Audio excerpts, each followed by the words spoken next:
Hey, my name is Chris Brennan, and you're listening to the Astrology Podcast. Joining me today is astrologer Nick Dagan Best, and we're going to be talking about Venus retrograde in Aries through history.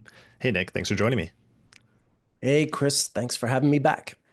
I've finally caught up with you recently since I've been doing my own Venus retrograde research and going through the past century that Venus has been doing these retrogrades through the sign of Aries. And what we're going to do today is we're going to go through the past century and every 8 year repetition of Venus retrograde in Aries from the past century, starting way back in 1905.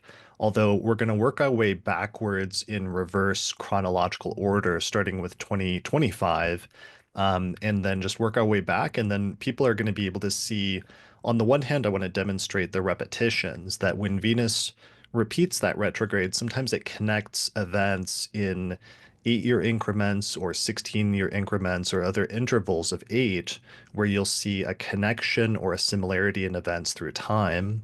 Other times, you'll just see similar themes coming up. And one of the goals here is to learn what retrogrades, Venus retrogrades are about and what they coincide with by just seeing some of the major events that coincided with this particular retrograde in history. So this isn't going to be a full Venus retrograde episode because I've already done a bunch of those, especially in 2023 during the last Venus retrograde in Leo, where you can see a full episode titled Venus Retrograde in Astrology Explained in episode 405. Another major one titled Anana, Venus Retrograde in Barbie, that I did with Demetra George. And then there was another one, episode 410, on sharing Venus retrograde stories. So this will expand and build on this one by focusing on a new particular Venus retrograde cycle, which is the one in Aries. All right, so let's set some context for this current retrograde, just because it'll help to give us a format and like a blueprint for the rest of them going forward. So, um, first things first, this particular retrograde, there's a few different pieces to it in terms of the timing. So Yes. in terms of the retrograde itself, Venus is going to slow down and station retrograde at 10 degrees of Aries on March 1st, and then it's going to retrograde back into Pisces, where it will eventually station direct almost 40 days later, around 40 days later, on April 12th, where it's going to then slow down and station direct at 24 degrees of Pisces. So that's the core of it is the retrograde period itself, when Venus moves backwards in the order of signs and degrees for a period of time. But it can also be there's also a few other pieces to that. So for example, um, the broader Venus retrograde period, one part of a Venus retrograde is not just Venus moving backwards, but it's also Venus moving through, in this instance, two signs where it's just staying in those two signs for the entire first 6 months of the year. And to me, the broader Venus retrograde range includes the entire period in which it's in those two signs as being relevant because it's activating a certain part of our chart and a certain house in everybody's chart for an extended period of time. So, for example, Venus moved into Pisces already on January 2nd, and then it won't depart from Aries for the final time until June 5th when it moves into Taurus. So that sets up a pretty long span of time of just about 6 months that it's going to sit in those two signs, which gives you sort of an expanded period. Yep. So there's also two other periods. There's the pre-retrograde shadow period, which starts on January 28th, which is when Venus passes 24 degrees of Pisces, which is the degree it will later retrograde back to. And then there's the post-retrograde shadow period, which is when Venus will pass the degree that it first stationed retrograde at 10 degrees of Aries on May 16th. So that's another important set of ranges in terms of dates. And then there's one more sets of dates, which is the greatest elongation. And that's the one that you really like to focus on, right? Well, it's something that I like to include in the overall study. I mean, what you've set up there in that first diagram is absolutely a worthwhile sort of boundary, if you will, or frame to study that cycle in. But the greatest elongations at either side of the Venus retrogrades, I think, mark these very interesting points when Venus is at its greatest distance from the sun. You have one that precedes the Venus retrograde. It'll be about I believe about 50 days before the retrograde station, Venus will be at its greatest distance from the sun in one direction. And then we go through the whole Venus retrograde cycle. Venus emerges as a morning star. And 50 days, about 50 or 51 days, I think, following the direct station, we then have the next greatest elongation, the greatest distance, the maximum elongation, indeed, between Sun and Venus. So that's part of what's happening in the Venus retrograde is over this very relatively short, it's about 5% of the total Venus cycle is this one Venus retrograde in Aries. And over the course of that retrograde, Venus is going through this tremendous transformation in speed and in visibility. It goes from being very bright to literally disappearing behind the sun. It goes from disappearing in the setting sky and in the west, and then reappearing a little while later in the morning sky. So yeah, all these different things, the change in speed, the change in visibility, the change in brightness, all these things modify Venus over the course of a very short part of its overall cycle. And it's really interesting to watch, and it tends to accelerate a lot of these sort of Venus-related subjects in astrology. Right. And so here's a diagram for those watching the video version that Demetra and I designed back in 2023. And this shows how the maximum elongation is about at like 46, 47, 48 degrees is as far away as Venus can get from the sun. And that's when it hits its maximum elongation, when it gets that far from the sun. And what's interesting, and you can see this right now, is that Venus becomes super bright in the night sky and super visible when it's at its maximum elongation. And this is important because otherwise, when Venus gets too close to the sun, you can't actually see it. So this is part of the way to conceptualize a little bit this period, is that Venus hitting the maximum elongation is at its most bright at that point. And I didn't actually plan this, but I just realized today that Venus is at its maximum elongation according to the website AstroSeek, and they have a great period or a great page where you can calculate maximum elongations of Venus. It's titled Venus Cycle Calendar, and it has a thing for the greatest elongation. And it says today, June 10th, 2025, is the greatest January 10th. sorry, January 10th. Thank you. 2025 is the greatest elongation. Right. We started this 12 minutes ago. So today is Friday, January 10th, 2025. We started a little just before 12:20 p.m. with Gemini rising here today. And we're doing this episode. And this is the best electional chart of the month that Lisa Scheiman and I had picked out in our year ahead elections. But you and me and Nick, we ended up scheduling this partially due to like practical purposes, because you're like moving tomorrow, but it just happens to be that we're doing this big episode on the day of Venus's greatest elongation. Yeah, it's perfect timing. There are no accidents. It's brilliant. All right. Well, okay, I think that's good. So we've now established that we have these different ranges. And here's another slide just for 2025 that shows the ranges. And the retrograde is the most intense phase from like March 1st through April 12th. But there's also when it enters its shadow degrees from January 28th to May 16th. There's the period in which it'll be going through those two signs, which is January 2nd to June 5th. And then finally, there's the greatest elongation dates, which are January 10th to June 4th. So all of those are kind of like overlapping in greater periods of intensity. And the nucleus of it is the retrograde itself for 40 days and 40 nights in the middle. But you do have these things around it that are still relevant and connected to whatever the Venus retrograde story is. Yeah, certainly. If you're following Venus over the course of a given retrograde transit, you'll see it's not merely like a sort of zigzag motion. It makes these different loops depending on what part of the zodiac it's in. It makes these different varieties of loops. So it's a really sort of dramatic and changeable part of the cycle, just visibly. It's not sort of staying in a straight line and merely doing this. It really is doing this little dance in the sky, if you will, if you're following it over the course of not just those 40 days and 40 nights. So that's the really dramatic part of the loop. But that whole time preceding and following it, Venus is still veering way off course as it's about to do this loop. So, yeah, it's perfectly legitimate to look at it relative to these different, goalposts that you can set, and it's interesting no matter what, indeed. Right. And so Venus will station retrograde in Aries every 8 years. So, for example, going back, the last one before this was in March and April of 2017. And then the one before that was in March and April of 2009. The one before that was in and April of 2001. And what's interesting is that it goes retrograde right now in five different spots in the zodiac. And this ends up forming like a five-pointed star in the different signs basically over an 8 year period, right? Yeah, yeah.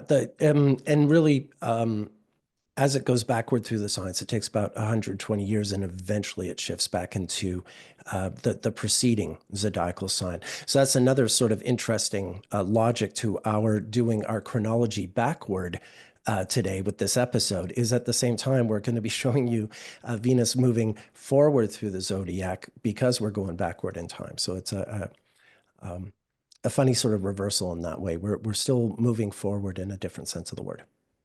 Right. But this is what we're going to focus on today is just one part of this five-pointed star of Yeah. Venus, which is the Venus retrogrades that currently start in Aries and retrograde back into Pisces.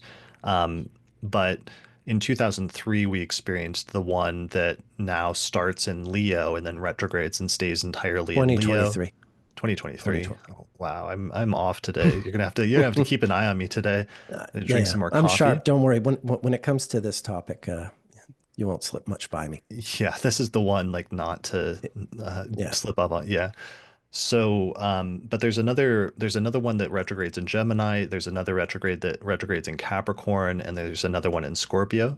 So these all because these repeat every 8 years, these could all be individual studies in and of itself. And that's a lot of what I did in 2023 is we really focused on the Venus retrograde in Leo history, and we found a lot of cool stuff about how like the Barbie movie came out the day that Venus stationed retrograde in Leo that summer, and this actually tied all the way back to 1959, which was like the first summer after Barbie had come out and became really popular, was also a Venus retrograde in Leo period. So it connected those 2 points in history in this really striking way. So what we're going to do here today is just focus on the retrograde in Aries and take that back in history and see what we can find. And actually, we found a lot of really cool stuff. So this is going to be really good. Here is a list, finally, for those watching the video version of all of the Venus retrograde and Aries dates. So going back more than a century, the first one was 1905. So this is the first time that it started retrograde in Taurus, but then it retrograded back and stationed direct in Aries for the very first time in that year in 1905. Then 8 years later, there was another retrograde that stationed direct in Aries in 1913. Then the next one was 1921, then 1928, 1937. 1929. 1929. Damn. All right. Should I 1929 should I take over? for reading the date. Yeah, I mean, you do Yeah. have better Virgo placements than I do. Let me just focus. Hold on. So 1937, 1945, 1953, 1961, 1969, 1977, 1985, 1993, 2001, 2009, 2017, 2025. So All right. those are the years we're going to be going through, and we're going to see a lot of interesting connections and repetitions between those different periods where Venus is always going retrograde in the first part of the year, basically, like the first quarter and second quarter of the year, essentially from like January until about June-ish. Although there's going to be some shift in the dates that we'll go through during that time. Yeah, with every sequential return, the return always occurs about 2 to 3 zodiacal degrees and 2 to 3 calendar days earlier than the previous return. So it is gradually moving backward through the sign with every successive station. And this is why every 120 years, the Venus retrograde will move through one full sign and move into the preceding sign. Hence, the fact that the Venus was retrograde in Aries in the 20th century, it's interesting that in the 19th century, that same part of the cycle, it was Venus retrograde in Taurus. And that might even tell us something about the difference between Victorian people and 20th century people, is that Victorian people lived through an age when Venus was going retrograde through Taurus, a sign that it rules, whereas 20th century people were going through an era when Venus goes retrograde through Aries, a Martian sign. These are sort of these are some of the interesting ways that you can use the Venus cycle to think about history, think about different periods, different cultures, different eras, because it really demarcates them in very interesting ways. Yeah, and I've noticed that it also unlocks, like for people that have placements in those signs natally that it's retrograding in, sometimes it activates their chart or unlocks it. So, that first retrograde that went back into Aries in 1905, that just happened to that goes went back into Albert Einstein's 10th house, which is Aries, where he has important Aries placements, and that ended up being his miracle year when he came up with the theory of special relativity or of relativity. Yeah, exactly. And anytime if I have a client who has an early, say the first decan of Aries as an ascendant, or the moon is there, or something of that nature, you know right away, okay, well, this is the chart of someone who every 8 years will have that Venus retrograde transit pass over that point, whatever the point may be. And so it's already informing you of some pattern that you can look at this person's chart and think about how it's appeared there regularly over the course of their entire life. And working with the person, you can often sort of you know resurrect a sort of a thread that has been consistent over the course of their life, all of which ties to these 8 year intervals. So it's really, really useful for anyone doing astrology with any chart, because it just gives you some idea of what the person's been through. Yeah, for sure. So, all right. So let's talk about 2025. Um, yeah, let's focus on 2025 to set the present context, and then we'll jump back in history. Here is the title card for 2025 with those dates again, really quickly. So already we're starting to see some repetitions here, even though Venus has only just like gone into Pisces in the past week or so, we're already starting to see things develop and see what some of the repetitions are. So the biggest one, of course, right now that's about to take place later in January is that Donald Trump is about to be inaugurated president for a second time after a surprise comeback, one of the most striking comebacks in history. And actually, surprising comebacks is actually one of the themes that we'll see come up over and over again with some of these Venus retrogrades. Oh Judy yeah. Garland giving her surprise comeback Hmm. concert in what, like 1953. There was No, 1961. But 1961. she's Okay. her yeah, but her chart, her whole life has all these Venus retrograde and Aries moments in them. So yeah, we'll probably get to her a few times over the course of the episode. Right, but I'm just mentioning the instance where she gave Mm. this legendary concert, which is seen to be like one of the greatest comebacks in history. Oh yeah. Similarly, in 2017, that was the one 8 years ago. I'm just confirming this. That was the Super Bowl one, right? Oh, I missed the Super Bowl one. If you added that, it was a Control. comeback, the largest comeback in Super Okay, Bowl yeah. history. Sorry, The it was Patriots 20. overcoming a 28-3 deficit to emerge victorious. Yeah, that was the one in 2017. So it's like they were super, super down, basically. Like they were going to lose the game. They had the hugest deficit where the other team was up, like the highest number of points in Super Bowl history. Yet they still made a comeback and came back in I think overtime and like won the game.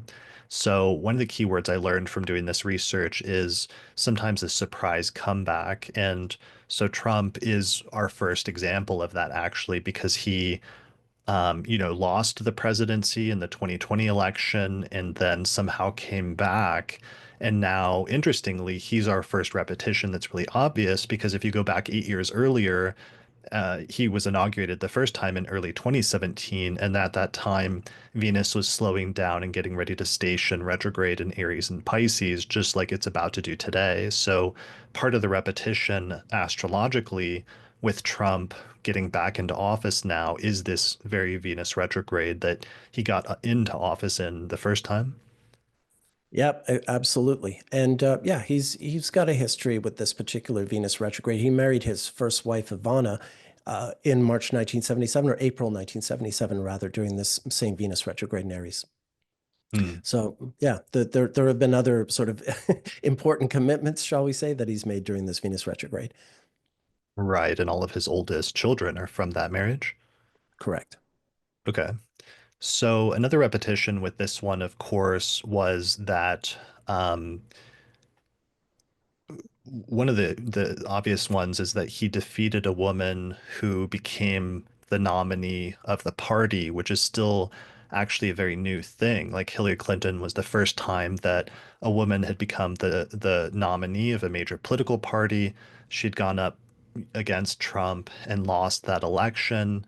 And then this time with Harris, it was the first time that a black woman who had been nominated for a major political party, she went up against Trump and lost to Trump. So there was some sort of repetition there again in terms of some of those dynamics in an 8 year period. Interestingly, also, Harris, we've had to see Harris over the past week since Venus went into Pisces because she's the vice president. She's the sitting vice president.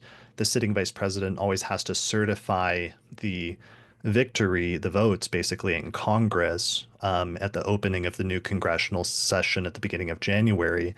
So Harris has had to be there to basically like officiate her opponent's victory.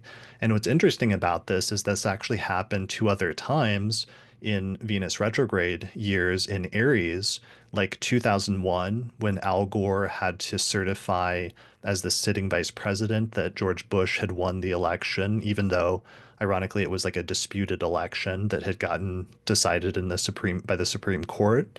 And even going back to 1961, when Nixon lost against Kennedy, he, as sitting vice president, had to certify the vote in Congress after that. Yeah. And in all cases, these were very close elections that had some sort of dubious, circumstances surrounding their ultimate conclusions. So there's also that in common as well. In 2001 and 1961, rather. 1961, there were like accusations that the Kennedys had like stuffed votes or things like that. Correct. In Chicago and Texas, yes. Got it. Okay. So anyway, so that's obviously one of our most prominent repetitions. Moving forward, this year the Academy Awards are going to take place, and when we're researching this, one of the things you pointed out is that the Academy Awards are very tied in with this specific Venus retrograde in Aries that goes all the way back in its history, and like important turning points and firsts keep happening in the Academy Awards under this specific Venus retrograde. Yeah, that's correct. Going all the way back, excuse me, going all the way back to the very first ceremony, which was in May of 1929 during the Venus retrograde, very close to the station. So that, yeah, and there are other instances in its history, which I think we'll touch on as we go backward in time. I think we'll keep touching on these different moments in Oscar history that are very tied to the Venus retrograde, ongoing. Yeah, it was like the first time they broadcasted over the radio was this Venus retrograde in Aries. Yeah, The first time they televised it was this Venus retrograde in Aries. Like it always yeah. comes up as a super important one. Um, I Even noticed, the first return in 1937 was actually the first time where the categories were really set. Like it's going to be 5 movies and it's this category. It had been a lot sort of looser prior to that. So even just with the very first return, it became very formalized. got it. Okay. So, and in terms of one of the things that I noticed is sometimes, like we talked about Venus retrograde last time, I thought it was really interesting in our Venus retrograde in Astrology Explained episode back in 2023, two of the figures that we focused on who are women that had Venus retrograde was Demi Moore and Jodie Foster, who were born with Venus retrograde in Scorpio. And what's interesting is they were born a week apart with Venus retrograde in Scorpio, and both of them have Jupiter ruling the ascendant, with Demi Moore having Pisces rising and Jodie Foster having Sagittarius rising. And just last week, both of them on the same night won a Golden Globe Award, with Demi Moore winning one for the movie The Substance, and Jodie Foster winning one for a television show, like a season of, what was the name of the show? I'm spacing it at the moment. You're spacing. I this was your category. I don't know the show. I'm a big Jodie Foster fan, but I haven't been watching the show, so I don't know what it is. Okay, it's annoying that I'm Right. spacing it out because Austin just like encouraged me to watch it like a year ago, and I watched and I really liked it. True Detective, with like the Okay. first season was with like Matthew McConaughey and um another guy. Okay. So Oh, that guy. so Yeah, I know him. yeah, Uh, Woody Harrelson. So anyway, Jodie Foster won a Golden Globe. They won it on the same night. Interestingly, Venus was exactly at 3 degrees of Pisces on the night that they both won this Golden Globe, and that's exactly where they both have Jupiter at 3 degrees of Pisces. So this is really striking, that sometimes people born with Venus retrograde have important events happen in their life during Venus retrogrades. And in this instance, it's building up already once Venus moved into Pisces to the Venus retrograde, because it's the start of a long transit of Venus through that sign. And I think this is going to actually bode well for Demi Moore during the Oscars coming up, because Venus is going to station retrograde on March 1st, and then the Oscars are going to happen right away on like March 2nd. And Pisces is her rising sign, so Venus is going to retrograde back into Pisces. And it's also striking, in the year ahead forecast, I was talking about how Venus is going to retrograde back and station conjunct Saturn. And I was trying to describe that as like a woman who's like raised up into a high point of prominence despite issues having to do with like health or time or other restrictions and things like that. And it's really interesting because it's like very much what the mm. subject of the substance is like about. And it has to do with issues of like appearance and like age and body and different things like that. Yeah, I mean, but the Venus is very much about these sort of standards that we hold each other to, that we hold ourselves to, etc. I do want to say something since we're talking about the Oscars happening on the station, though. I do want to point something out. Can you put up the first diagram that you put up at the beginning of the episode, that one that traces just the Venus cycle itself in 2025? The Yes. very first one. Yeah. And I meant to say that this was designed by Madeline Decotes of honeycomb.co, this lovely Venus retrograde diagram she designed for me for the forecasts. Yeah, because it's fantastic. And but there's something that isn't in this diagram. Not that it necessarily needs to be, but I just want to remind you and everyone about an important feature happening in 2025 with regard to these stations. That isn't something that happens with every recurring Venus retrograde station. Last October, whether it was October 1st or 2nd, the last solar eclipse we had was at 10 degrees of Libra. And the last lunar eclipse we had in mid-September of 2024 was at 25 Pisces. And then just a few weeks following well, actually a few weeks following the retrograde station, but prior to the direct station, the next pair of eclipses occur at 9 or 10 Aries and I think 23 or 24 Virgo, somewhere there. In other words, these eclipses, these eclipse pairings of late 24 and early 25 happen to sync up perfectly with Venus's retrograde and direct stations. And then to compound this, 2 weeks, less than 2 weeks after Venus goes retrograde at 10 Aries, Mercury is going to go retrograde at 9 Aries. And it goes retrograde all the way back to 27 Pisces. So it is, there are all these dynamics to 2025's Venus retrograde, in particular, the eclipse thing. That is really unique, and typically, planetary stations that coincide with eclipse degrees this closely tend to have really magnified sort of outcomes, if you will.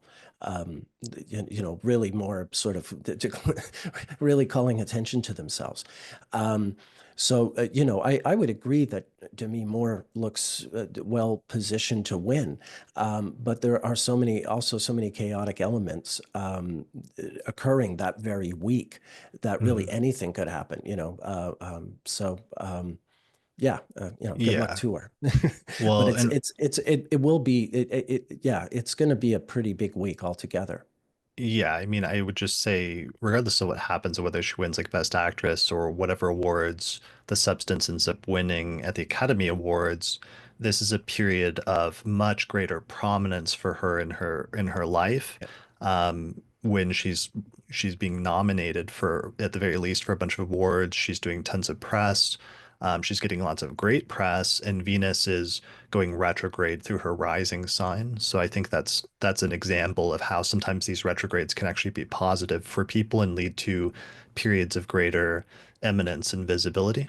Yeah, absolutely. And she's had some other movies that came out during this retrograde that are also kind of interesting. Like in April of 1993, the movie Indecent Proposal came out, Oh which, wow. if you remember, is a movie where I think it's Robert Redford and Woody Harrelson is her husband, and Robert Redford is a millionaire who wants to pay a certain sum of money for a night with her, and so on and so forth. So yeah, was that the movie? Do I have the plot right, or is it a different one? No, Yeah, that's no, the one. that's That's the no, no, that's plot. the one. I was just Yeah, watching that is the her, plot. was watching an interview with her talk about it, like yesterday, that Right. and that even some of like the scenes were more risque or something like that. Like she seemed to be alluding to like the sex scenes being more risque, or that the implication Hmm. was because of the whole context of the movie and different things like that. Yeah, so that's actually really interesting if that was one. I mean, because that's one of the things Yeah. we talked about is Venus retrogrades sometimes being, there can be scandals surrounding it, there can be risque behavior, like seems to be Provocative. Yeah. provocative. Provocative Yeah, is another word I would use. Yeah. Someone's being sort of outraged, one way or the other. Someone's being offended because Venus really is about the sort of the social code, what we all agree is done or not done, who's being polite, who's being rude. But whenever Venus goes retrograde, these lines are getting tested or shifting in some way. They'll shift in one direction or the other. They are present at a lot of. You're going to see we're going to be touching on Venus retrogrades that coincide with suffragette rallies and things of that nature. But Venus was also retrograde in Scorpio with Uranus in 1978 when the Iranian Revolution happened, and women had to go from wearing Western clothing to scarves and hijabs and things. So it's that whole sort of range that we have in society where these lines are always sort of pushing in one direction or the other. Someone is not happy with the status quo and they want things to be different, and then other people are very very attached to holding on to the status quo, whatever that may be. So it's that whole sort of dance that we go through, and that's what you see is exactly what's up for grabs when Venus goes retrograde. for sure. Yeah. And I noticed this also comes up, like risque topics come up with like the films and the culture at the time, but also sometimes in the Academy Awards. Like I was looking at like the 1961 Venus retrograde in Aries, and the movie that won Best Picture that year was titled The Apartment, and the Amazon description for the movie just says an office worker lends his flat to coworkers for extramarital affairs. And that was, have you seen that one? Oh yeah, yeah, it's a classic movie, and that was the same. The 1961 Academy Awards were also the year that Elizabeth Taylor won Best Actress for a movie called Butterfield 8, in which she basically plays a call girl.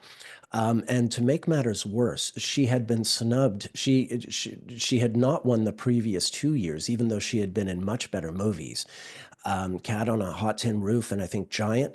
But because she was involved in marital scandals, her husband was killed in a plane crash, and then she wound up marrying her late husband's best friend, Eddie Fisher, who had been married to Debbie Reynolds. And so she caused this huge scandal because she broke up a marriage and she was sort of canceled in that sense of the era. But then she made this movie, Butterfield Date. She was nominated, but just before the ceremony, she got very sick and she had pneumonia. And I think she was possibly even legally dead or very close to it, but they had to do an emergency tracheotomy just to save her life. And she really was on the edge. And this was in the newspapers, like as a big, big story. And so she wound up winning the Oscar. And even she was kind of bitter about it because she didn't like Butterfield Date. And she felt she had, really deserved the award for other movies. And she was kind of embarrassed about the fact that the role was a call girl, et cetera, et cetera. So there were all, yeah, I mean, that's just like this one casual example of exactly what seems to happen during the Academy Award years, once every 8 years when that Venus retrograde in Aries is in play. Yeah, and that was the 61 one as well. Yeah. Yeah. Okay. Well, that's really interesting because the reason I was a segue is because um, uh, another movie that's like a front runner this year is Honora, which is considered to be a front runner for Mm. Best Picture and Best Actress. And it's a movie about like this really strong-willed, like feisty sex worker, basically, and like the dynamic between her and her client. And they say that it actually has a strong chance of winning in several categories. I watched it. It's actually a really good movie. And the lead actress, Mikey Madison, has placements in early Aries. So it's interesting that she's getting all of this positive like press and stuff right now for her performance in that movie, and that it's even up for, consideration for an Oscar. Yeah. Yeah. That's Venus retrograde for you. That is Venus retrograde. So the other Venus retrograde thing that's happening right now, that's just happened in the past few days, is there's also been these destructive fires in Los Angeles that have just burned down scores and scores of homes. And one of the things in the news is that there's many celebrities that had and like movie stars that have had their homes or had homes there in Los Angeles that were burned down and just completely wiped out. So this will no doubt play some sort of role, I think, in the Academy Awards this year in terms of getting mentioned.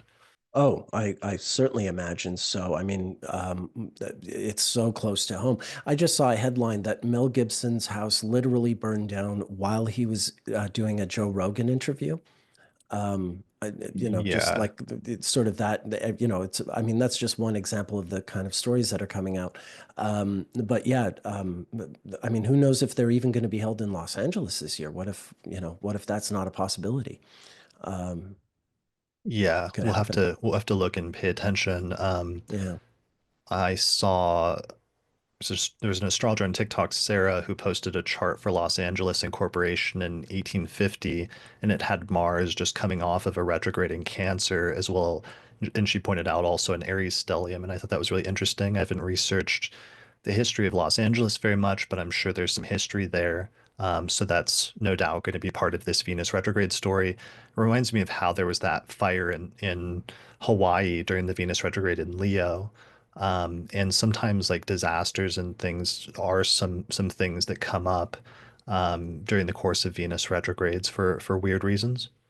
Yeah. Well, I mean, for better or for worse, when we have these natural disasters, very often people come together and pitch in and help each other, which in itself is and I think that's where the Venus retrograde really falls into the thing. It's not that it signifies the disaster, it signifies the relations between people during times of crisis, because that's Venus's dominion.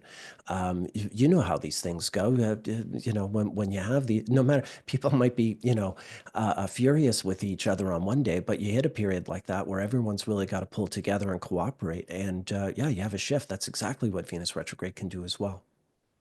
That makes sense because I noted that and I wrote that down on a larger nation level that in some instances I was seeing like nations, doing diplomatic cooperation and like signing treaties and things like that under Venus retrogrades as part of establishing diplomatic relations and things like that.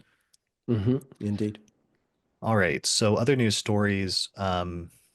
Justin Trudeau just stepped down, and you had pointed out how this connected back to a period in 1977 under another Venus retrograde in Aries that was important for him. Yeah, it's a notorious story in Canadian history. The Canadians listening will know this one well. Also, Rolling Stones fans will know this story well. It's where these two factions meet in March of 1977.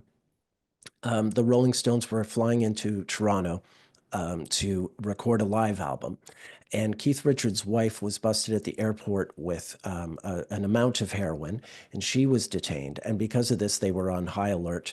Apparently, they may have already been sort of, expecting this kind of thing. And when the Rolling Stones got to their hotel, the Canadian Mounted Police rushed in and went into Keith Richards' room and found heroin there. Um, and one thing led to another, and that was a big scandal. And then amidst all this, Justin's father, Pierre Trudeau, was the Prime Minister of Canada at the time, and his wife Margaret. They had just split up. They had a big age difference in their marriage. They had 3 kids together. They'd been married for about 6 years. I think it was the 6th anniversary of their wedding, and they split up. And she left, and she was sort of newly free, I suppose. And she wound up at the hotel with the Rolling Stones, hanging out with Ron Wood, the guitarist in the Rolling Stones. And I can't claim to know what did or did not happen there, but they had adjacent rooms and they were very close, and some kind of intimacy occurred between the two of them. So this is the First Lady of Canada. It's a huge sort of political scandal. Everyone's talking about it. In the middle of it all, Keith Richards is in a big uh, um, legal case that could see him thrown into jail. The story of how he gets out of that is also very interesting, but beyond the scope of the story. So yeah, the fact that Justin would have been, let's see, 5 years old when this was happening, so old enough to, tell something's wrong, obviously. And so it's interesting that, that this nadir in his, political career is also a recurrence of this Venus retrograde pattern. Yeah, I mean, that would have been like a defining event of his childhood in that it was when his parents split up. So it probably would have been experienced as subjectively negative for him. I noticed that he has the moon in Aries. So it's interesting that this Yeah. event of like his mom kind of like running off was his Venus retrograde story in Aries early in his life. And then now, many years later, there's this other Venus retrograde that takes place, and he's stepping down basically as prime minister after being prime minister for so long. And it was interesting also because like part of the precipitating event, I think, was his finance minister resigning or something like a few weeks ago, Yeah. wasn't it? Yeah, Krista Friedland, who is, I think, 12 days older than me or something. She's another 68 Leo. Yeah, and my money would be on her being his replacement. There's an Hmm. interesting thing, just to not get too caught up in the weeds, but he resigned as prime minister, but he did not announce an election, which is what a PM would usually do in this instance. So what they're going to wind up doing is having just a leadership conference and choosing the next prime minister amongst the sitting MPs in the Liberal Party. And the reason they're doing this is the Conservative Party, the Canadian Conservative Party, is under investigation for Russian interference, and that report is supposed to come up, I think, at the end of February. Hint, hint. So, and when that comes out, that can be a whole sort of other chapter in this ongoing, political mayhem happening up there. So, Got it. yeah, yeah. Stay tuned Yeah. on that. Yeah, so this is just the beginning of this Venus retrograde. Most of the stuff hasn't happened yet, but we're just starting to get into some of the early versions of some of these stories because the Venus retrograde, instead of being like a singular thing, it's usually like a sequence of events that plays out over a few month period. The only other ones that are notable that I can see forming in this one is Lady Gaga first blew up and came on the scene in early 2009, and she did her first major tour then during the Venus retrograde in early 2009, and her single Poker Face was like really huge, as well as another one, Let's Dance, was really huge in early 2009 when Venus was retrograde in Aries and Pisces, and she actually has Aries and Pisces placements very prominently in her chart. So I just looked her up, and apparently, like just this past week, she just put out a video because she has a new single out with Bruno Mars that hit #1 on the Billboard Hot 100 this week. And she also has a new album that's coming out in February. So she's going to be one to pay attention to as a repetition of this period versus what is it, 2 Venus retrograde cycles ago, 16 years ago. Finally, Right, right. you also noticed that Timothy Chalamet is starring in this Bob Dylan biopic movie, and he's out promoting it a lot recently. And Yeah. the first Bob Dylan performance ever was under one of these Venus In retrogrades. the first one in New York City. The first time he performed in New York City was April of 1961. He had just hitchhiked to New York from Minnesota. Part of that hitchhike journey was alongside famous astrologer Michael Erlewine, apparently, who would also later have a band with Iggy Pop. And yes, in April of 1961, he performed, I think, at Gertie's Folk City. For the first time. So this Venus retrograde, the movie coming out precisely about this very, it wouldn't surprise me if this very gig we're talking about is in the Timothy Chalamet movie. Yeah, there's a Venus return of when Bob's musical career actually started. That's funny. Michael Earlywine is like the Forrest Gump of the astrological Yes. community. He's just like showing up in weird places with like Bob Dylan and Iggy Pop and later the traditional revival and different things like that. Yeah, no, he's got his fingers in some very interesting pies. Always fun to talk to you, and someone who kind of, I'm in somewhat in awe of. There's so many great stories. All right. Yeah. All right. So that I brings have us, one. Wait, no, I have one other thing I just want to point out. This is kind of an improvisation, but it's really interesting. I had a client the other day from Germany ask me. Apparently, in Germany, they've just called the snap election, and this client was somewhat anxious about how the election could go. Now, I haven't been following the most recent candidates. I have Olaf Schulz's chart, but I haven't even looked at it very carefully. But this person gave me the names of the main candidates, and I looked up their birthdays. I didn't have a time of birth, but apparently the far right candidate is a woman named Alice Weidel. And she's from one of these very far right parties that's running in this election. And she first got leadership of this party in April of 2017. And it turns out, even though she's the leader of this very far right German party, she is a lesbian and she lives with a Sri Lankan woman in Switzerland. Which is, to put it mildly, out of the ordinary for a far right political leader.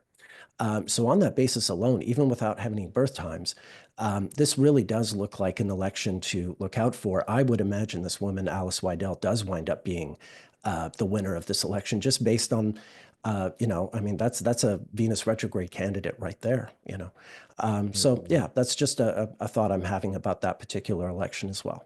Okay, sure. Yeah, we'll see what Yeah, happens. yeah. We do know that some major geopolitical stuff's going to happen in March and April. Austin and I talked about it in the year ahead forecast, so people can go and listen to that for more. You know, the Neptune ingress last time into Aries, the last time that happened was the beginning of the U.S. Civil War in the 1800s. The Uranus return of the U.S. is also happening, which you and I have talked about, Nick. And we have the final Aries eclipse in March, and all of those have coincided with things with Israel and Iran, especially over the past years. So that's likely to be the focal point. So that's one thing that we'll pay attention to because I noticed this Venus retrograde does show up a few times in the history of Israel. Oh So yeah. that's the context. We need to now investigate the history. We need to look to the past in order to be able to predict the future. So let's look back. Let's jump back 8 years, all the way back to the year 2017. So 2017 was the last time that Venus went retrograde in Aries on March 4th, 2017, and it retrograded back into Pisces on April 15th of 2017. By sign, Venus first went into Pisces on January 3rd, and then it departed from Aries for the final time on June 6th. So that gives you kind of like a broad range again, which is pretty similar to the one in 2015. So let's talk about some of the stuff that happened back then. One of the funny ones was the Academy Awards when the wrong award was announced Right. and La La Land was mistakenly announced as Best Picture at the end of the night instead of the one that actually won, which was the movie Moonlight. And it created this huge fiasco and scandal because then they had to recall it and they had to say no, that's not right, and they had to call the correct movie crew up onto the stage, and it was this huge blunder and was very much the talk of the town for a while. Yeah, so cringe, as the kids say, so cringe. Yeah, so in terms of like major events in Academy Award history, that's like another example of that, of just like a major thing that is one of the most, certainly in my lifetime, like one of the most striking events I remember about the Academy Awards that you would still continue to remember afterwards, even once it's over. Yeah, for a show that has had streakers and protests and all kinds of things, that one really does just sort of land and never leave your memory. Quite the blunder. Yeah, for sure. Also in early 2017, as we talked about, Trump was inaugurated and he had his first 100 days under this Venus retrograde. Interestingly, there were these women's protests after Trump was inaugurated on January 21st, 2017, which was the 2017 Women's March. And this protest was massive. It was the largest single day protest in US history at that time, with an estimated 3 to 4 million participants nationwide. And what was interesting is that this is the largest protest in the US history at the time until 3 years later, when Venus went retrograde in Gemini and then the George Floyd protests happened. So, interesting connection in terms of And Venus retrogrades there. yeah, well, there was another Venus retrograde feature to it, of course. The women in this march, many of them were wearing a very particular hat that was a reference to a remark that Donald Trump was heard to say during the election, with reference to a woman's anatomy. And so this hat, I think, is this sort of demonstrable symbol of what this march was about, or what had triggered the size of it, if you will, is interesting. I mean, there's also a Venus retrograde element to that. I mean, it is Venus retrograde in Aries after all, and it's a hat. Yeah, it was like the pussy hat, like Yeah, hat became a symbol of the march and like also a powerful piece of visual art that was both like playful and defiant, which is a good Venus retrograde keyword.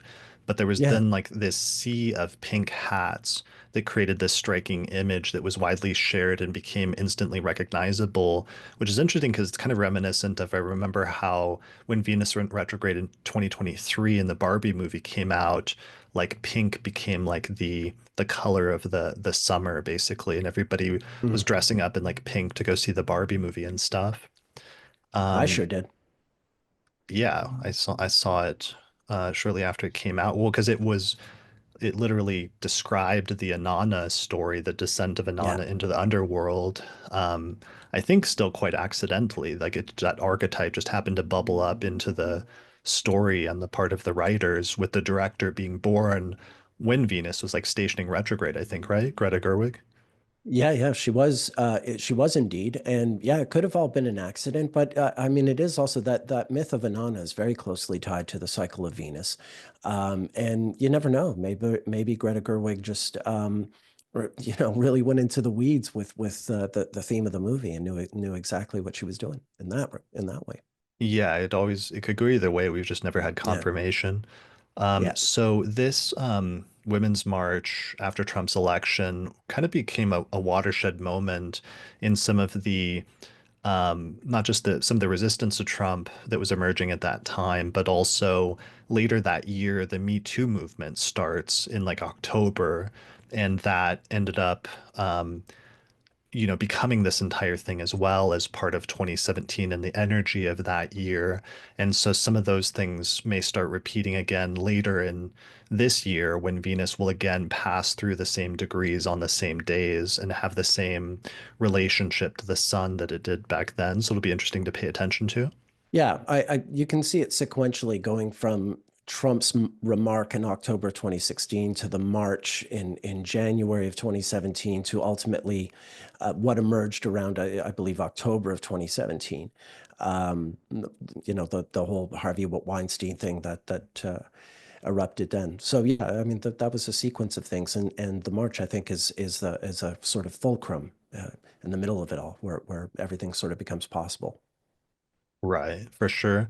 So the other interesting thing at the beginning, of course, with Trump is that January 6th, 2017, U.S. intelligence agencies released a report concluding that Russia had interfered with the 2016 election in favor of Trump. And then a bunch of stuff plays out over the next few months, and then finally by towards the end of the retrograde time frame, on May 17th was when Robert Mueller was appointed as special counsel to oversee the Russia investigation or the investigation into Russia interference. So there was some theme that was coming up all during this time in early 2017 of like the relationship between the US and Russia, Russia interfering in like US politics and elections and things like that, the relationship between Trump and Russia and other things. And this will come up sometime in the past, especially in terms of Russian history, as we Yeah. get further back into these periods, that this retrograde is always very important for Russia. Yeah. Yeah. Consistently.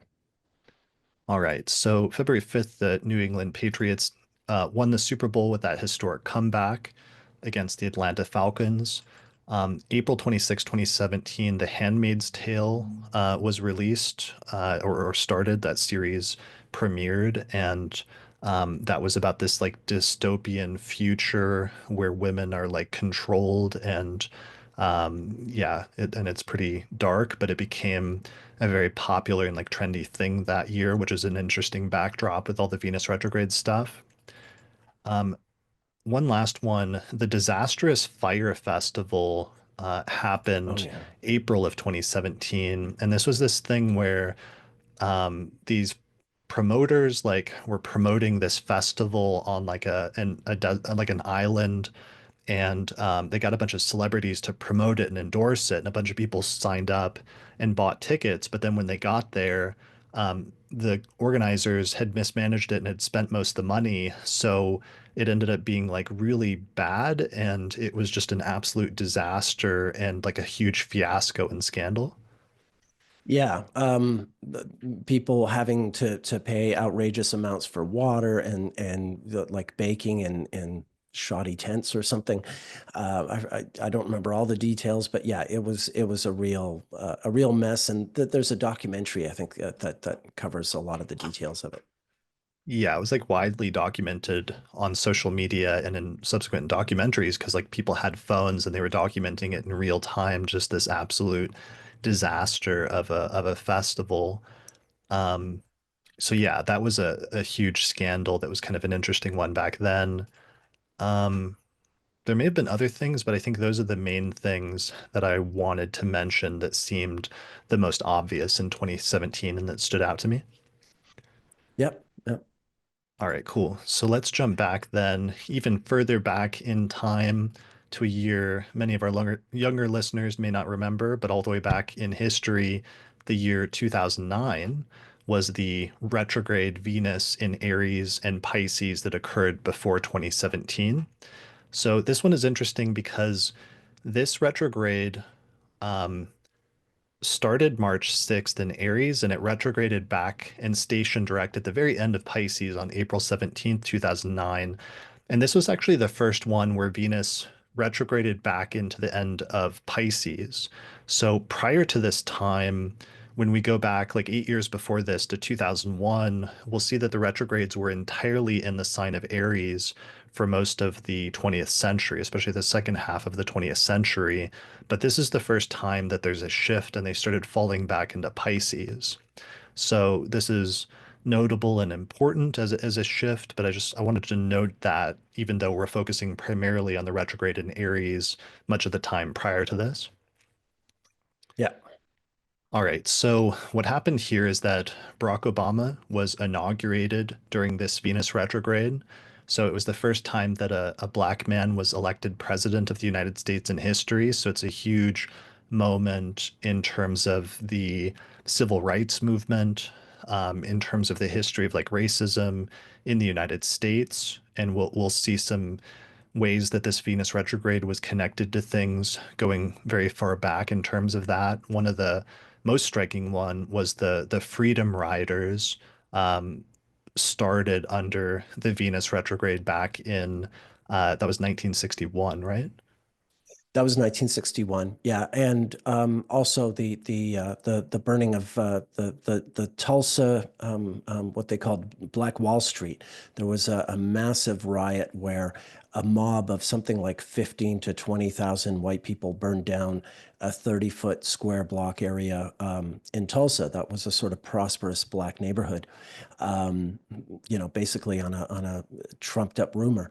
So yeah, occasionally some of these past landmarks in the struggle did coincide with this particular Venus retrograde transit.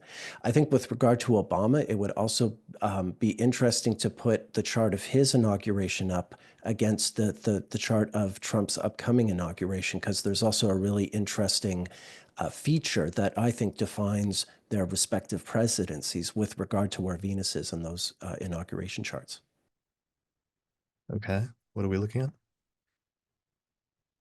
2009 and 2025. So you see, when Obama was inaugurated, that Venus, prior to the Venus retrograde station, right? You can see it there at 17 Pisces. It was with Uranus in the 11th house of the inauguration chart. Whereas Trump's inauguration coming up is that same Venus, but now it's with Saturn. In both in both cases, virtually a conjunction. I would call them a conjunction, certainly.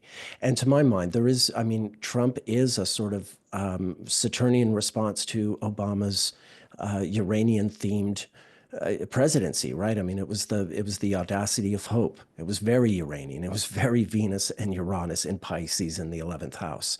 Um, Whatever one thinks of the Obama presidency on that day, on January 20th, 2009, that was sort of the spirit of the day.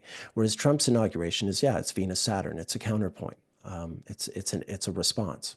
Right.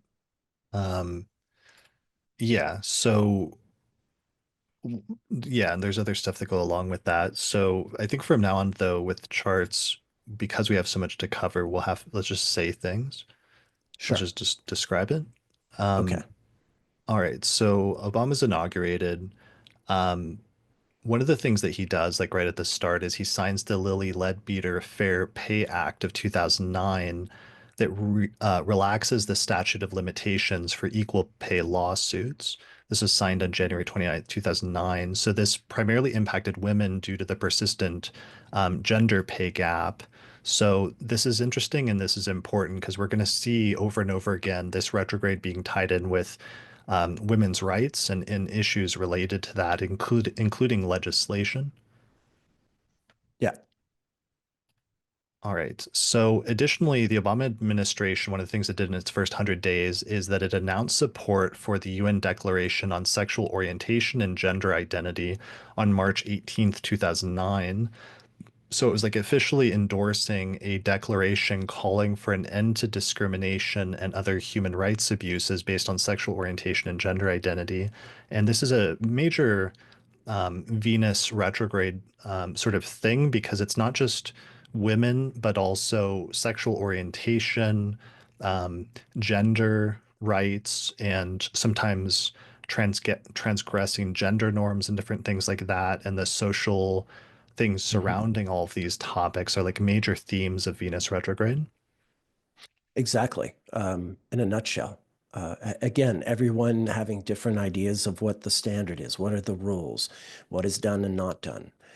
Some people want it to change. Some people want it to be as it is. This is the ongoing Venus retrograde dance. Right. So this is also important because it would be a precursor to Obama's eventual reversal on gay marriage in 2012, Mhm. um, where his first public endorsement of same-sex marriage occurred in an interview on March 9th, 2012, which was 5 days before Venus stationed retrograde in Gemini. And then, of Yeah, May, course, not March, May. In sorry, May 9th, 2012 was in 2012. May. Yeah, Got it. Yeah, May 9th, 2012. And then, of course, we all remember, all the astrologers remember when the Supreme Court essentially legalized gay marriage in the summer of 2015, which is during the Venus retrograde in Leo that occurred that year. that's right. So, major theme that keeps coming up over and over again. Um, let's see, other major things that were happening in 2009. I did write down that January 3rd, Israel intensifies its ground offensive in the Gaza Strip as part of the Gaza war. So that was going on around that time in the build up to this Venus retrograde, was one of the news things that I noticed. With politics, This Venus retrograde, though, also brought up the opposition as a result of Obama's victory. So it's like Obama is, swept into power after 8 years of a conservative majority with George Bush. And then all of a sudden, Obama is swept into power, and the Democrats are swept into a majority in the government. But then this Venus retrograde is when the opposition, the conservative opposition and like a backlash started to form because on April 15th, the Tea Party protests take place across the United States, which marked this rise of this new type of conservatism um, that eventually essentially culminated in Trump and where we are today. But the protests initially were fueled by opposition to government spending and taxes, supposedly primarily. Yeah, Obama had passed the stimulus bill on February 17th. And so, yeah, a lot of it was sort of backlash to that, different ideas on how he should have handled the government response to the financial crash that was happening just prior to his election. So yeah, you're absolutely right. It was during that Venus retrograde transit that all this sort of opposition to how he was handling this thing was surfacing. Yeah, and that was part of what he was doing, obviously, in that first 100 days. For example, in February, he signed the American Recovery and Reinvestment Act of 2009, which was a stimulus package to address the economic crisis. Um, oh yeah, May 20th, also during the broader Venus retrograde period, the US Senate confirmed Sonia Sotomayor, who is the first Hispanic Supreme Court justice. So that was like a Mm. major important milestone, sort of like turning point in terms of the US and race and different things like that. Yep, yep. And there was also on the international front, we did promise that Russia would keep surfacing. On March 6th of 2017, Hillary Clinton, who was now the Secretary of State, met up with her Russian counterpart, Sergei Lavrov. 2016? Yes, March 6, 2009, my apologies, in Geneva, Hillary Clinton met up with Sergei Lavrov, and she presented him with what was supposed to be a button, a reset button that he would press, and this was going to reset relations between the United States and Russia. But it turned out that the word didn't say reset. It was something sort of more sinister instead, and they got the translation wrong, and the whole sort of gesture was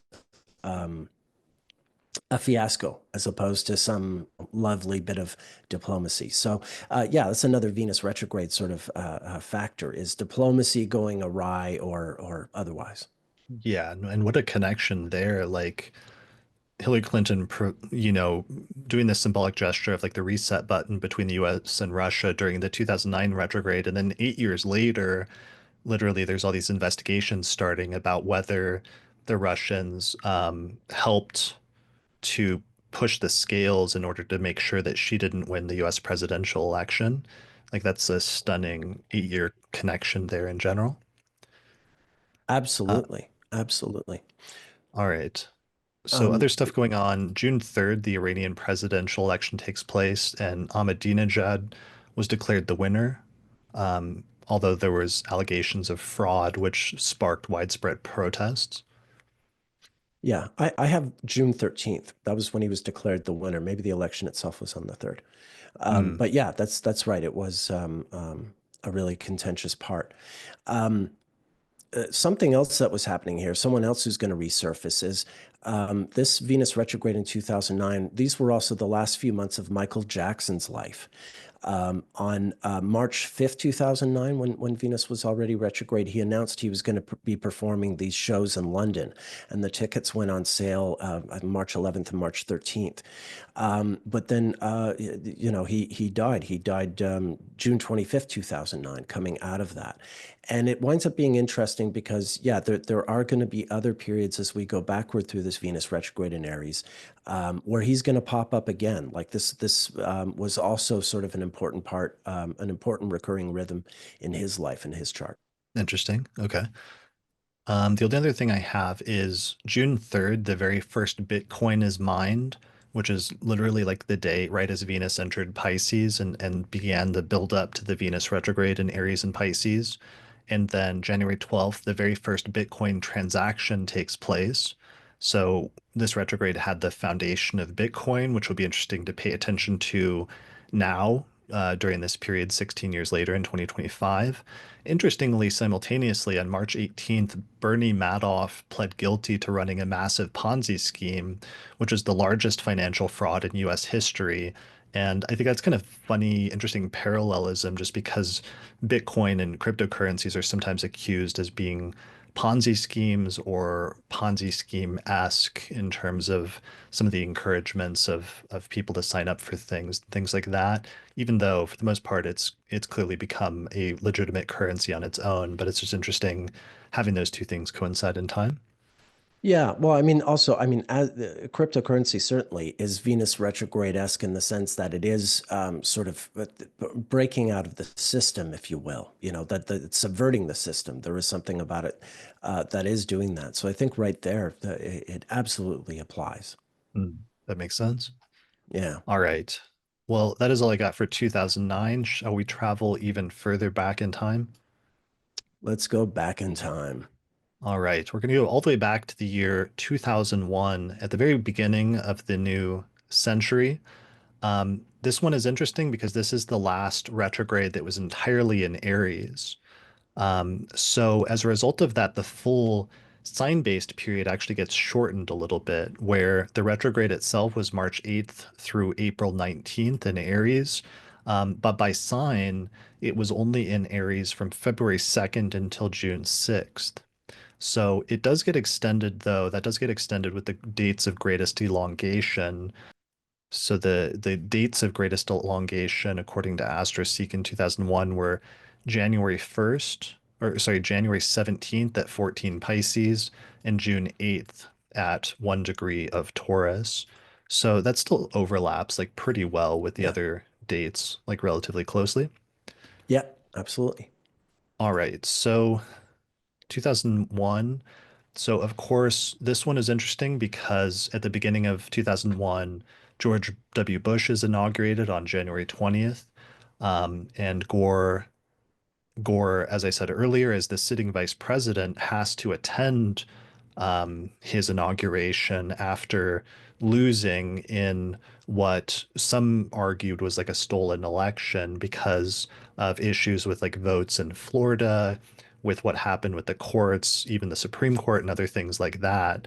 And like Harris in 2025, Gore's role was to oversee the and oversee and announce the winner in Congress on January 5th, 2001, um, which is right after it went into that sign. Yeah. All right, so that one's striking. Other events, what's your favorite one of 2001? Um, well, the one good one was there was also the Grammys on February 21st, 2001.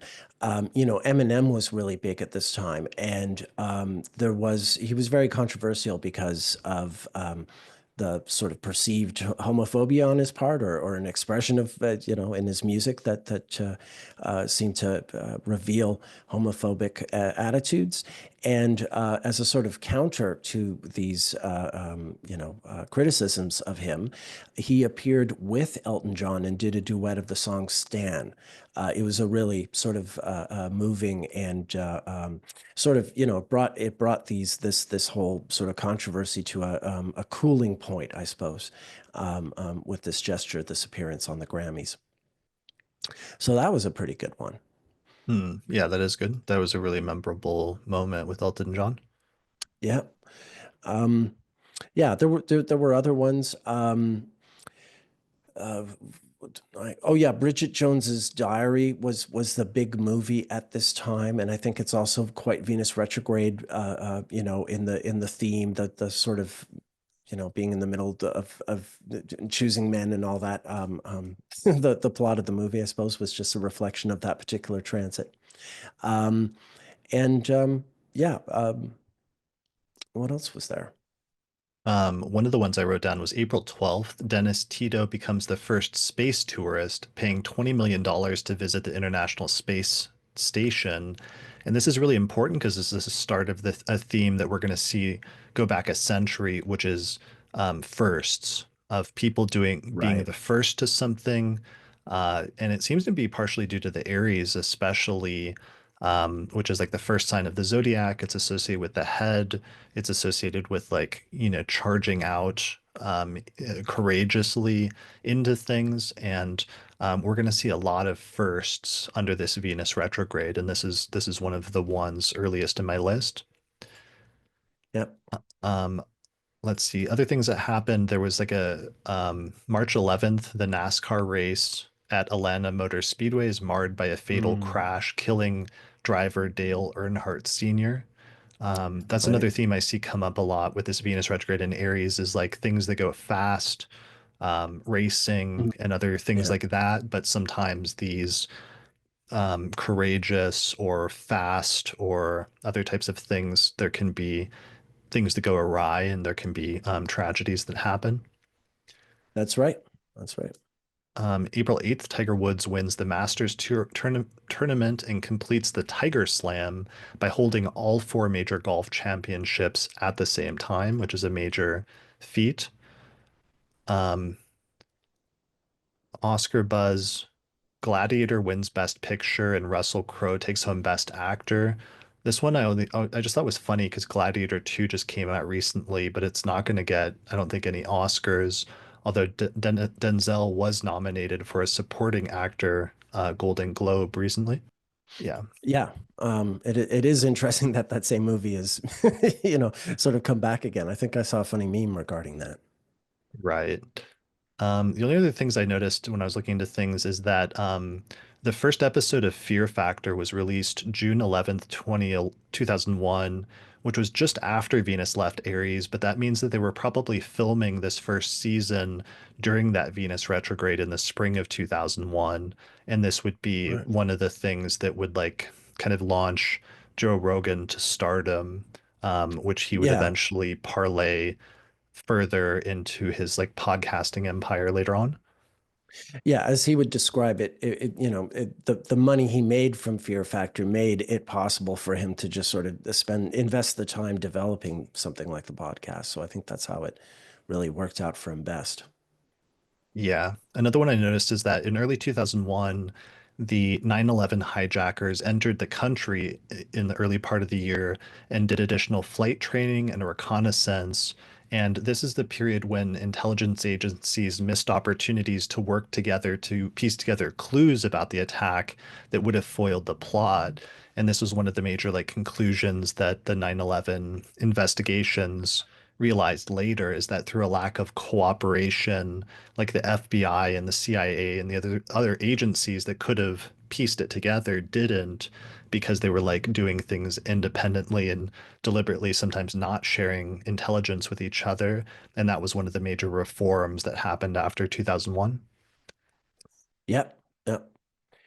There was also the Destiny's Child song "Survivor" came out in March of 2001, and it also reminds me. This was around the time I think the movie came out a little before. They also did the theme music to the Charlie's Angels movie, which is funny because when we get to 1977, Charlie's Angels will come up again. But Venus retrograde, this was right during that period in early 2001. Destiny's Child were already well known, but Survivor really sort of was the moment I think where they hit this level of superstardom that they hadn't achieved until that very moment. I remember I was in Europe at the time, and this was certainly when I was becoming aware of them, and where their music was everywhere. They'd had a few hits before this, but this is when they just became megastars, I think. Yeah, and Beyonce said that she wrote it in response to frustration of criticisms and said, quote, "It was all about what survival means for women and how hard it is to be the one when there are people out there who are trying to bring you down." And some of the lyrics were I'm a survivor. I'm not going to give up. I'm not going to stop. I'm going to work harder. I'm a survivor. I'm going to make it. I will survive. I think it's a very Venus retrograde and Aries song that became popular. And that's one of the things I kept seeing over and over again. And I'll try to pay attention to is sometimes there will be like a song or music during a specific period that captures something about like the essence of the energy during that period? Yeah, yeah. It's just perfectly that exactly. When they released their first album in 1998, it had been during a Venus retrograde, going from Aquarius to Capricorn. So they were already sort of in that cycle. Their second album, The Writings on the Wall, came out in July of 1999. So that was the Venus retrograde in Leo. So Survivors, like their third album, the album itself comes out in May. The single was in March. But right from the first to the second to the third album, these releases all consistently came out during Venus retrogrades.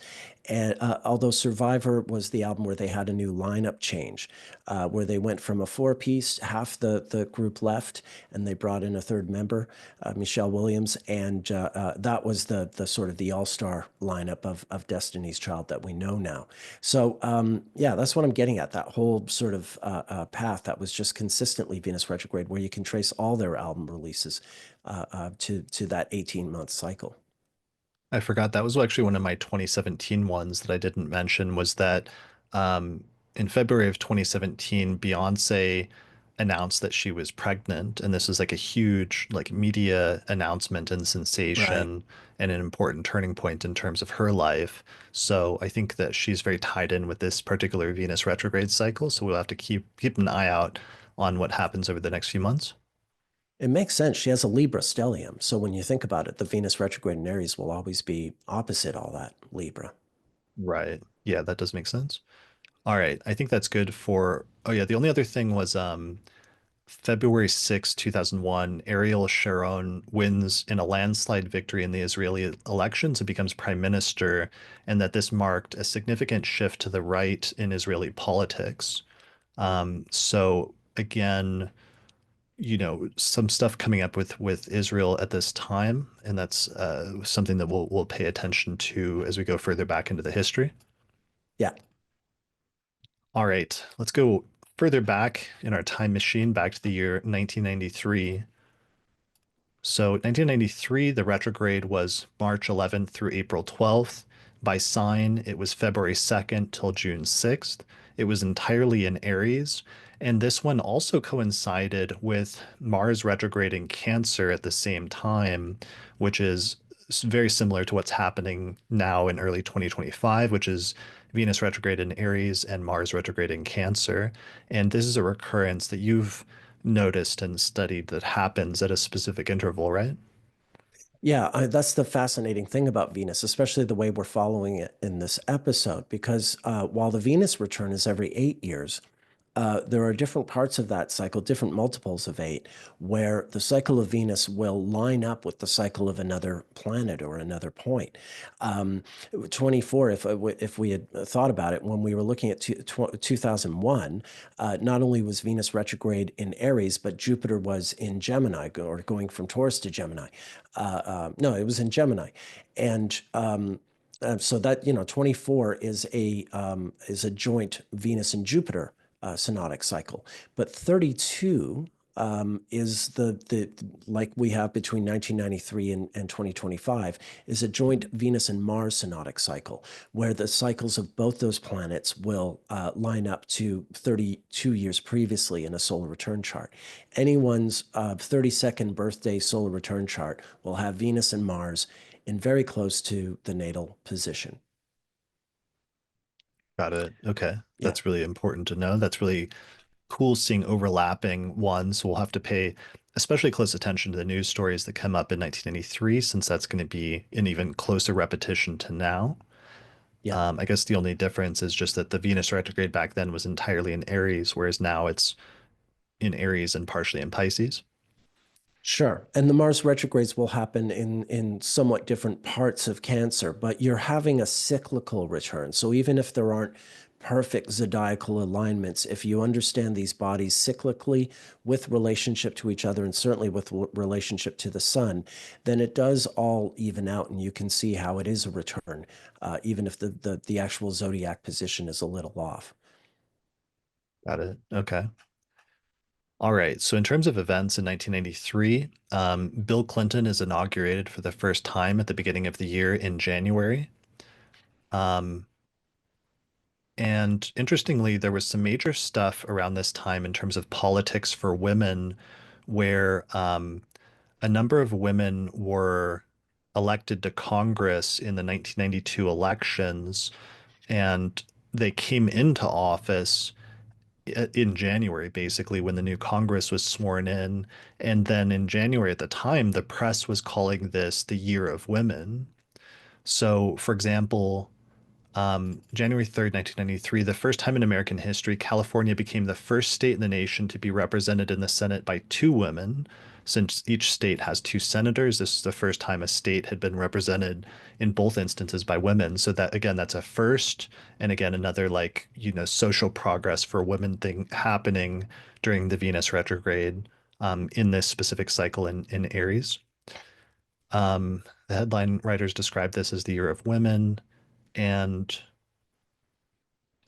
never before had four women been elected to the Senate in a single election year.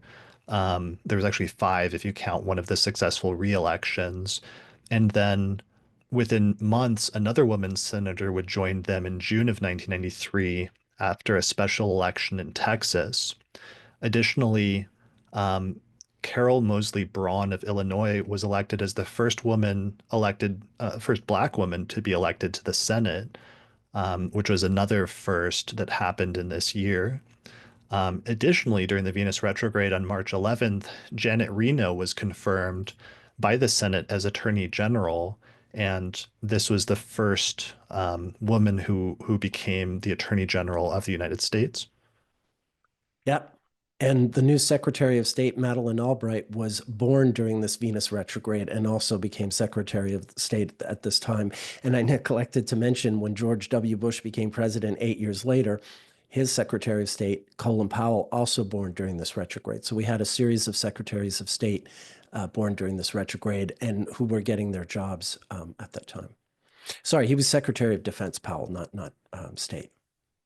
Right. And didn't he come in under Clinton? No, Powell came in with Bush. Did he? I thought he was a Yeah. carryover. Maybe I'm wrong. No, Um, he was a Republican. okay. So let's see, Janet Reno. So the Secretary of State, though, did she come in at the beginning of Clinton's term? Because that might have been one I overlooked. Madeleine Albright, I believe so. Yeah.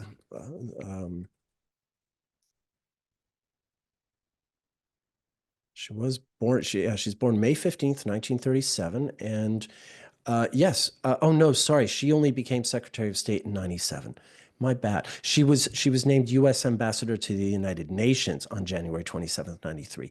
So she was with Clinton Okay. all along, but she only became Secretary of State in 97. I forgot that part.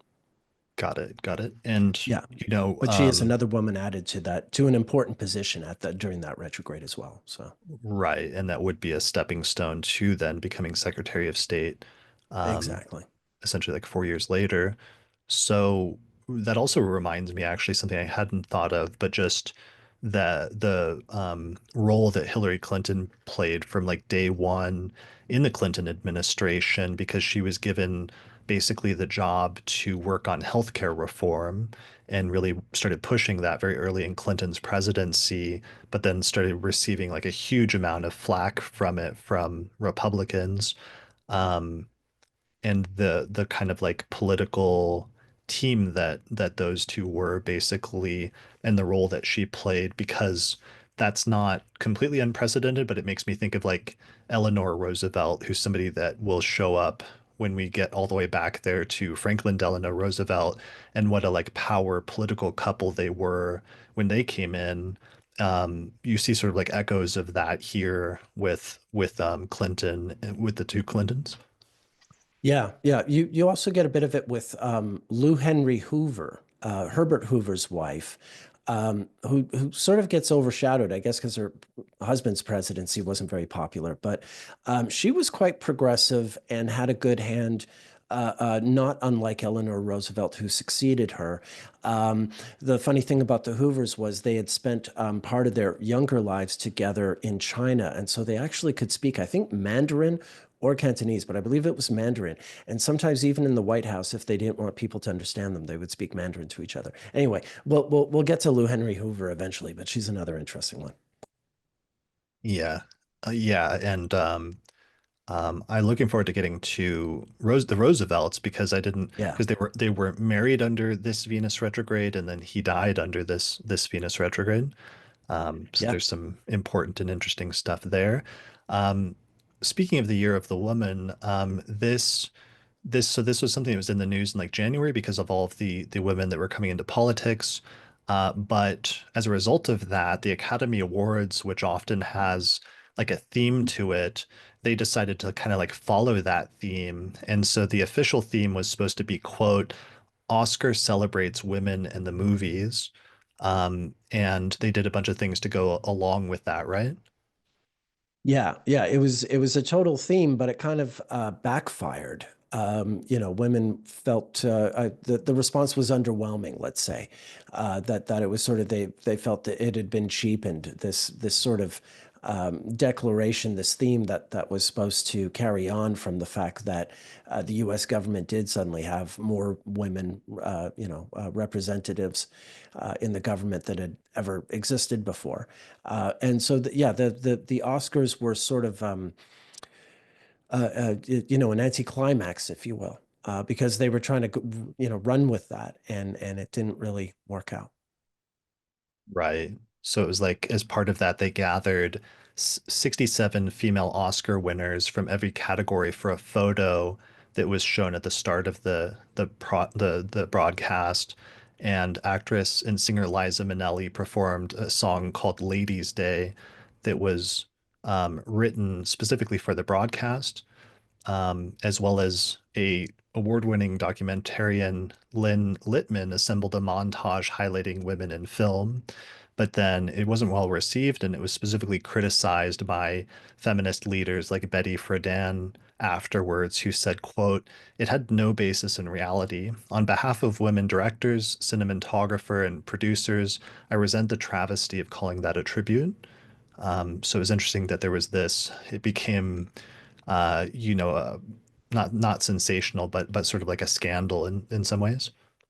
Yeah, and interesting. Betty Friedan, born, I believe, February 4th, 1921, in this same Venus cycle as she was now speaking up in. So, yeah, this Incredible. material keeps writing itself. It does not stop. Yeah. All right. The other thing, So speaking, there was one other thing. You mentioned Janet Reno, and I went and diverted you to Madeleine Albright.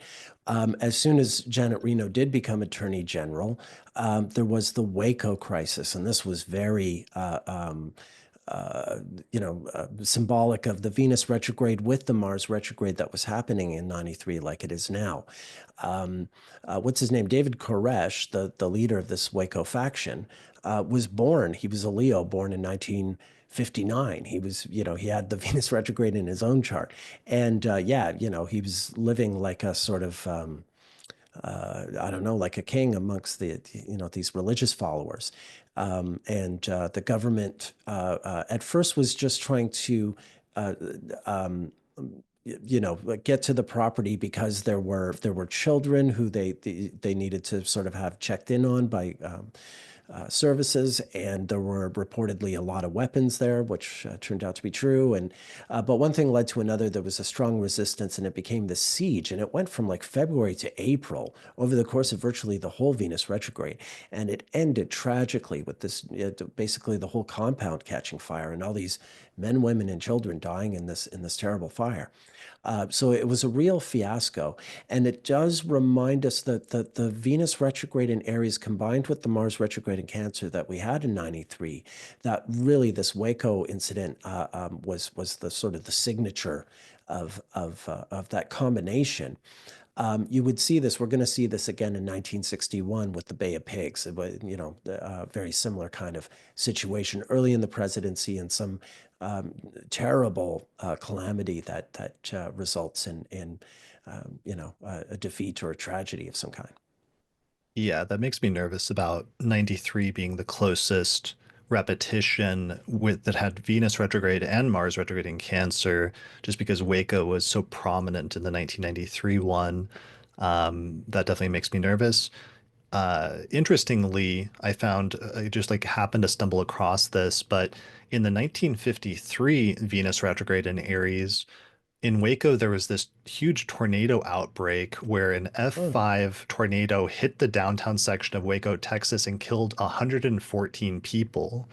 So wow. there was this weird repetition with the city having this major disaster that connected these two Venus retrograde and Aries periods from 1953 to 1993. Okay, well, 40 years is a joined Venus and Mercury synodic return. So it would also be interesting to look at those planets relative to each other in those 2 years. Um, Alongside Waco in late February of 1993, there was also the very first attack on the World Trade Center, which sort of anticipated 9/11's arrival 8.5 years later. So also there, there was foreshadowing in that transit, we'd say. Yeah, That's also connected to that Venus retrograde and that Mars. that absolutely makes me nervous. That was on March 12th, the first World Okay. Trade Center bombing in New York City. And that's why I was focused on how the 9/11 hijackers 8 years later were basically finalizing preparations for Right. the 9/11 attack during the Venus retrograde of 2001, because the first bombing that was the first attempt to do the same thing happened literally one Venus retrograde cycle earlier, and it was a failure, but then it set up the foundation of what would be attempted then 8 years later. That's right. Yeah. So those are some of the things in 2001. Do you have other? Oh yeah, I have one other. I've 1993. We were doing 93, right? Yeah, sorry, 1993. There In was also the storm of the century in Cuba. It was called the storm of the century, March 12th, 1993. Um, a powerful prefrontal squall line hit western and central Cuba. And yeah, I mean, you know, Cuba gets a lot of storms. So if they were calling it the storm of the century, it was probably pretty crazy. And I just mentioned the Bay of Pigs a minute ago. I forgot that both of these things occur. Venus retrograde in Aries, Mars coming out of retrograde in Cancer. Got it. Okay. An interesting one in pop culture that I caught was that in January of 1993, David Letterman announced that he was going to leave NBC. And then during the retrograde, this whole bidding war ensued, which eventually CBS won. So his last show on NBC ended up being June 25th, 1993. So the retrograde was like him wrapping up his time there and getting ready to move to CBS, where he would stay for the rest of his television career, basically. Yeah. Interestingly, in connection with that, then they needed to find a replacement for Letterman on NBC. And on April 25th, 1993, Lorne Michaels chose Conan O'Brien to replace Letterman. And Conan was just this obscure writer for The Simpsons at the time. And what's funny about this is I found this headline from the New York Times yesterday that was like very unenthusiastic. It just said, NBC has picked an unknown writer to replace Letterman. And that, Conan has the sun and Jupiter in Aries. So this was his Venus retrograde story, is suddenly he gets lifted up out of obscurity to suddenly become like a household name virtually overnight. And initially everybody was just like, who is this guy? And it was kind of a little bit of an awkward transition. It was Um, even worse than that. It was like, who the hell does he think he is? It was more like, right. but he warmed our hearts. He warmed our hearts. Yeah. Yeah. But he He had a rough, yeah, no one believed in him. But it was impressive. He totally won everyone over. Yeah. So he was undergoing like a series of auditions and like screen tests and stuff during the Venus retrograde, and then eventually he gets announced. But I thought this was a nice parallel with like Lady Gaga, where during the Venus retrograde in 2009 that goes over her Aries stuff, she gets lifted up and suddenly um, is just becomes this huge worldwide singing sensation. And similarly with Conan, during this retrograde, he gets lifted up and becomes a household name virtually overnight. And he got really lucky. I mean, he got really lucky that Yeah. he was chosen for that role by Lauren Michaels, who saw something in him.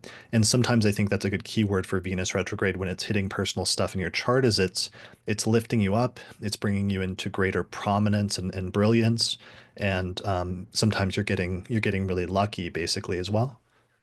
Yeah, and it's funny too because I've heard Conan talk about this period in his life, and he was a comedy writer. He'd written for The Simpsons, he'd written for Saturday Night Live. He was a proven comedy talent behind the scenes.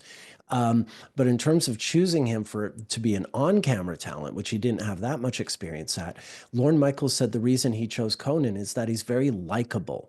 That people like he just knew like, yeah, no, you're a good, decent guy. That's why you're going to be good. Sure, you know how to write comedy, but lots of people are funny. But he also chose Conan because Conan's like a good, decent guy, which I think is also interesting with regard to uh, the concerns of Venus. This was at the tail end of this was already the April part of the Venus retrograde where it's emerging as a morning star. So there is this sort of like young, youthful, pure sort of figure, who's going to regenerate the show and get the ratings back up and win us over gradually. Yeah, in terms of pop culture, there were some very curious times, even sort of behind the scenes in terms of like origin stories. On March 4th, 1993, the very first auditions for the group that would become the Spice Girls was held.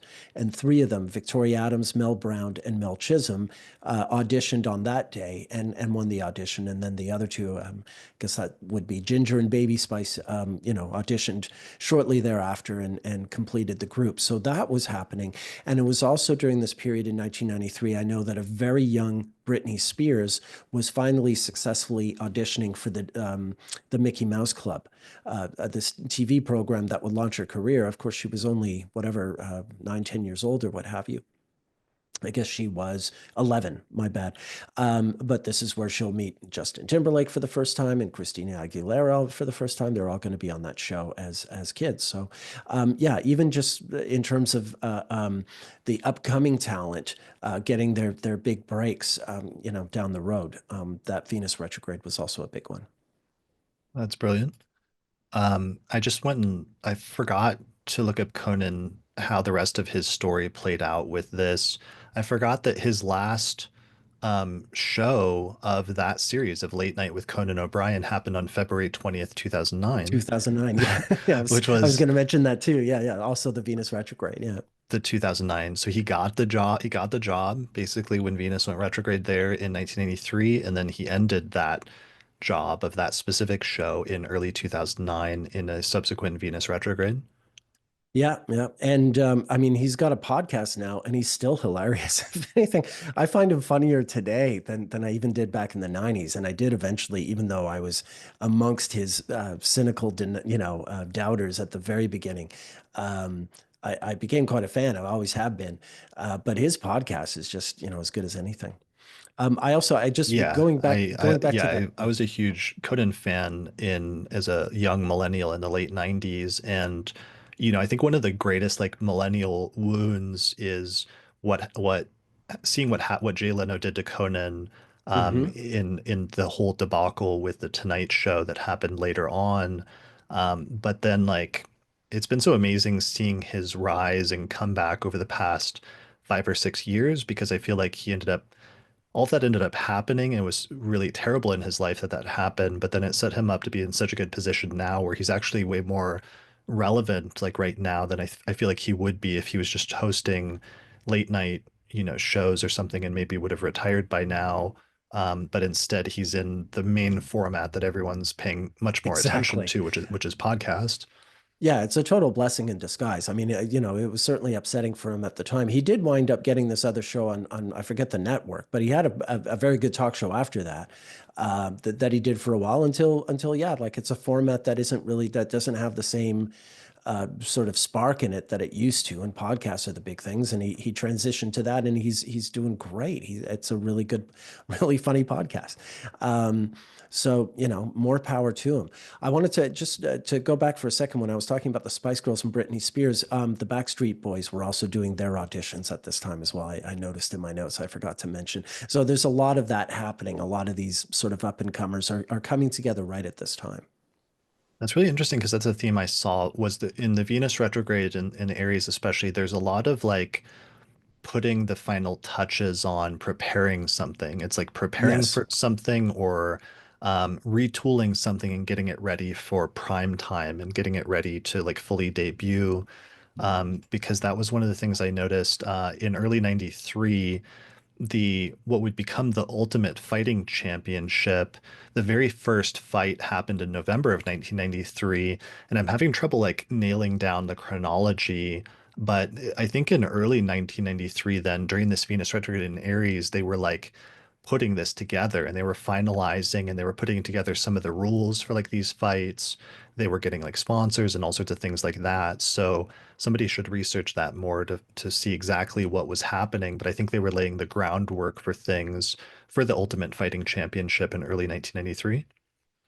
Yeah, we're going to see this quite a bit. I mean, later on in 1969, we're going to see that the Jackson Five are signing their record contract, and we're going to see the Carpenters are signing their record contract. Again, it's all these sort of like up and coming stars who are finally getting that big break. That will be a big deal as they get to show what they can do. Yeah, we'll see it in the next one also with like Yeah, Nintendo right. finalizing its designs in 85 before launching. Yeah. Okay, other ones really quickly for this one. March 27th, Jiang Zemin is elected president of the People's Republic of China. Hmm. So this is a major shift. And also very important, April 4th, the first public version of the Mosaic web browser is released, which made the internet more accessible to the general public. So this is a huge important event in terms of the history of the internet, the very first web browser, and it's happening, very close to this Venus retrograde in 1993.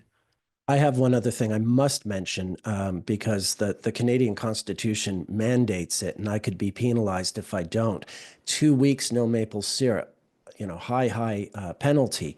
March 25th, 1993, Kim Campbell announced her candidacy to be the leader of the Progressive Conservative Party. Brian Mulroney, who'd been the prime minister, had just stepped down. They were having a leadership conference, not unlike the Liberals are about to have. And she put her candidacy forth and she won. And so, for a temporary time in 1993, starting with her announcing this candidacy and winning it, she became Canada's only woman prime minister. She would wind up losing the election, I think in October it was, in part because there was a scandal involved. She was running against Jean Chrétien, who had a sort of a facial tic and due to Bell's palsy, and someone on her campaign put out an ad that made fun of it, and so there was this huge backlash. Like, how dare you, humiliate this man for a physical thing that he can't control? And he gave a great speech where he sort of managed to spin that, and he won the election. Oh, Um, wow. but yeah, this is when she does become, the candidate for prime, and she does become prime minister over the course of that Venus retrograde in 93, only to lose it at the end of the year. Interesting. Nice. That's a good Yeah, one. yeah. Last two things I found that are kind of throwaway ones, but in pop culture, the movie Groundhog Day with Bill Murray was released February 12th and became like this comedy classic of him repeating the same day over and over again and like falling in love with this woman, which is a notable movie during that Venus retrograde. And then also during this Venus retrograde, March 8th, 1993, the television show on MTV Beavis and Butthead premieres, which Oh was like boy, a yeah. very like risque, show. I don't know how else to describe it, especially in like 1993. You said risque. Oh. All All right. right. Sorry. Very Yeah, 1993 of you. yeah. You can just imagine. Yeah, great show. Um, What is yeah, another the other. term for risque? Like I've been searching for one. I need a better one. Do you got anything? Well, I mean, it's not so much. I mean, risque. It was very lowbrow. Like, it's these two Right. snotty kids who are dumb as anything who comment on music videos. Is how it started, and it was very hilarious. And then there's a movie Like that's just obs great. obscene. Yeah, obscene, but obscene the way 9-year-olds are obscene. Like, not like not. I mean, in 2025, maybe we have a different notion. I guess it was seen as certainly degenerate, which is sort of the kind of accusation that some will cast at others during a Venus retrograde. I'm looking up synonyms: bawdy, indecent, ribald, Sure. rude, racy. Yeah. Words like this, these are all actually kind of good Venus retrograde terms They're in some great context. Venus retrograde terms. Yeah. Yeah. Yeah. Yeah. Um, yeah, another movie that came out around that time was Falling Down, which has a sort of, Michael, what's his name? Douglas. The Michael Douglas. Yeah, yeah. It's sort of a notorious movie about sort of raging at society, not being able to handle the way society is changing. That's his character, who only realizes at the very end that he's the bad guy. So that's another sort of element to Venus retrograde, that the idea that the world changes and some people just don't want it to, or can't change with it. Yeah. And protest also is just like a huge one. Yeah. Um, all right. That's good for 1993. Let's take a little break. All right, let's transition into talking about 1985 and the Venus retrograde that occurred in Aries in the early part of that year. So the dates are about the same. Retrograde March 13th through April 24th. By sign, it was February 2nd through June 6th of 1985. Um, Ronald Reagan, had just been inaugurated into his second term after a sweeping victory in the 1984 presidential election that occurred in November, and then he's inaugurated in January. Um, Yeah. yeah. This was an inauguration where, since the 20th fell on the Sunday, he was actually inaugurated January 21st, 1985, a Monday. Okay, got it. This And would I have believe been it was a very cold day as well, as I recall. This was probably the one then that Quigley, the astrologer Joan Quigley, adjusted a little bit, where she tried to move it by like a few minutes to make the chart a little bit better. Yeah, my inauguration says 11:49 a.m. Is the one I have from Interesting. from I believe that the White House website. So yeah, Yeah, that was the yeah. thing with him doing Hmm. using the astrologers. All right. So Reagan, second term, sweeping victory, sweeps into victory. Like the map for that one is crazy. It's just like all red in that electoral college map for that election. Yeah, except for Minnesota, as I recall. Okay, Minnesota is the one holdout. I believe so. Yeah. Got it. So that is Reagan. One of the biggest geopolitical events that happened, though, shortly after his inauguration in the world is that on March 10th, the leader of the Soviet Union died in March 10th of 1985, right? Yeah, Konstantin Chernenko died. He'd only been leader for about a year. His predecessor had also not lasted very long. There was this whole succession of events in the 80s, starting with even before the death of Brezhnev, the guy who was expected to succeed Brezhnev died in February of 82. I forget his name offhand. Then there was Brezhnev, died in November of 82. He was replaced by a guy who only lived until I think the spring of 84. And then Chernyenko was in charge for about a year. And then out of the blue, because they'd run out of so many of the old guard, they bring in someone who's of the next generation in their context, and that was Gorbachev. Got it. So this ends up being a pivotal turning point in the history of the Soviet Union because Gorbachev starts instituting reforms, basically, right? Yeah, yeah. He's not trying to end the Soviet Union. He really thinks he's getting it into working shape. Um, he's eventually going to be deemed something of an idealist, but certainly he puts into place all these reforms that are supposed to improve the way the Soviet Union handles communism. And the fact that he's coming in during this Venus retrograde is really interesting because it really sets a pattern for the duration of his political career. Because it's going to be in October of 1986 when Venus goes retrograde in Scorpio that he meets up with Reagan in Reykjavik and they really start to plan the new peace. And then the Venus retrograde following that in June of 1988 sees Ronald Reagan actually in Moscow signing an anti-nuclear treaty. And then finally, certainly in August of 1991, there was an attempted coup against Gorbachev. One last attempt of the old Soviet Guard to sort of stop his dismantling ultimately of the Soviet Union. I Hmm. was in East Berlin the day that happened, actually, and it was a very interesting place to be. Um, So yeah, this when Gorbachev is coming to power in March of 1985, the sort of the landmarks of how that's going to unfold and lead to the fall of the Soviet Union is really marked in very interesting places by the periods where Venus is retrograde. Okay. So this was Gorbachev coming to power is kind of like the beginning of the end of the Soviet Union in some ways, and would certainly like lead to that over the course of the next decade. Yeah, I mean, there are other forces at work, but his is the most sort of deliberate and done on the part of the Soviet Union, as opposed to just sort of external circumstances contributing to everything unfolding the way it does. Okay, got it.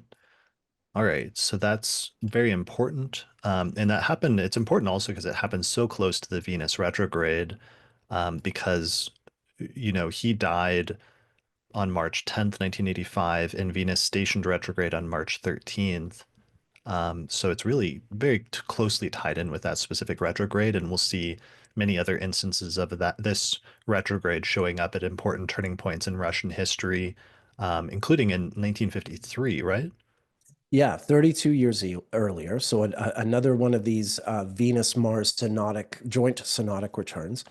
I believe it's March 2nd, 1953. I could be off by a day or two, is when Stalin dies, just after Eisenhower was inaugurated president in January.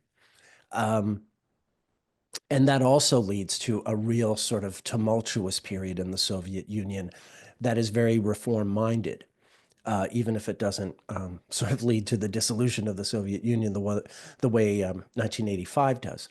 So there are some parallels just between 1953 and 1985, certainly because of that joint synodic Venus and Mars return and the fact that the leader of the Soviet Union is dying.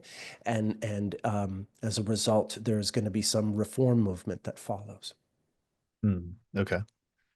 All right, so we'll come back to that later. One of the major things I saw that came up in the 1985 Venus retrograde that made me laugh is that April 23rd, 1985 was when the new Coke formula is released by the Coca-Cola company, where they did this really controversial change where Coke was losing market share to Pepsi during the course of the early 1980s, and Pepsi was sweeter. So the Coca-Cola CEOs decided to reformulate Coke to make it sweeter, which is honestly a hilarious Venus thing because Venus has always traditionally been associated with things that are sweet. And they actually tried to, Hmm. reformulate something, which is very retrograde, to go back and revise something and make it sweeter. But it completely like backfired, and the public did not like it. And within months, they had to start walking it back until eventually they brought the original Coke formula back that summer. Yeah, I remember it well. It was a total flop, and yeah, they did. And then what happened was really funny. Then they did figure their thing out, and some people even thought this was the plan all along. They introduced the new Coke, it flopped, and they brought back the old Coke, but now they called it Coca-Cola Classic, and that did boost sales because Mm. now everyone was happy to have, Coca-Cola Classic out. So that's how that went down in the end. Right. That's funny that it's called classic because classic, harkens back to the past, to like something, Right. Yeah. in history, and it's like retrograde. And then, nowadays everybody talks about, and there's this conspiracy that about whether or not, because they also switched out using like cane sugar for corn syrup. Right. When they brought Coca-Cola Classic back. So sometimes it's like speculated of like, well, maybe that was just a marketing ploy to make this shift that would subtly change the taste of the original formula and to make that transition. And they did it to mask that. And usually that's Right. said to be not probably true, but it's still like speculated upon around that time. Interestingly, also in early 1985, Coke launched in select US cities, they launched Cherry Coke for the first time. I So remember that. Yeah. another interesting Venus retrograde, like cherry red, harkens to like the pink stuff from like Barbie and other things like that. But Right. Cherry Coke gets launched during this Venus retrograde in 1985. Yeah. Yeah. You used to a cherry Coke was something that you would really get at your old-fashioned soda fountain. In Montreal, there was this classic old place called Ben's Delicatessen where you could get that sort of old school um, soda fountain kind of drink. And so they would make a Coke, but they would put cherry syrup on it in it, and it was a popular drink for a long time. But yeah, suddenly they figured they would just put that stuff in a can, and that's what they did. Nice. Yeah, There well, I was a think lot of that experimentation with those drinks from this point onward. Actually, you saw this. I think more broadly, suddenly these sodas were coming out with different flavors, different. Yeah, it kept going and going and snowballing. And you can almost think of the new Coke moment being the moment when that all really starts to accelerate. that's actually really funny. Now that makes me want to look at some of the later iterations under this Venus retrograde. Like now they have those machines where you can mix Coke with like 10 different, flavors, and Right. whether like the rollout of those was under this Venus retrograde would be funny. Yeah, Um, it'd be really worth following. Yeah. I think this one, the new Kokomo, though, is a good example because it's like somebody trying to do a redesign or a reworking or to revise something, and during a Venus retrograde. And sometimes that doesn't work out and it's rejected by the public and they want to stick with the past. And you have to Yep. like go back on something, kind of like a Mercury retrograde. But sometimes the revising or sometimes like the makeover, like getting a makeover, sometimes can happen if you have like a Venus retrograde in your first house. Sometimes it sticks and it actually works, and it's changed from that point forward. So it's one of the duality of that in Venus retrograde. Indeed. And it's even funnier. Coca-Cola was first sold in Atlanta on May 8th, 1886. And Venus was at 2 degrees of Aries, and it was just 58 days after a retrograde period, which had been in Aquarius. Mm. So it's even interesting if you go back almost 100 years, I think it's 99 years before the new Coke is the first Coke. And the first Coke did have Venus and Aries, and it wasn't too far away. It was a very bright morning star. It was 58 days after the direct station. So there's even some history there with Coca-Cola. Interesting, interesting. Well, yeah, and it's just like, sometimes it's referred to derisively today as like sugar water, and like fundamentally, if you break it down, that is kind of what it is. So it's interesting, just because Venus Absolutely. has always been associated with sweet things and with sugar. Yep. All right. Another really funny one I found in this retrograde in 1985 was on March 31st, 1985. The first WrestleMania professional wrestling event is held at Madison Square Garden in New York City. And I thought that was a really funny, like Venus and Aries thing to have the first big WrestleMania, event. Right. I mean, it's theater, right? It's just, yeah, What do you fun mean? little theater with a lot of like oh, Chris. Theater? Oh, Oh, yeah, Chris, I sit no, down. I it's have it's something to tell totally you. it's totally real, Nick. Oh, These are Chris, I don't know how to break it professional to you. athletes that are operating at the highest levels of, And what they're who have very very earnest and serious grievances with each other that just right. happen to sort of unravel perfectly in front of everyone on the stage, entirely unscripted, all legitimate and very real. Yeah, no, of course, Chris. Well, this was the time at this event that Hulk Hogan and Mr. T teamed up at this WrestleMania to defeat their two opponents in the main event. So, yeah, it also had celebrity guests, including former heavyweight boxing champion Muhammad Ali, who served as a referee. Oh yeah. He pops up a lot in Venus retrograde stories. Less so that the Aries one, although there are some important ones that coincide. But he's a very Venus retrograde guy and born during one as well. Hmm, okay. Well, I thought that was interesting just because then, 8 years later, in early 1993, they're putting together the UFC, which has now become the sort of bigger thing in our time. Other things that were happening in 1985. In early 1985, I'm having trouble nailing down the dates on this, but I think if I'm correct that in January, Nintendo debuted the NES console at a electronics trade expo that happened. And if I understand correctly, what happened, they debuted it in January, but then a lot of the press was like super skeptical and derisive of it because of the video game crash of 1983, where the video game market became oversaturated and it just completely tanked. So Nintendo was like coming up with this new home console, and a lot of people were skeptical it would take off because it was in kind of like a dark period for home consoles. And if I understand the dates, because I was having trouble confirming and researching this, but I think they rolled it out in January at this first expo with one design, but then by June, towards the end of the Venus retrograde on June 5th, there was another trade expo and they had rolled out a redesign of it where they made it instead of loading the game from the top, where you load the game from the side.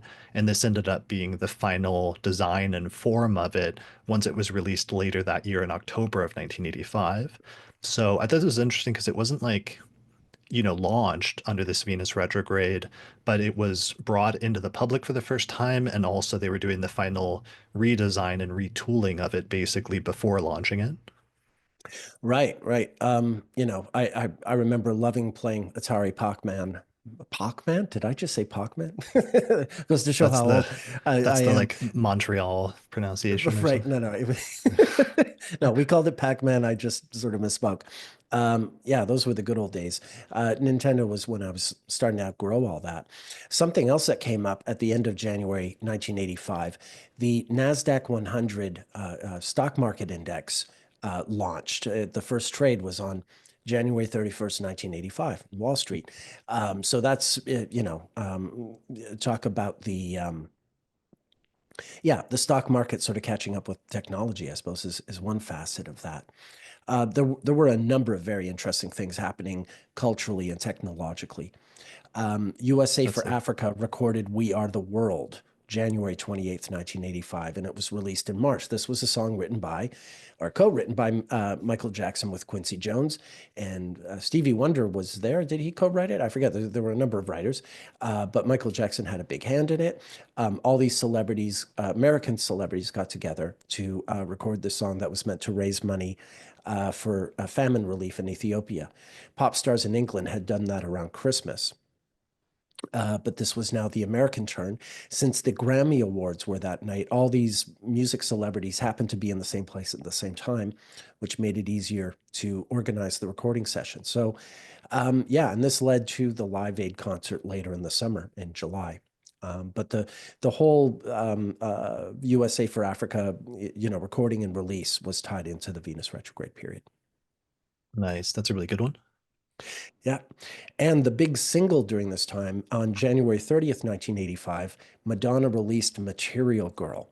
She had already Mm. had a big hit with Like a Virgin, and that was like she'd had some other hits that were minor. Like a Virgin, like is the big like number one that made her a star. But then Material Girl is the follow-up. So is she just going to be like this, one-hit wonder, or is she going to keep having chart-topping hits? And Material Girl, of course, is I mean, it's obviously there's an element of satire, although very well done. She's mimicking an old Marilyn Monroe film in the video, and it's all in pink. Again that sort of that theme, a very similar color to the hats. 32 years later, and yeah, just the perfect number one single for that Venus retrograde in 1985. Yeah, that's funny. That's a funny parallel because like later, I remember when Lady Gaga first exploded in like 2009, she was sometimes compared to Madonna. And so it's interesting both of them Yeah. having that to some extent with that Venus retrograde. Yeah. Whitney Houston's very first LP was released February 14th, 1985. So you're also seeing, eventually she would have a daughter born during this Venus retrograde in 93, and then she would have some legal troubles, I think in 2009, or one of the other Venus retrogrades in Aries also pops up in her life. So that's another huge legendary singer whose life privately and publicly was very tied to this Venus retrograde cycle as well. One other first that I noticed that's kind of a bizarre but interesting one is that the world's first internet domain name was registered on March 16th, Right. 1985. And this is for the company, it was symbolics.com. And this was 2 days after Venus went retrograde. And I thought this was crazy because that's super early. Yeah. One of the things, did I mention that 8 years after this in 1983 was the first internet browser during that Venus retrograde? You didn't mention that. I was just thinking about that too. I was going to look for it, but yeah, no, it absolutely was, as I recall. So Okay. that's an interesting return. Well done. Yeah, that was a major one in 1993 I meant to mention was the first internet browser, and then it's like weirdly connected to the first internet domain in 85. And this is bizarrely early because this is like before browsers or anything, but prior to this time, it's like on the internet, the sort of internalized internets, they just had numbers, and then domain names give names or letters that are assigned to those numbers so you can find internet addresses more easily as well as like remember them more easily by having words instead of just numbers. Right. And I am just remembering in real time, duh, this all you're gonna love this. It all follows through. The internet bubble pop was Oh, March or 2001. April of 2001. Yeah. Right. I That's mean, good. I remember that very well because I was getting paid to write this was my very first astrology job was writing All right. astrology articles for Star IQ. I started in November of 2000 and wrote right up until April 2001 when their funding ran out because of the the stock market, it's not the stock market, the internet bubble bursting. So yeah, with that in mind, that just follows through with those other two, the browser and the first domain. That's crazy. Yeah, that's really good. I like that. So there's a whole thread there. I think there's actually one in 60 then that'll tie in with that I didn't make that connection, but we'll talk about that soon. Mm, yeah, 69 maybe, I think so. Yeah, 69. Yeah, Um, yeah. there were a couple of important ones in South Africa, right? Yeah, well, I mean, the Venus retrograde in Aries often pops up in South Africa. In 1985, which one did you have in mind with 1985? So February 6th, Nelson Mandela rejects South African Right, president's right. offer for a There we are. Yeah. conditional release from prison, and Mandela insists on unconditional release and an end to apartheid. And then also unrelated, but a couple of months later, on April 15th, South Africa ends its ban on interracial marriages.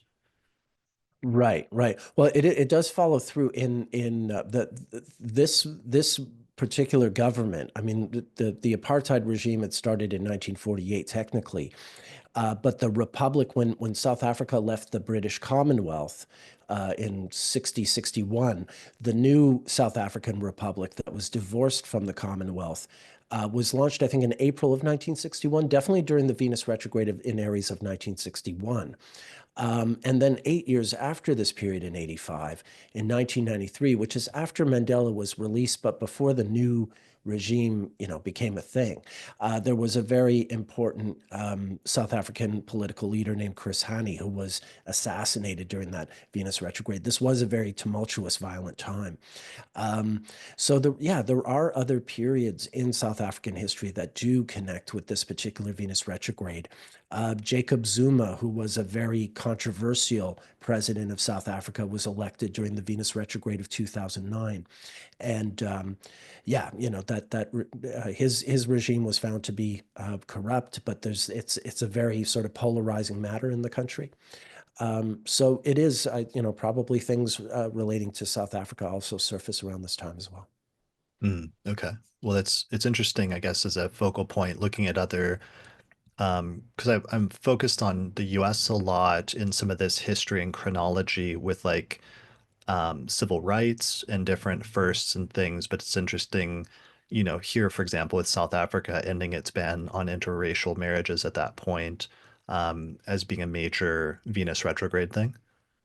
Yeah, yeah. I mean, it was as radical to them as, say, making gay marriage legal in the United States was, no less so, and relative to the social norms prior to that. So yeah, it was a huge deal. This is what was unfolding over the course of the 80s is once Mozambique and Zimbabwe were sort of out of the picture as buffers to the South African apartheid regime, they sort of knew that the writing was on the wall, and so it was a very gradual process of loosening apartheid until, of course, it was finally ended. So yeah, what happened in 85 with that is virtually the midpoint of that loosening, that very gradual loosening of it. I like that you said that gradual loosening because that was a note that I wrote later after finishing most of the notes as I realized a recurring theme. I have a recurring themes section, but one of the things I wrote was incremental progress in social movements during each retrograde in these 8-year repetitions. And this is very visible, especially in the 20th century in the women's suffrage and rights movement over the past century. But even here, we see little like incremental things. Yeah, yeah. And another thing that occurs to me, we mentioned in 1993 there was the storm of the century in Cuba, and I mentioned also in 1961 we're going to get to the Bay of Pigs invasion between the U.S. and Cuba. Well, excuse me, on May 20th, 1985, the U.S. government launched Radio Marti, which was a propaganda radio station that they would broadcast to Cuba, advancing the American propaganda position against communist Cuba. So again, this Venus retrograde comes up in the ongoing, war of words, let's say, between the U.S. and Cuba. Mm, yeah, that's good. Yeah. All right. Well, I think that brings us to the end of 1985, unless you've got any other major ones before we move on. I mean, the Go-Go's broke up, and Ronald Reagan went to Bitburg Cemetery, which was a cemetery that had some old Nazi officers buried there, so it was kind of a scandal. There were a bunch of things. People like Sam Altman was born during this retrograde. So, there's also, these are people that you can watch in the news, as it were. But yeah, we can keep going. There's so much. There is a lot more, but we can keep going. Yeah, we got another century to get through, half century, 3/4. So let's keep it Yeah. moving. All right, my friend, let's go back. We're now going back before I was born to the year 1977. So I'm gonna have to lean on you more for cultural things from prior to this point. I'll be happy to oblige. Yes, I Okay. was 8 years old, and I do remember it well. Some very happy memories, and yeah, You were we got a lot of cool stuff to cover here. yeah, Um, you were a very hip like 8-year old, so you were very much with the oh, times was and I up to ever? Was I ever? Yeah. I was rocking a drum kit in a music school, and I already had long hair, and I was very sort of snotty and defiant, and acted like I knew everything. So yeah, just like any 8-year-old. nice, nice. So All right, where to so start? 77 is a great one. yeah. 77 is, um, I Let guess me my introduce favorite. it with Oh the yeah, the you periods like go I ahead. do I'm for the sorry. beginning of these. Yeah. So retrograde, March 15th through April 27th of 1977. But by sign, it started February 2nd through June 6th of 1977. And then the dates of greatest elongation are probably not too far outside of that. This one's important because the nodes were in Aries, and so this one coincided with an Aries eclipse, which is important because that's similar to the one that's coming up this year. Right. That December also Mars stationed retrograde in Leo, just like it did recently in 2024. So there's some parallels and echoes with this one. Interestingly, like one of those parallels and echoes I forgot to mention in the 2025 section, but it ties back to this 1977 one, which is January 20th of 1977 is when Carter was inaugurated president. Jimmy Carter was inaugurated president of the United States. And of course, Jimmy Carter just died at the end of December of 2024, a few weeks ago, and his funeral has just been taking place over the course of the past week or two, culminating, I think, yesterday with his national funeral on January 9th, 2025. And it was announced that January 9th was a national day of mourning in our honor of Carter, and that flags will be at half staff or supposed to be at half staff for the next 30 days following his death, which is going to then encompass and include Inauguration Day. So this one is incredibly striking to me because that means Jimmy Carter came into office and was inaugurated under the Venus retrograde in Aries of 1977. And then he passed away, and the nation was mourning him during the Venus retrograde repetition of early 2025. Yeah, that this particular Venus retrograde is actually the most common of any period in the Venus cycle, that to coincide with the death of U.S. presidents. Dwight Eisenhower died at the Venus retrograde in Aries in 1969. Franklin Roosevelt died at the end of the Second World War when Venus was retrograde in Aries. And then, of course, in the 19th century, that same Venus retrograde in Aries had been in Taurus. Garfield was shot during that Venus retrograde, although he died a little while after. Lincoln was shot and died during that retrograde. And even the very first president to die in office, William Henry Harrison, died when Venus was going retrograde in Taurus. And actually, at the same degree, Harrison died when Venus was at 25 Taurus. Lincoln was shot and died when Venus was at 25 Taurus. And Garfield was shot when Venus was at 25 Taurus. And there's also even what's it? James Polk died. He's the president to die to spend the shortest amount of time after leaving office and then dying, quickly after leaving office. However, whatever the best way to phrase that is, he died, I think, 2 or 3 months after leaving office, and it was also Venus coming out of that retrograde. So a lot of presidents have died during this particular little period, little interval in the Venus retrograde cycle. Wow, that's really striking. Yeah. Yeah, so that's important. That's crucial. And let's see, one of the things that came along with that that I thought was really interesting is that within his first 100 days, one of the things that Carter did is that on March 17th, 1977, the US Senate voted to ratify the Panama Canal Treaties, which eventually transferred control of the Panama Canal from the US to Panama. Um, and I think this is really interesting and hilarious because this is coming up in the news again recently because now Trump is like threatening to take over the Panama Canal or something again.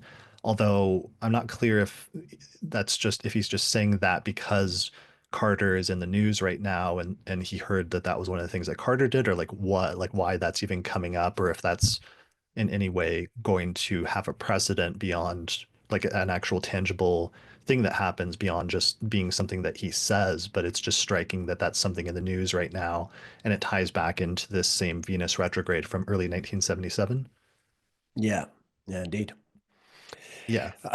Yeah, I mean, that's just the tip of the iceberg. There is so much going on. 1977 is one of my favorite of these Venus retrogrades. It's so Venus retrograde. Where to start? Outside of well, actually, there are some interesting ways in which politics and entertainment merge. We already discussed the fact that Justin Trudeau's father and mother were breaking up, and that his mother ran off with the Rolling Stones, as another member of the Rolling Stones was being arrested for drug possession. So there was all that going on in Canada, but over in England. Queen Elizabeth was having her Silver Jubilee, the 25th anniversary of her coronation. And there were all these celebrations in England, but this was happening just as punk rock was becoming a thing in England. And excuse me. It was in February of 1977 that the Sex Pistols, who were already a popular punk band who had been sort of sensationalized in December of '76 on British television when they made a guest appearance at like 6 in the evening and swore on television and caused this big scandal. So what happens is they replace their bass player with Sid Vicious at the end of February, and they sign a new record contract. They'd already been kicked off a bunch of record contracts for their behavior because they were quite, rude punk rockers. And they sign their new record contract right at Buckingham Palace as a sort of, middle finger, although the British do two fingers and not a middle finger, but the same deal, to the monarchy. And then they release this song called God Save the Queen in the middle of the Queen's Silver Jubilee. And the cover art for the single is a picture of the Queen with a clothing pin through her nose, like punking up the Queen. And because the band's called the Sex Pistols, and this is 1977, the song goes to the top of the charts, and BBC has this show Top of the Pops where whatever artist has the top single of the week gets to appear on the show. But now the Sex Pistols have this song and it's #1 on the charts, and the BBC doesn't even want to say the name of the band, on air. So it's very Venus retrograde, the way they sort of burst onto the scene. They're very rude, again, when we were talking about Beavis and Butthead. The same thing, very sort of snotty, rude, disrespectful, certainly, turning everything over, as it were. And this really is that era. This Venus retrograde in Aries is when punk becomes this big sort of national cultural happening, as opposed to just something some kids are doing in some basement club somewhere.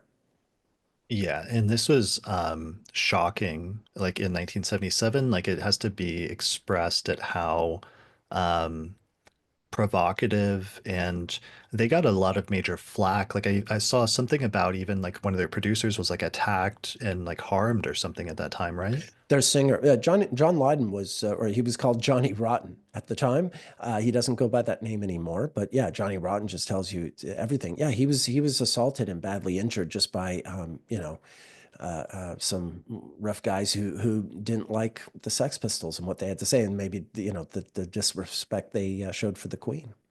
I saw something about like razor blades, like a producer being cut up or bloodied by like razor blades or something like that.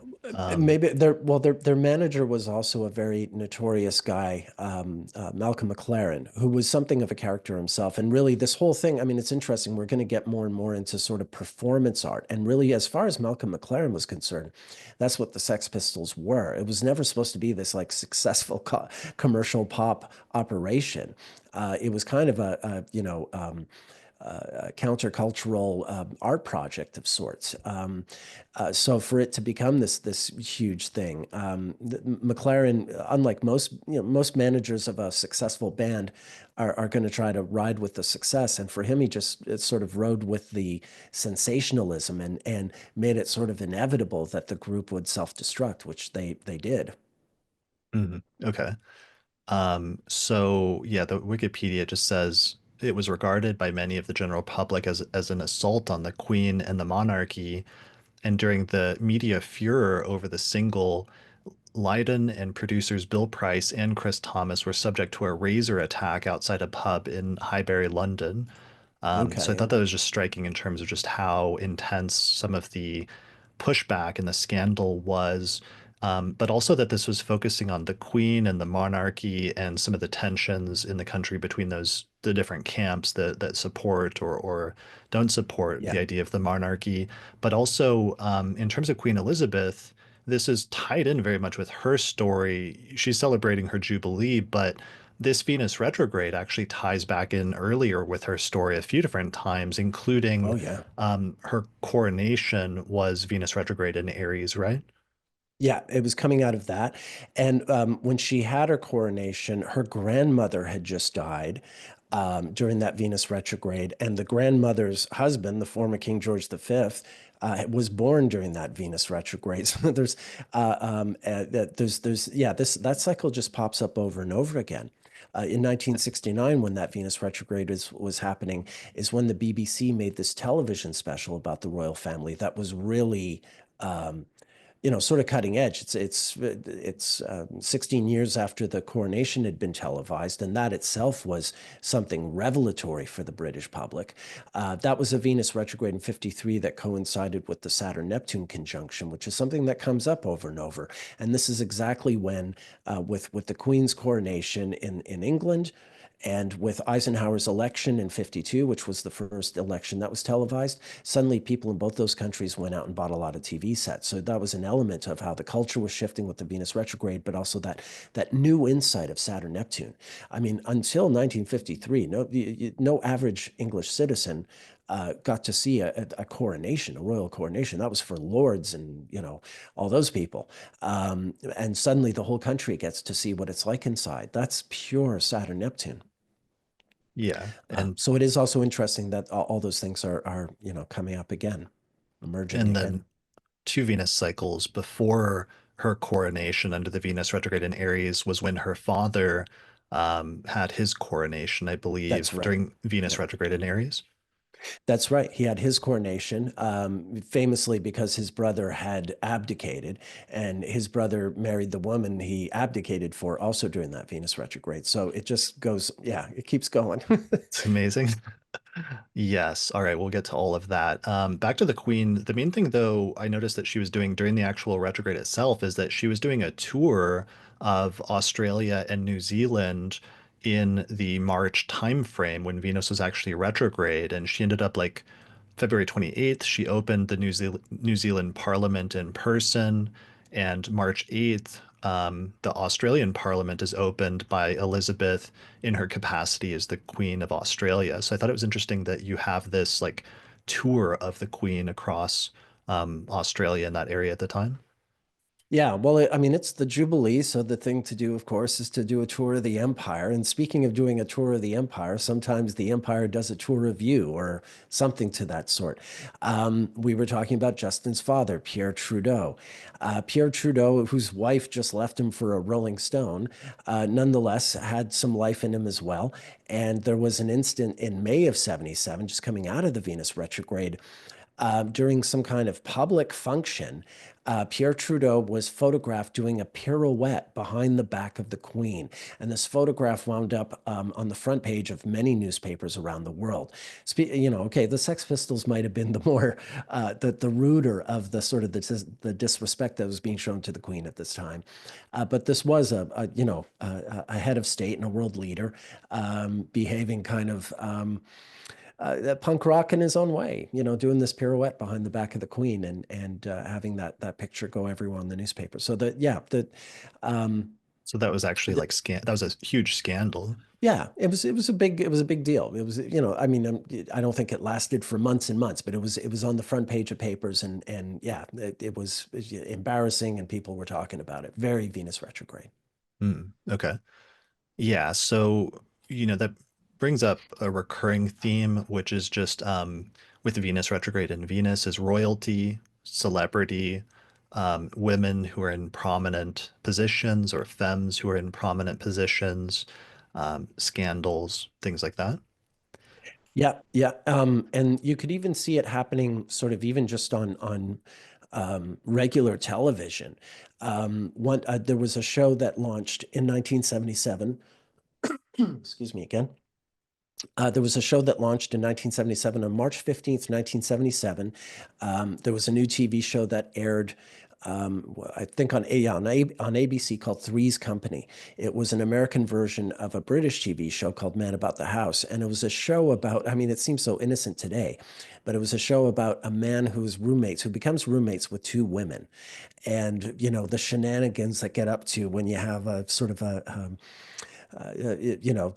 when you're merging the sexes in a non relationship setting, living under one roof. And the whole premise of the show is that the man has to pretend to the landlord that he's gay in order to justify him living with the two women. So there's this whole comic premise of, yeah, men and women living together out of wedlock, a straight man pretending to be gay, et cetera, et cetera. And this was for the Moors of the time. Yeah, it's sort of the kind of thing that wouldn't have been on television up until 1977. This idea of men and women living together out of wedlock. During the same month of March of 77, I mentioned Charlie's Angels earlier. And it's funny, this sort of also anticipates what's going to happen to Three's Company down the road. In March of 1977, Farrah Fawcett Majors leaves Charlie's Angels. Charlie's Angels was this huge TV show. These three glamorous, gorgeous women who are, solving crimes and mysteries and karate chopping the bad guys and flying helicopters and stuff. It was a very, very popular show. And Farrah Fawcett Majors left the show, and it was, I think she was trying to advance her career, but it more or less sort of sank her. And then, interestingly, Farrah Fawcett would die on June 25th, 2009, the exact same day as Michael Jackson would. So there's even a connection between the two of them in this Venus retrograde period and the one that happens in 2009. So yeah, there were these kinds of things happening, and just in The the biggest world. Oh, The sorry, biggest go ahead. Yeah. entertainment one that I associate this Venus retrograde with is the release of Star Wars. So the first Yeah, Star Wars movie came out on May 25th, 1977, and I think this is the one that most people would still be naturally. familiar with. And it's interesting to know that this came out shortly after Venus Station Direct. And what was interesting is that we were talking about this last night, and we figured out that they were finalizing the film during the actual retrograde. And you told me that James Earl Jones recorded his Darth Vader dialogue in March of 1977, and that John Williams recorded his famous music score between March That's right. 5th and 16th of 77. That's right. Yeah. James Earl Jones recorded. I mean, it's so funny. I mean, it's such an iconic performance. He spent, I don't know, barely a day's work on March 1st, 1977. Excuse me, on March 1st, 1977, recording all his dialogue for Darth Vader, as people know. Um, it was another actor in the Darth Vader suit, but James Earl Jones provided the voice. So yeah, final little touches like that, the things that really make the movie such a tight production, like the Darth Vader voice or John Williams score being recorded that month. These are all very Venus retrograde sort of touch ups to what was becoming a really perfect movie. That's also funny because he has a Capricorn rising with a Capricorn stellium, so that means Aries is his fourth house. So that means the Venus retrograde was in his fourth house, and he's, the man behind the voice, but he doesn't Right. appear in the film himself, and he's not the actor in the suit. That's a very good point. That's a very, very good point. Very astute. It's also interesting, like for Star Wars to come out during this Venus retrograde, it also has this ongoing relationship to George Lucas in his life.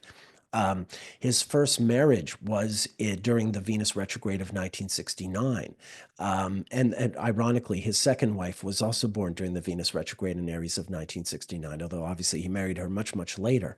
And Kathleen Kennedy, the woman who he sort of handed his empire, no pun intended or pun intended, over to. She was born during the Venus retrograde in Aries of 1953 during that period.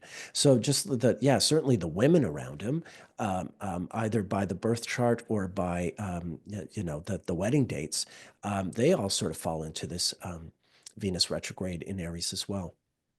Nice, that's brilliant. I have written down that on May 1st, 1977, the first public screening of Star Wars was held at the North Point Theater in San Francisco. And this was just 4 days after Venus stationed direct in Aries. So, just to give you some idea of that.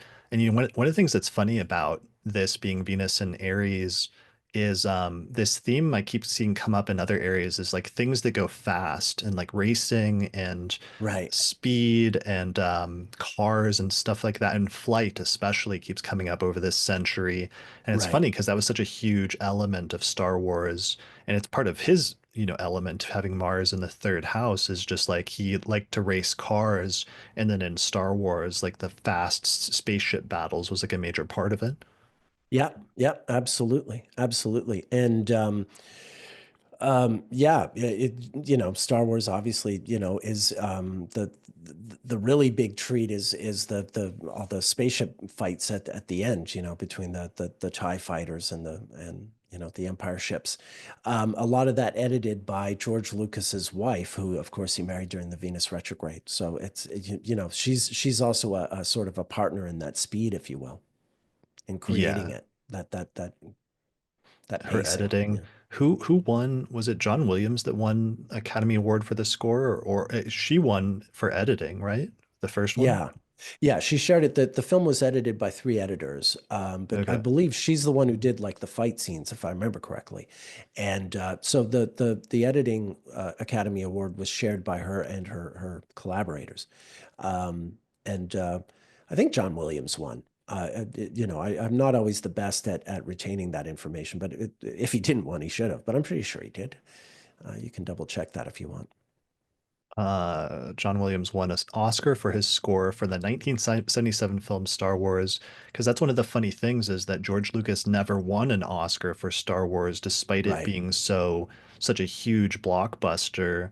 But John Williams won for the score, which he recorded during the Venus retrograde, and then the editing potentially could have still been being done during that Venus retrograde very late in the process in the early part of 77, which was the other thing that was also awarded. Yeah, Anyway, exactly. so that was a Exactly. huge cultural touchstone, turning point for movies, cinema, for special effects, and all sorts of things. Um, Absolutely. Yeah, I mean, there are still other things. At February 28th, 1977 is when Martin Sheen had a heart attack during the filming of Apocalypse Now that wound up sort of shutting down the filming of the movie and made things very difficult for Francis Ford Coppola, who has an Aries sun, and this transit was turning his life upside down. Although in the end everything worked out. And there was another important one. Oh yeah. One of the most On interesting ones that you wrote, you turned me on to a Studio 54 opening. Right. Yeah, yeah. Studio 54 opened on April 26, 1977. Classic Venus retrograde place. I mean, my God. Um, you had to line up to get in, and you either had to be really famous or either very good looking or at least very sort of special looking at the very least. So it was a very exclusive place. There are all these, famous stories of like a newlywed couple going, and the bride gets in and the groom doesn't, and she goes in, and it's total decadence behind there, and all kinds of sex and drugs and disco Right. going on behind the doors. So yeah, I very thought that was interesting that there's a paradox there where on the one hand it was very exclusive and people would be turned away at the door based on things like how they look, which is a very, or not being yeah. famous enough, which is a very Venus thing. And yet paradoxically it was also a very like free and inclusive space when it came to sexuality, sexual orientation and race. Yeah, yeah. It was a sort of a spark, a very short-lived thing. The club owners, I think, were found for tax evasion or something like that. They spent some time in jail. But then Steve Rubell, one of the co-founders of Studio 54, wound up opening a new club when he got out of jail in the spring of 1985 during the next Venus retrograde. So, you can see it even, ongoing in his life, even after Studio 54. So that indeed is a good one.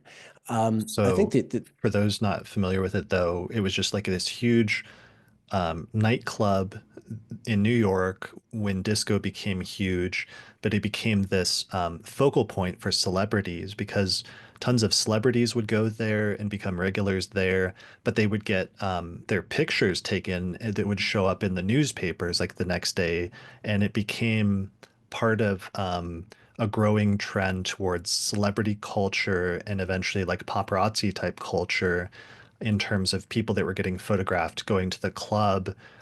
So that one of the founders, I found a quote where he said, there was a paradigm shift away from reading about crime and sports heroes.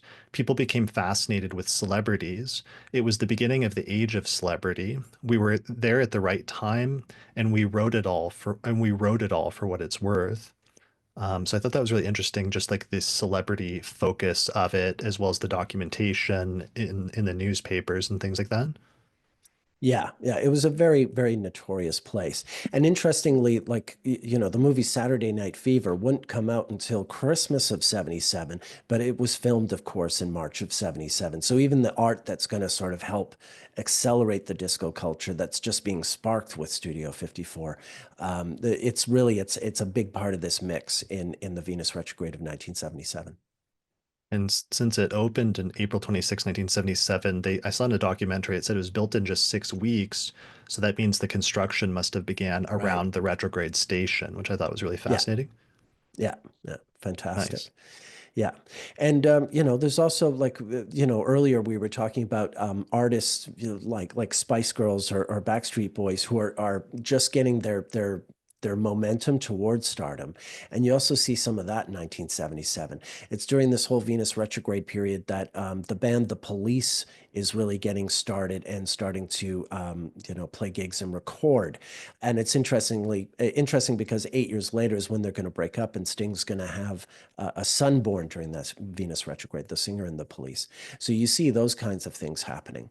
Um, uh, yeah, there's so much. I could talk about Iggy Pop or The Clash or a bunch of other things, but it just never stops.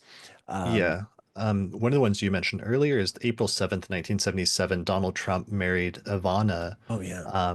And this was right after the Sun-Venus conjunction. So Yeah. I thought it was interesting that that retrograde was so significant to him in terms of his personal life.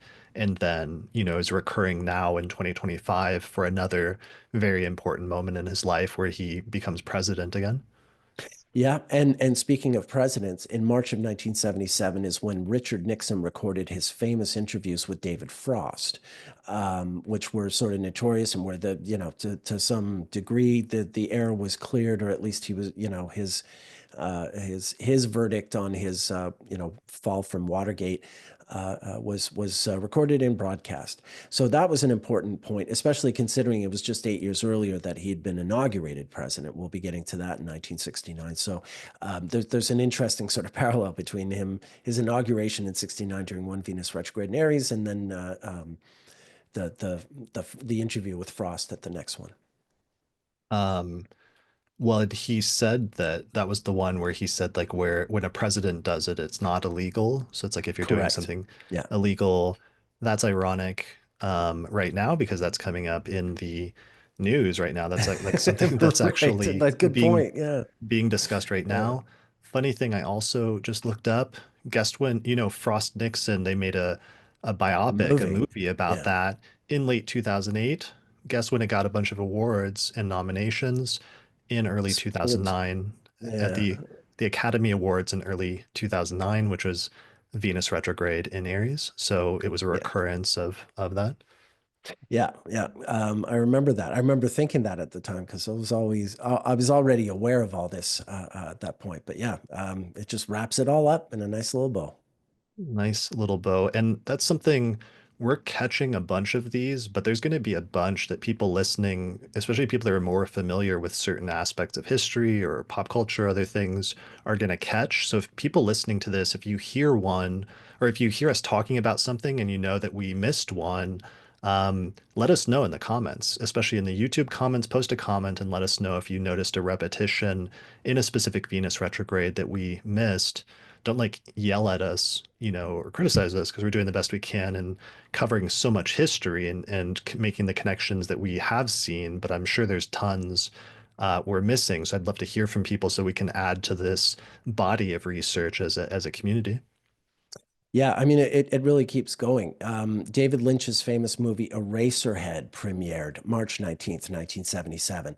This is the launching the career of a very important and successful director, but it's also an art project that's really off the beaten path and really strange, and it has a lot to do with some Venus retrograde subjects as well. Um, and then there are even there are other things, there's sort of very scandalous things that I don't necessarily want to get too into, but just for people who know the references, Roman Polanski is going to become a very important figure in the news around this time, and you can imagine why. And Brooke Shields is filming a movie called Pretty Baby in March of 1977, which is also incredibly scandalous and something that would never happen today. So it really gets. It goes really into the weeds, this Venus retrograde. Some of the most extreme elements of 70s decadence, I suppose, is one way to put it, or certainly 70s liberalism and permissiveness is really sort of reaching this major peak in the spring of '77. Okay. Yeah. Um, I noticed there was a disaster that sometimes comes up. The deadliest accident in aviation history happened on March 27th, 1977, the Tenerife airport Oh disaster, yeah. where there was 583 fatalities, which is pretty crazy. And at first, when I was going through the Venus retrogrades and seeing disasters occasionally, I wasn't writing all of them down because I was having trouble determining which ones to include and which ones stood out. But if there was one that was like a first, then I would note it. And as I went further and further back progressively from the present to previous times, I kept seeing major disasters. Then I started writing them down more, the big ones, because I started realizing that it wasn't that it was a thing, that there were sometimes major disasters that happened under Venus retrogrades. I mean, it is something you see often enough that, like that storm of the century we saw in '93. It certainly does come up. Again, I think it has a lot to do more with the way people respond in these instances. I think that's a big part of the Venus. Maybe part of it is that it's like a heartbreaking tragedy. And that's also part of the Venus angle as well. Mm, sure. Um, all right, other stuff. Um, there's another disaster actually, February 18th. Um, There was a farm fire that started on the Chinese New Year when a firecracker ignited wreaths, and it killed 694 people, mostly children, and it remains the deadliest fire in the history of China. So I thought that was a striking one. Also on May 17th, the Likud party wins the national elections in Israel. And according to Wikipedia, it says for the first time in Israeli political history, the right wing, led by Likud, won a plurality of seats, ending almost 30 years of rule by left wing alignment and its predecessor. This dramatic shift in Israeli politics caused by the outcome, it led it to become known as the revolution. So this election saw the beginning of a period lasting almost 2 decades where the left and right wing blocs held roughly equivalent numbers of seats in the parliament. So that seemed important as another important turning point in an Israeli political history under this Venus retrograde that happened back in 1977. Yeah, indeed. And funny enough, that same day, February 18th, 1977, there was this wild event happening in Nigeria. There's this great Nigerian musician named Fela Kuti, who had a group of musicians and dancers that was so large. It was like its own little village. He was an incredible artist at the time. But his home was a sort of compound that he declared to be its own republic, the Calacuta Republic. But he ran afoul of the Nigerian government, and there was an attempt by the Nigerian military to storm his compound, and they came in and they roughed people up. And I think Kuti's mother wound up jumping out of a window or something and dying because of this raid. It was very intense. But he's this very important international musician, and there's this tremendous standoff between him and the political authorities in his country. So yeah, again, talk about the extremes that were happening at this time. Anywhere in the world, they really were coming to this really wild boiling point. Got it. Yeah. Um, Other firsts, May 29th, the Indianapolis 500, AJ Foyt becomes the first driver to win the race 4 times. So there's another like first and also a going fast like race thing. Um, there were other firsts. Well, actually, one of them was a disaster. April 4th, the super outbreak, the second largest tornado outbreak in recorded history, hits the central United States, causing significant damage and loss of life. June 5th, the Apple II computer goes on sale, which marks a Yeah. significant step in the personal computer revolution. And this occurred on the very last day of Venus in Aries, so it's just like the very tail end of the Venus retrograde. But it was important because the Apple II helped to popularize home computing and it influenced the development of later software, um, and helped to make Yeah, like personal computers mainstream. yeah, I'm glad you mentioned that. I wanted to, I was going to mention that. And it's interesting too, because of course, it's Steve Jobs and Steve Wozniak. And Wozniak would wind up leaving the Apple company during the Venus retrograde of 1985. So he's sort of, at which point he's really disillusioned and sort of brokenhearted by Jobs. So there is an interesting sort of bookend between them introducing the Apple II in 77 and him leaving the company in 85. Nice. That's a good one. Yeah. That's a good repetition of 8 years. And with this, it was one of the first successful mass-produced microcomputers. So that's one of the reasons it was important is it was a first, but also it was priced low enough that it was within reach of many middle-class families. So it helped to make computing more accessible. Yeah, yeah, it was very sort of everyman at the time, which is kind of interesting when you think about the company now. But certainly at the time, yeah, it had that kind of Model T appeal, the kind of computer anyone can have. So there was an element to that. I wanted to just come back when we talked about Donald Trump's wedding to his first wife, Ivana Winkelmeyer, April 7th, 1977. I just wanted to point out that Laura Loomer was born during this retrograde in 1993. Just saying, just Hmm. saying, worth knowing. Um, who knows where that goes. But anyway, I wanted to make sure I got that in there. Okay. Yeah, that's a good one of just important people showing up in his life again Yeah, who, become close to him. Another one that I noticed that was a major one, March 20th of 1977, Indira Gandhi loses the Indian right. election in a surprising upset. And she had served as the prime minister since 1966, but was suddenly voted out of office, which was really important as a turning point. Yeah, her life has all kinds of Venus retrograde stuff all over it. But yeah, indeed, this was a very, I was talking about Kim Campbell in 1993. This is another sort of, this isn't the easiest time for a woman to be a political leader. Mind you, I mean, she had her regime went really dark in 1975. A period that's called the emergency there. Some pretty upsetting things were going on. And Where they were so, like yeah, suspending civil liberties. yeah, they were doing that. They were what's the term? They were uh, n- sm- not spaying. They were Suppressing? forcing. No, they were forcing or encouraging men to be uh, Sterilized? sterilized. Thank you. Thank you. I Okay. was trying to think of the word. Yeah. There was a mass sterilization project to try and decrease the population. Of course, it was targeted at the poorest people and what have you. So there were things like that. There were attempts to clean up slums, but of course not in any kind of compassionate, organized way, but in a just very cruel and sudden way. So yeah, just a lot of things happened very quickly that turned enough people off that for a period of time she was voted out of office, but she would make a comeback in So, her. so this period that we're talking about, the Venus retrograde, was the sudden removal, all of that, because the day after Exactly. she loses the election, a day later on March 21st, she has to withdraw the state of emergency, which had been in effect for about 2 years at that point. Yeah. So that's really, really striking. A little less than 2 years. It had actually started not long before the Venus retrograde in the summer of 1975 in Virgo to Leo. So Mm, yeah, nice. All yeah. right. That's my final one for 1977.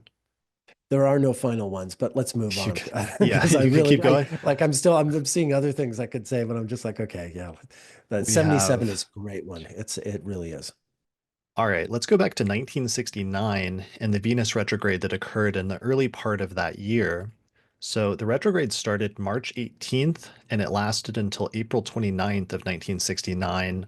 But by sign, it started February 2nd and lasted until June 5th when Venus finally departed from Aries. So at the very beginning of this one, um, is politically starting with the presidents. Richard Nixon was inaugurated for the first time on January 20th, 1969. So this is interesting because he had become the vice president under the 1953 Venus retrograde in Aries when Eisenhower became president.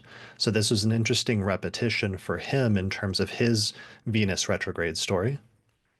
Yeah, and as we already covered, 8 years from now, he's going to be explaining himself on the in the David Frost interview. So yeah, it keeps happening, but it's all the more poignant because yeah, he was vice president under Dwight Eisenhower, and as I mentioned earlier, Dwight Eisenhower died during this Venus retrograde. He died on March 28th, 1969.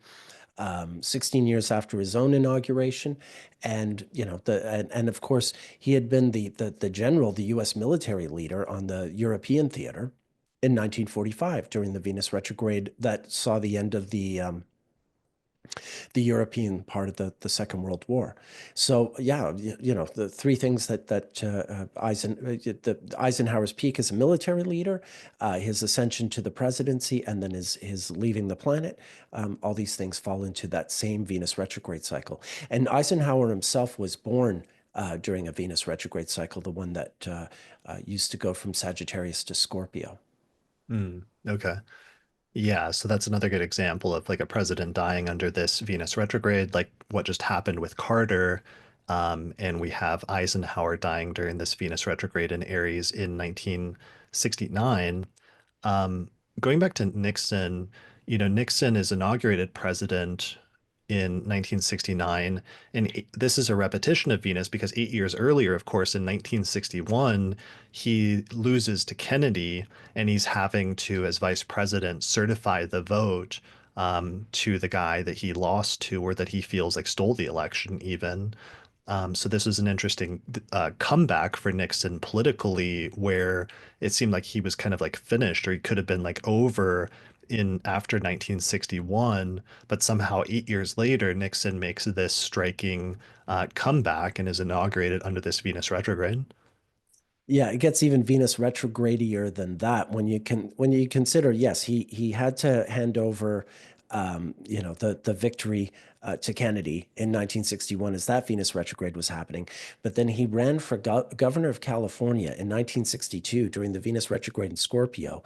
And when he lost that, that's when he gave the famous speech, "You're not going to have Richard Nixon to kick around anymore," which makes his eventual comeback all the more ironic because he literally declared himself, out of the political world forever.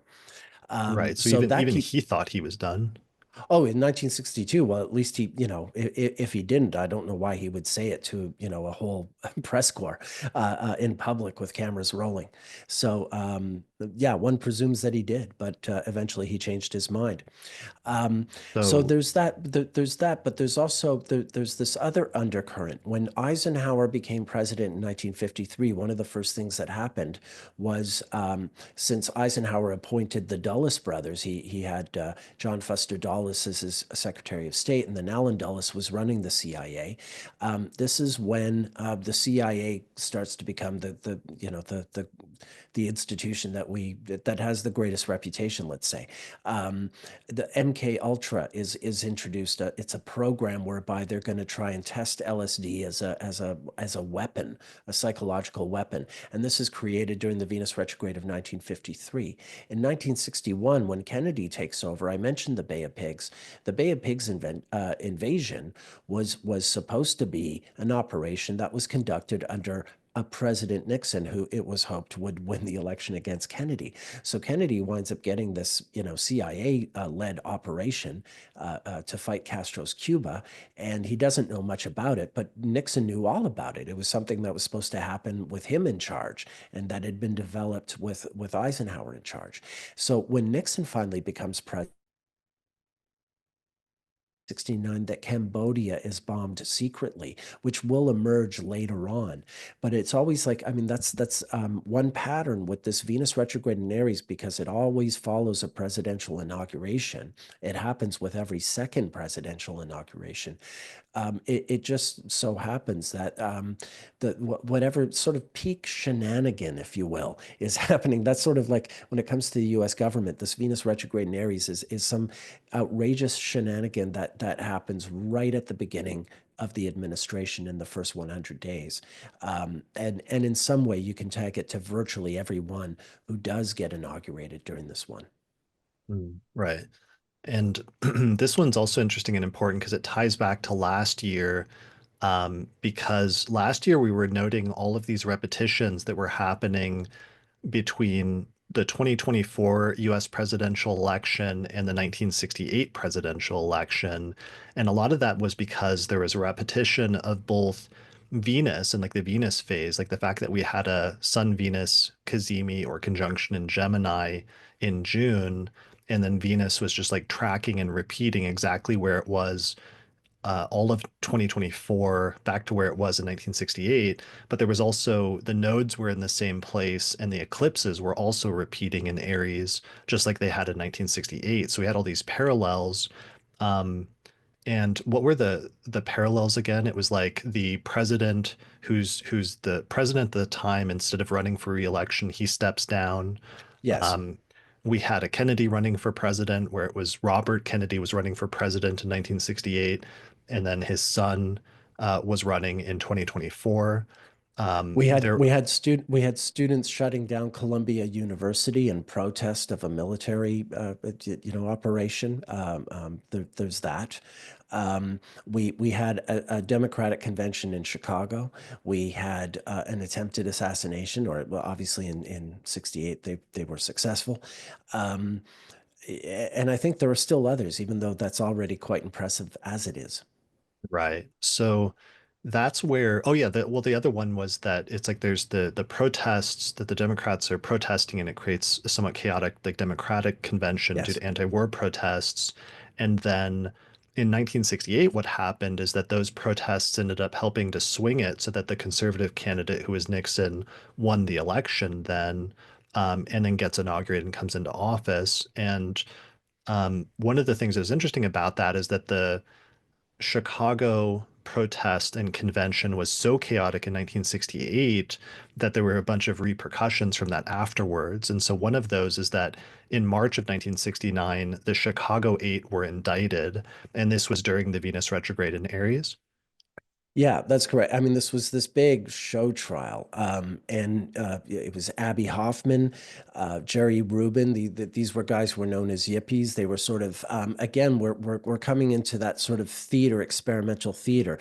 They were political, activists, but they often did it in very theatrical ways. Abby Hoffman did things like attempt to levitate the White House using, psychic powers, or I think he went into the stock exchange with Jerry Rubin and they threw out dollar bills or something, something to that extent. They would pull these stunts to sort of to protest Vietnam, to protest the draft, so on and so forth. These sort of theatrical stunts, and they were involved with other organizers that none of actually to say they were involved isn't even accurate.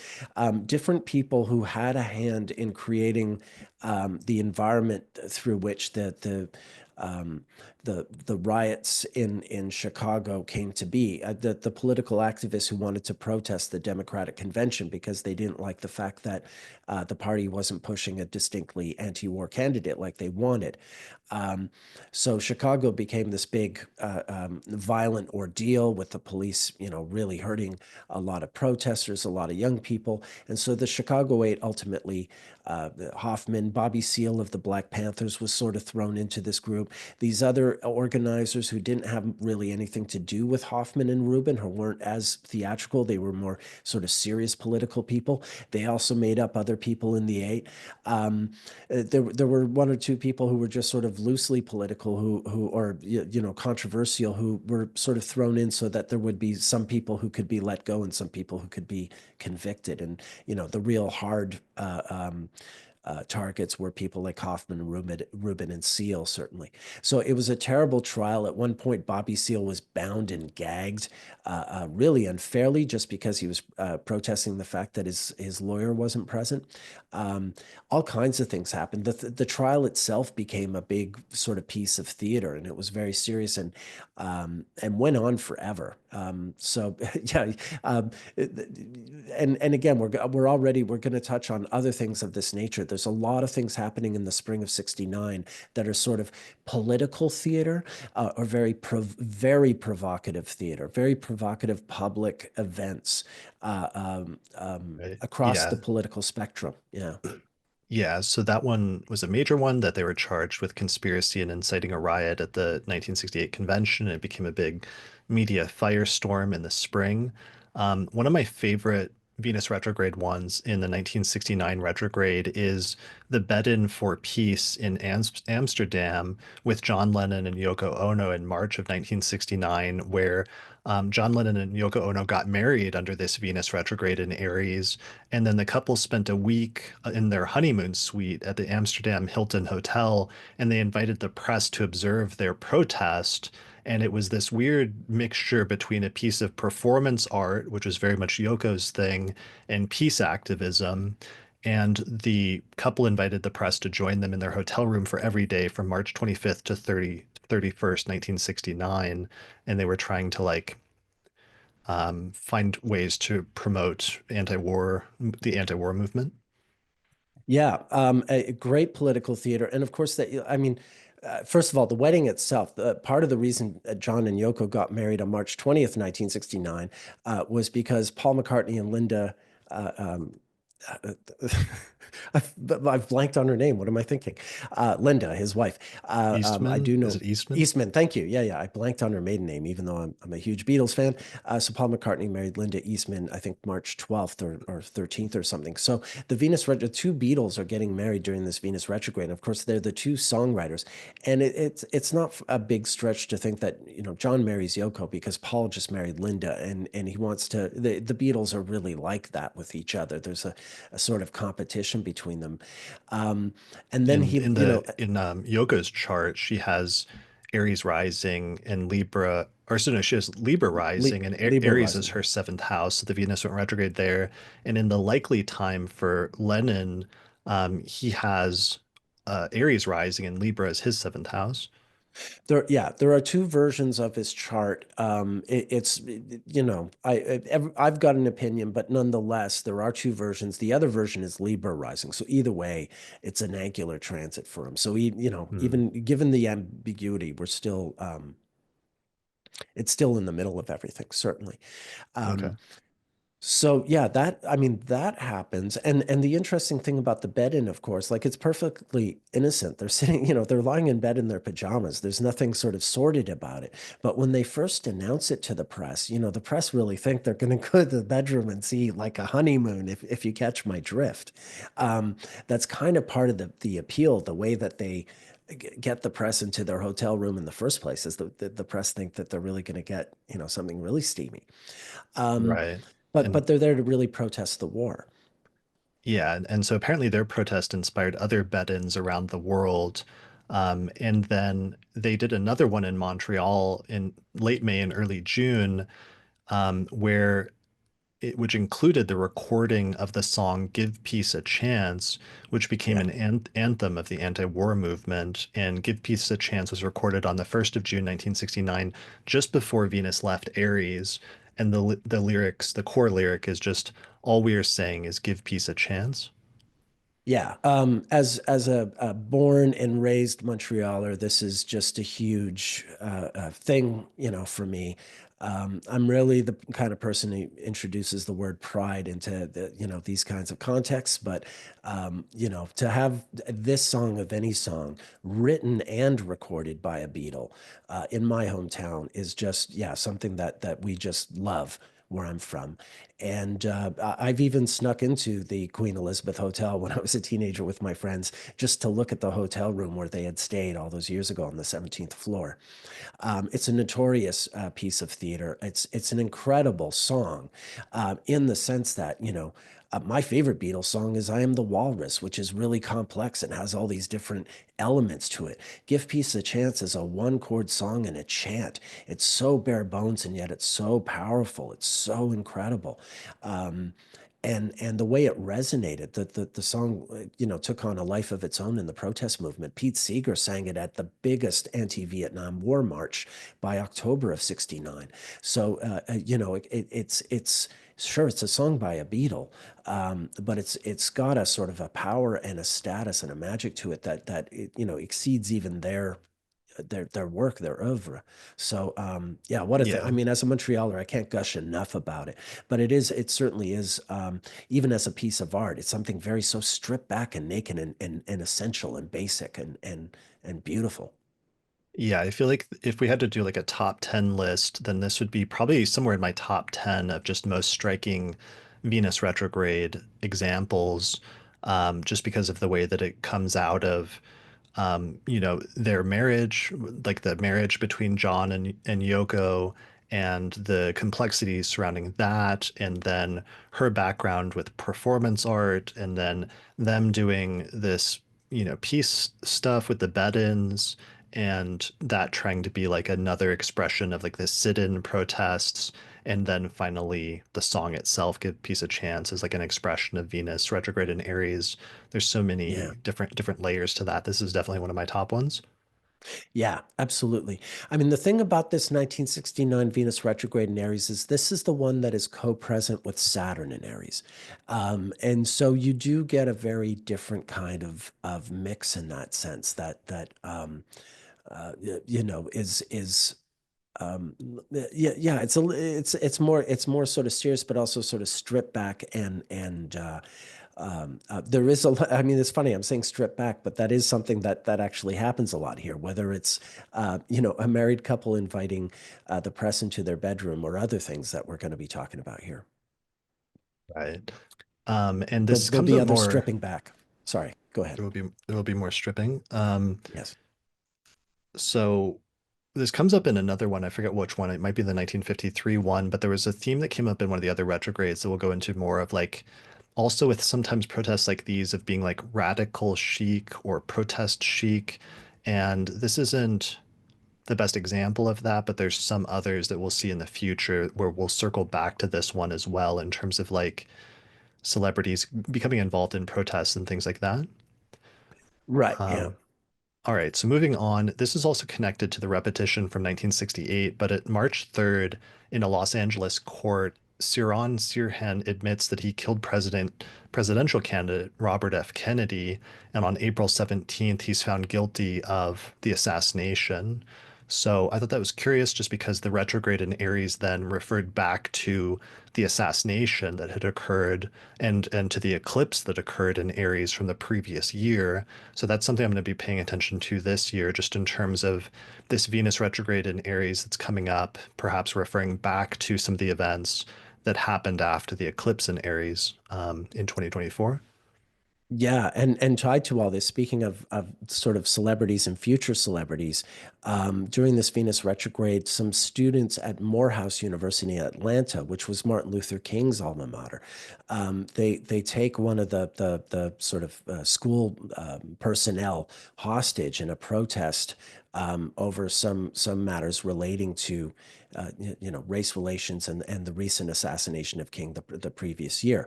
And one of the students in this action where they take this hostage is none other than Samuel L. Jackson, the actor, as a young student as part of this militant action where they take a hostage in a protest.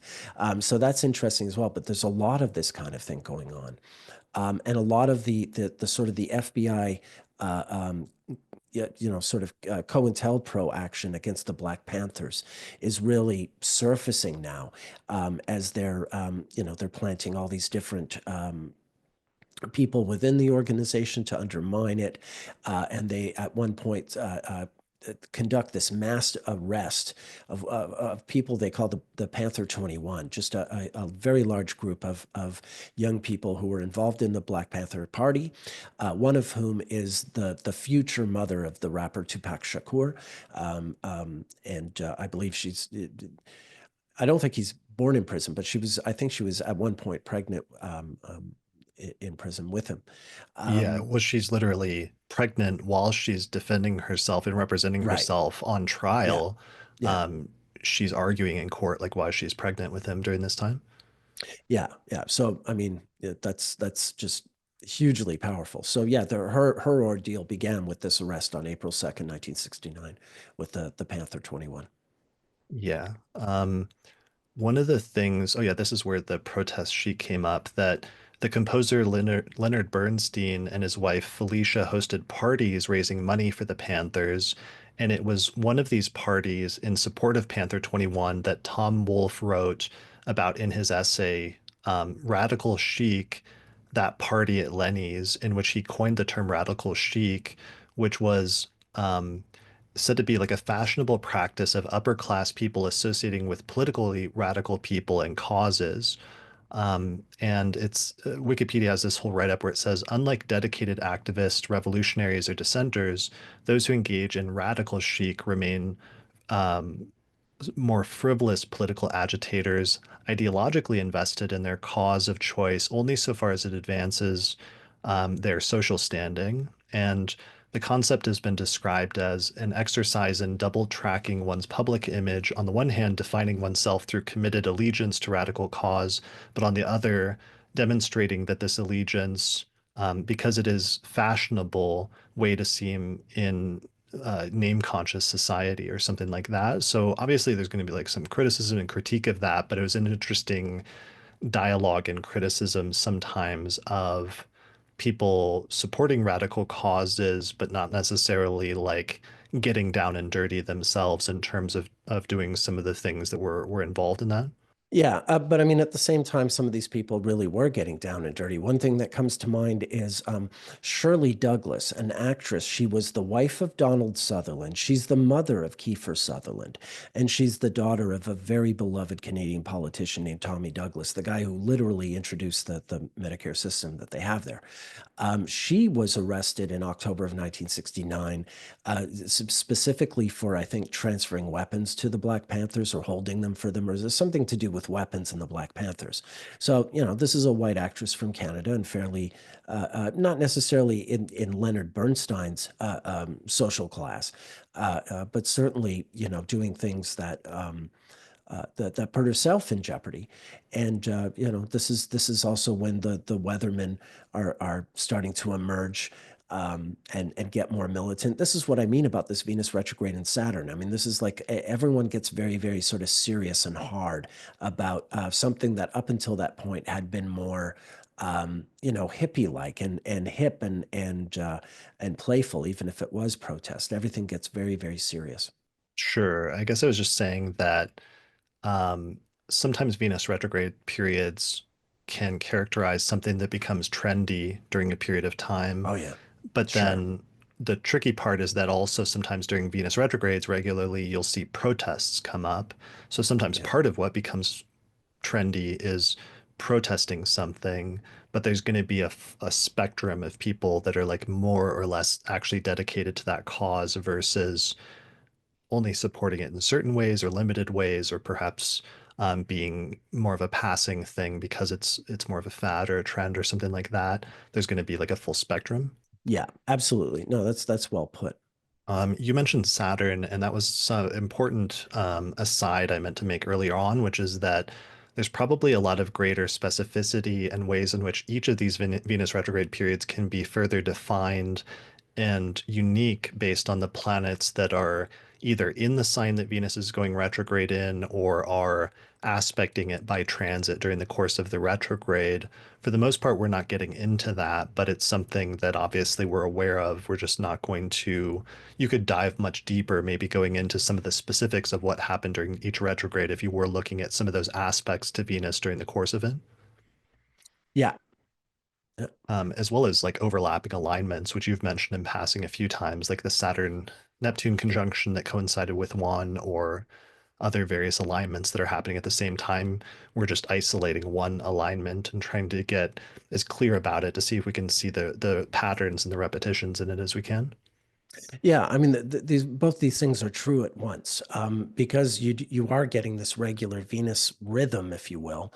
There is something consistent and related between each 8-year return.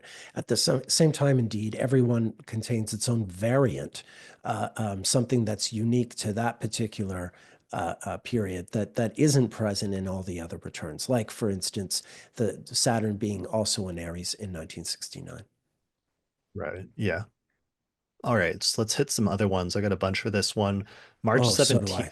March 17th, Golda Meir becomes the first female prime minister of Israel.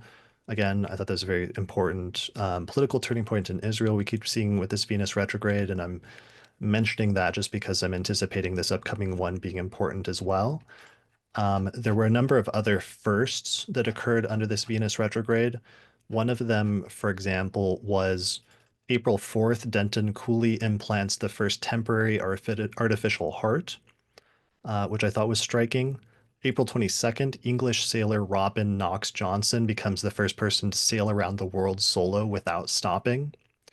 More depressing first, May 15th, an American teenager known as Robert R. dies in St. Louis, Missouri, United States, of a baffling medical condition. And later on in 1984, it will be identified as the earliest confirmed case of HIV/AIDS in North America. So that's a really striking and important Venus retrograde one. Mm, yeah, yeah, big time. Um, let's see, other things. May 16th, the Venera program, the Soviet space probe Venera 5 lands on Venus.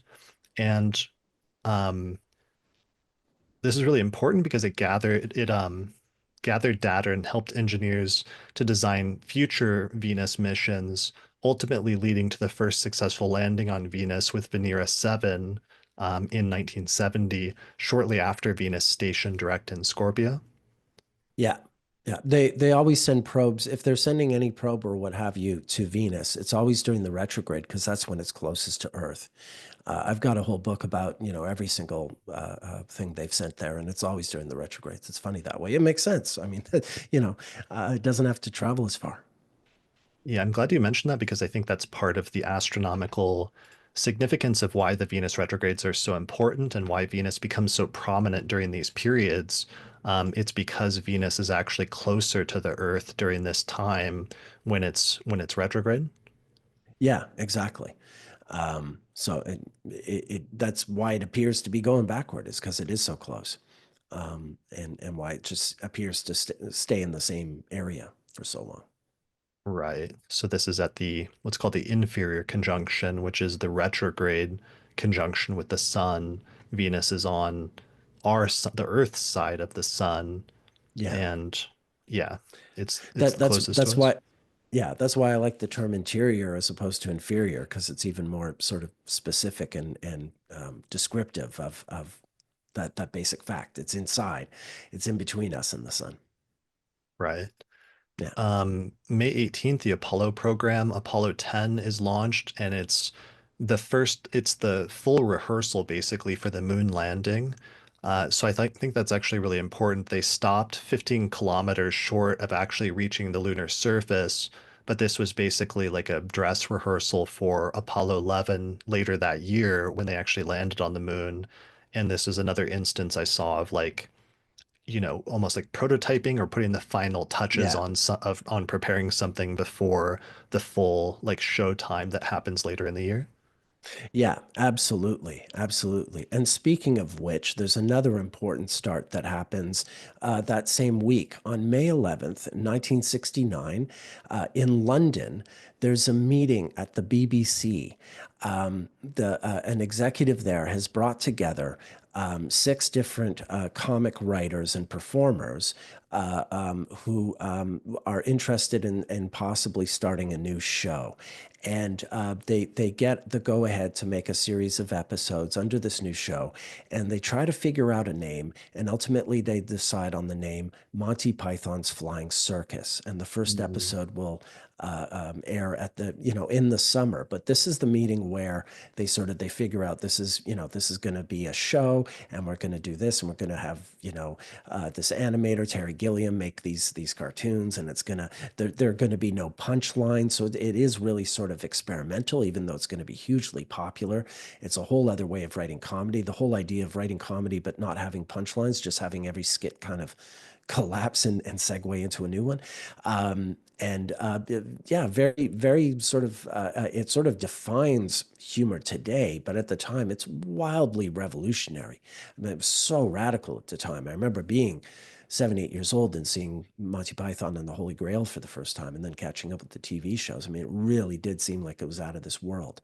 Um, so that's another sort of both a sort of an experimental art project, but also this really important cultural force that's no less popular in North America as it is in its native UK.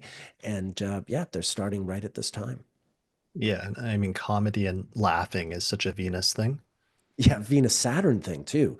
I mean, Hmm, Saturn is, of course, tragedy plus timing, right?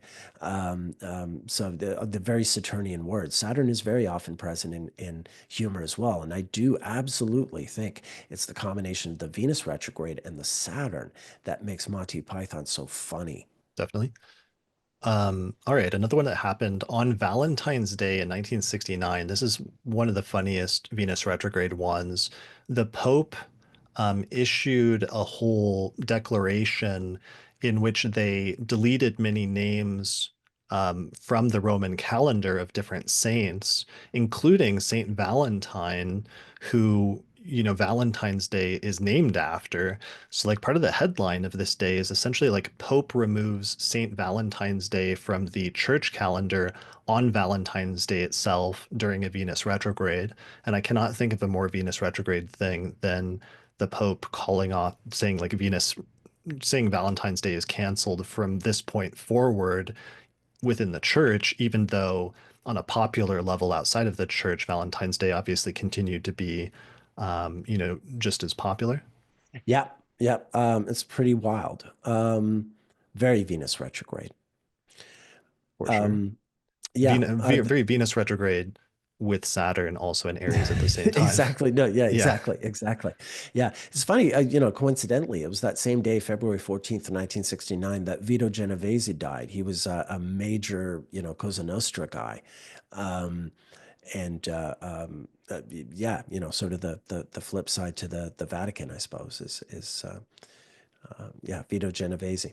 Um, alongside, we were talking about my hometown of Montreal and Give Peace a Chance. It's interesting. It occurs to me there were two pretty big sort of revolutionary protest events that happened in Montreal in February of 1969. On February 11th, 1969, there was what was called the Computer Riot at Sir George University, where these computer students, or these students, I don't know that they were computer students, but they sort of barricaded themselves in the computer lab area of this university and did a bunch of damage to the equipment there and what have you. And then it was just 2 days later at the Montreal Stock Exchange that an FLQ bomb went off and injured 27 people. The FLQ is the Front de Libération de Québec. It was the separatist sort of I mean, it's the Quebec version of the IRA that you had in Ireland, sort of a separatist movement. Um, and so, yeah, these were actions that were, sort of at the center of Montreal politics at the time. At the following Venus retrograde in 1970 in Scorpio, there would be a very famous kidnapping by the FLQ of a Quebec politician who was later murdered, and that was sort of the culmination of things. But these events, these bombs, um, and student riots and what have you were quite common in Montreal in the 60s. It was a very sort of explosive time politically then. And this period again in the Venus retrograde in Aries of 1969 puts is also sort of a wild peak with regard to that. Hmm. Nice. That's a good one. Yeah. Short one, Kurt Vonnegut published Slaughterhouse Five, which was his novel about his experiences being a prisoner of war in Dresden in February of 1945 when the firebombing happened. And February of 1945 was also Venus retrograde in Aries. So it's like Yeah. somebody publishing a novel about something that happened more than 2 decades earlier under like multiple Venus retrogrades ago. Yeah, and that book is really the literary version of Give Peace a Chance in a way. It's interesting. He talks about in the introduction to that book that because indeed Kurt Vonnegut had been a soldier who was prisoner of war in Dresden and was therefore locked up just outside Dresden when it was firebombed and basically incinerated. So he was so close to what happened and got to see the aftermath. And so he had an old army buddy that he went to visit sometime, I think, in the early 60s. And he talked about that he wanted to write a book about the firebombing of Dresden. And his buddy's wife got very upset. She said, "You're going to write a book that just encourages young boys to go to war because it's always glamorized." And he swore to her, he's like, "That's not the book I want to write. I don't want to write anything that glamorizes war. This is a children's crusade," which is the subtitle of the book, a fiercely anti-war novel, but it's a brilliant, also just piece of literature, fantastic piece of writing. And yeah, there's a Venus retrograde theme on both ends of it. It's published and comes to life during a Venus retrograde, but it refers to a very specific event in his life. And even though it's a work of fiction, he is a character in the book in a small way. Well, he often does that with himself as a narrator. And it's about what he experienced during that same Venus retrograde 24 years earlier. Brilliant. Brilliant. Yeah. Let's see. Elsewhere, April 28th, Charles de Gaulle, the president of France, steps down as president after suffering a defeat in a referendum the day before. And this is interesting because 8 years earlier, during the previous Venus retrograde in Aries, he had survived a failed coup attempt. So he ends up falling, and this is kind of interesting because it's kind of similar with like Justin Trudeau right now having to step down as, Prime Minister of Yeah. Canada. Yeah, yeah. The Charles de Gaulle has Venus retrograde all over his life, all over the place. Obviously we won't go into every single one, but indeed he resigns from office during this Venus retrograde, and the previous one in Aries was the one when there was an attempted coup because it was in the middle of the whole civil war with Algeria, who were fighting for independence. And de Gaulle had really been chosen as a political leader because it was expected that he would help France hold on to Algeria, whereas in the end, he ultimately was realistic enough. He was a very sort of sober guy, I suppose. realized it was impossible for France to hold on to Algeria, and so he engineered its independence, and there was a backlash because of that. And so there was this military coup in 1961 that was attempted against him. It was quite serious and nearly succeeded, conducted by these four high-ranking military leaders who wanted to hold on to Algeria at all costs. So yeah, that there is a resonance between that. And de Gaulle was born during a Venus retrograde, the same one as Eisenhower. Actually, he's an Eisenhower were born fairly close together. Eisenhower is a Libra sun, and de Gaulle was born when the sun was at the last degree of Scorpio. So they're born whatever, a month or 5 weeks or whatever apart. And so they're both born with that Venus retrograde that went from Sagittarius to Scorpio.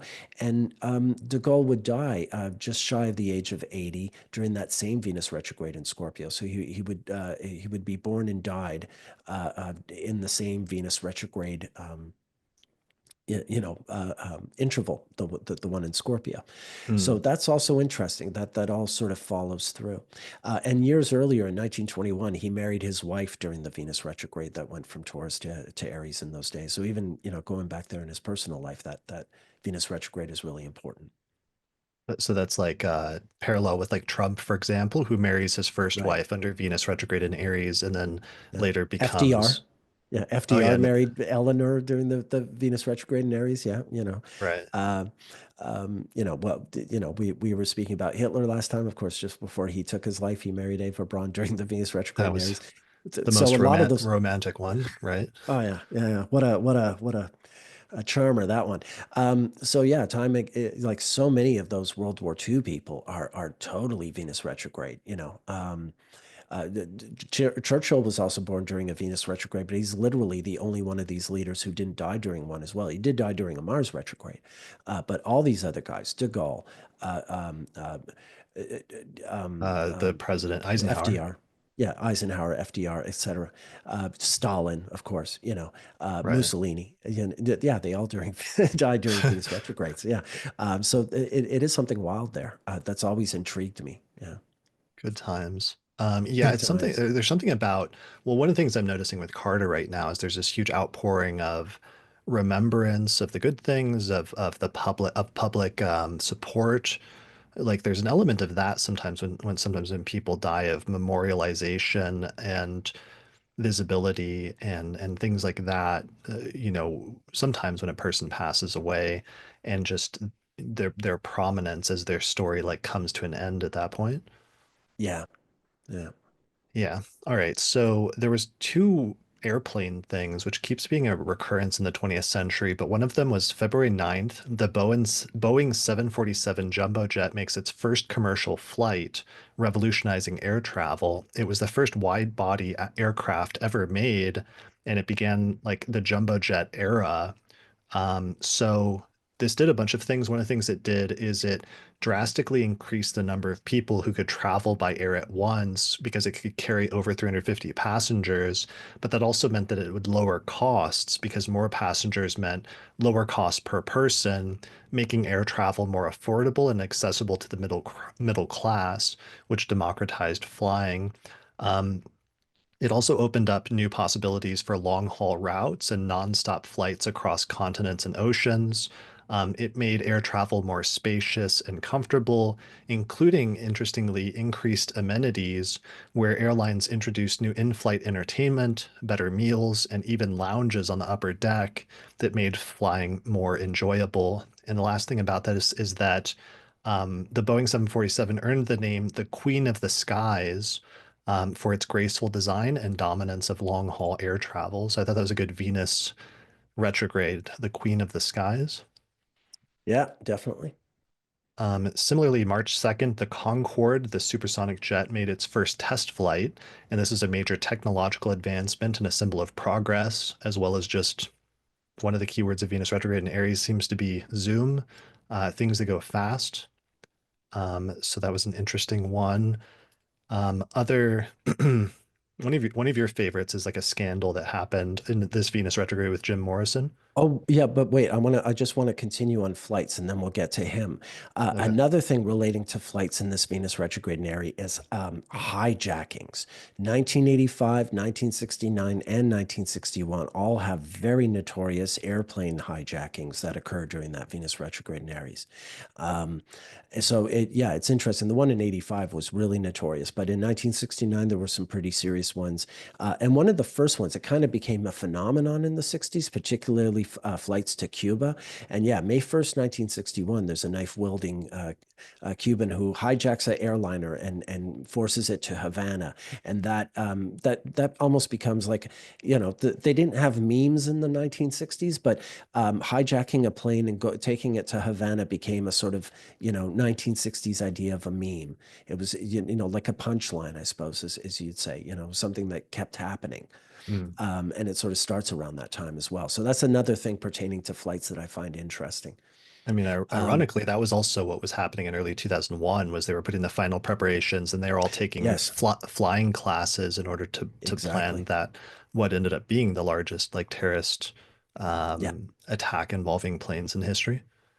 exactly. Exactly. So yeah, it comes up a lot. You see it in like I said, 69, 61, 85, and certainly 2001. Yeah, absolutely. So yeah. Hmm.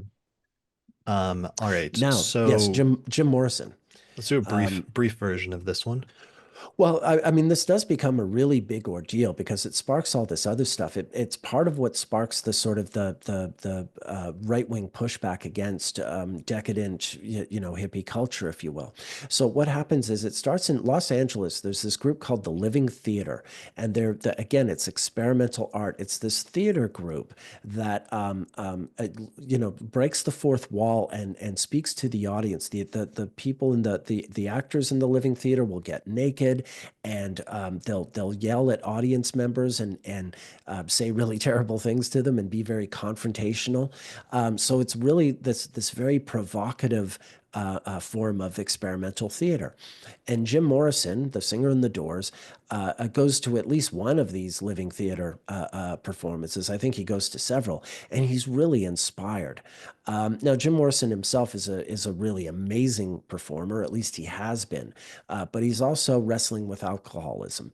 And on March 1st, 1969, the same week that he's just attended, I think even the night before, just a few nights before he had been to a living theater performance, the Doors are playing a concert in Miami. And Jim Morrison gets very drunk and he starts berating the audience. Like if you know the context of the living theater, you get that like he's drunk and he's trying to do a living theater thing, but he's also just like a drunken maniac, berating an audience that paid money to see his band. And the recording, you can hear it on YouTube. It was bootlegged. It's not very good sound quality, but you can hear everything he says to them. And, a lot of it is not stuff I would want to repeat here.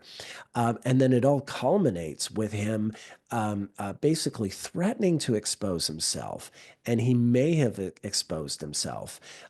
He also, many sort of the closest witnesses say is that he didn't actually expose himself. What he did do was stick two fingers through his fly and sort of, intimate that he was exposing himself.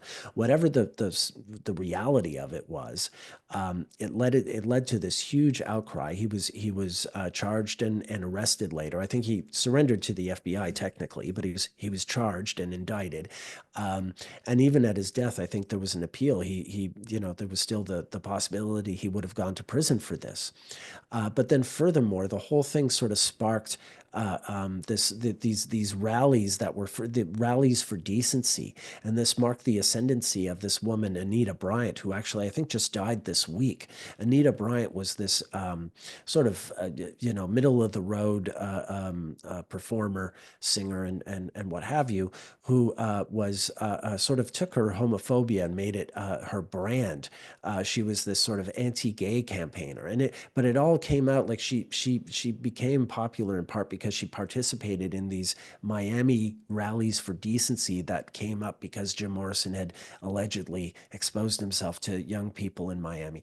Um, so yeah, it became this very big brouhaha related and very Venus retrograde with Saturn. You know, not just the outrageousness of the act, but also the pushback and how that snowballed in its own way.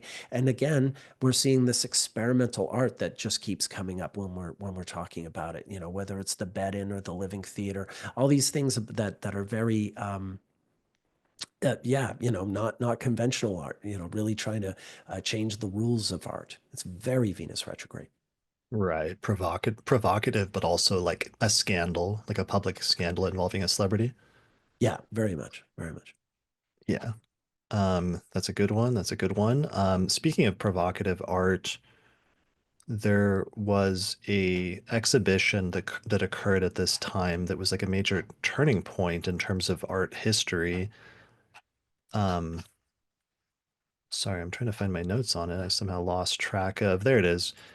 March Yeah, 22nd, very close to the retrograde, the landmark art exhibition When Attitudes Become Form opens at in Bern, Switzerland, and the show is considered a groundbreaking landmark for post-minimalist and art povera work, which, according to the New York Times, was, quote, arguably the most famous exhibition of new art of the post-war era, and it happened during this Venus retrograde. yeah, yeah. Starting in March 22nd at the Kunsthalle Bern in Bern, Switzerland. Yeah, a sort of a notorious, you know, event happening at that, yeah, sort of established some new ideas. Right. So it was like a radical departure from traditional art exhibitions. It embraced new artistic practices and challenged the role of the curator.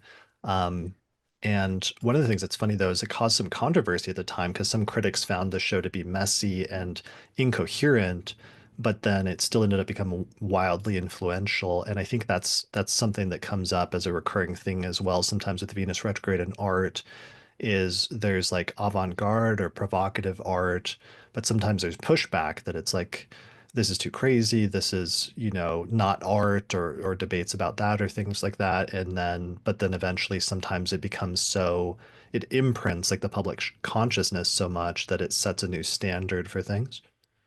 Yeah, I mean, all these things we've been talking about, you know, the John Lennon and Yoko Ono and their bed-in, or uh, you know, all these other things. When I was mentioning Eraserhead coming out in 1977, this kind of art is meant to alienate someone. If everyone likes it, then it really hasn't succeeded. You know, someone's got to be angry or upset about it. Otherwise, it hasn't done its job. You know, to some degree, I think that's deliberate. I mean, One of the that's the things, thing about. go ahead. I was just going to say that's the thing about Venus retrograde in art. It's the virtue of breaking the rules. You know, at some point that has to be done in order for the art to grow. Right. That's a good point. One of the things on Wikipedia has a great quote where it says, quote, the exhibition redefined the role of the curator in relation to artists as a partnership. And I thought that was a great Venus retrograde keyword. The Mm. exhibition included 127 works by 69 artists, three of whom were women from Western Europe and the United States. The artists constructed their works on site within the gallery spaces. The exhibition enabled the curator to redefine his role as an independent curator working outside of the constraints of an institution, which is a very Aries thing. And it ended up changing how exhibitions were conceived and presented, influencing generations of curators and artists from that point forward. And I don't know a lot about art history, but the fact that there were like three women who exhibited their art in this was probably important as a turning point to some extent as well. Yeah, absolutely. Yeah. All right. So that I'm just looking through my notes. Are there any other major ones you want to mention before we wrap up 1969 and move to like Mm. all the other decades? Well, Oh, I was just going to, I mean, just quickly, I mentioned that in 1977, Jimi Hendrix was, sorry, in 1977, Keith Richards was busted in Toronto for heroin possession. In May of 1969, Jimi Hendrix was busted in Toronto for heroin possession. And they were both Sagittarius suns as well. So I guess there's that. Mars was retrograde in Sagittarius in 69, just after the Venus retrograde in Aries. But anyway, yeah, there's yet another rock musician being busted for heroin in Toronto. But that's what you get for going to Toronto Yeah, instead of Montreal. right, instead of Montreal. Yeah. Um, There was one other first I noticed. Scott Momaday became the first Native American to win the Prize for Literature on May 5th, 1969, for his novel Housemaid of Dawn, which is considered a landmark work in contemporary Native American literature. This is recognized pretty widely as a significant moment for Native American authors. So I thought that was an important first that occurred during this Venus retrograde. And also, there were two major political events that happened. One of them, February 4th in Cairo, Yasser Arafat is elected the leader of the Palestinian Liberation Organization.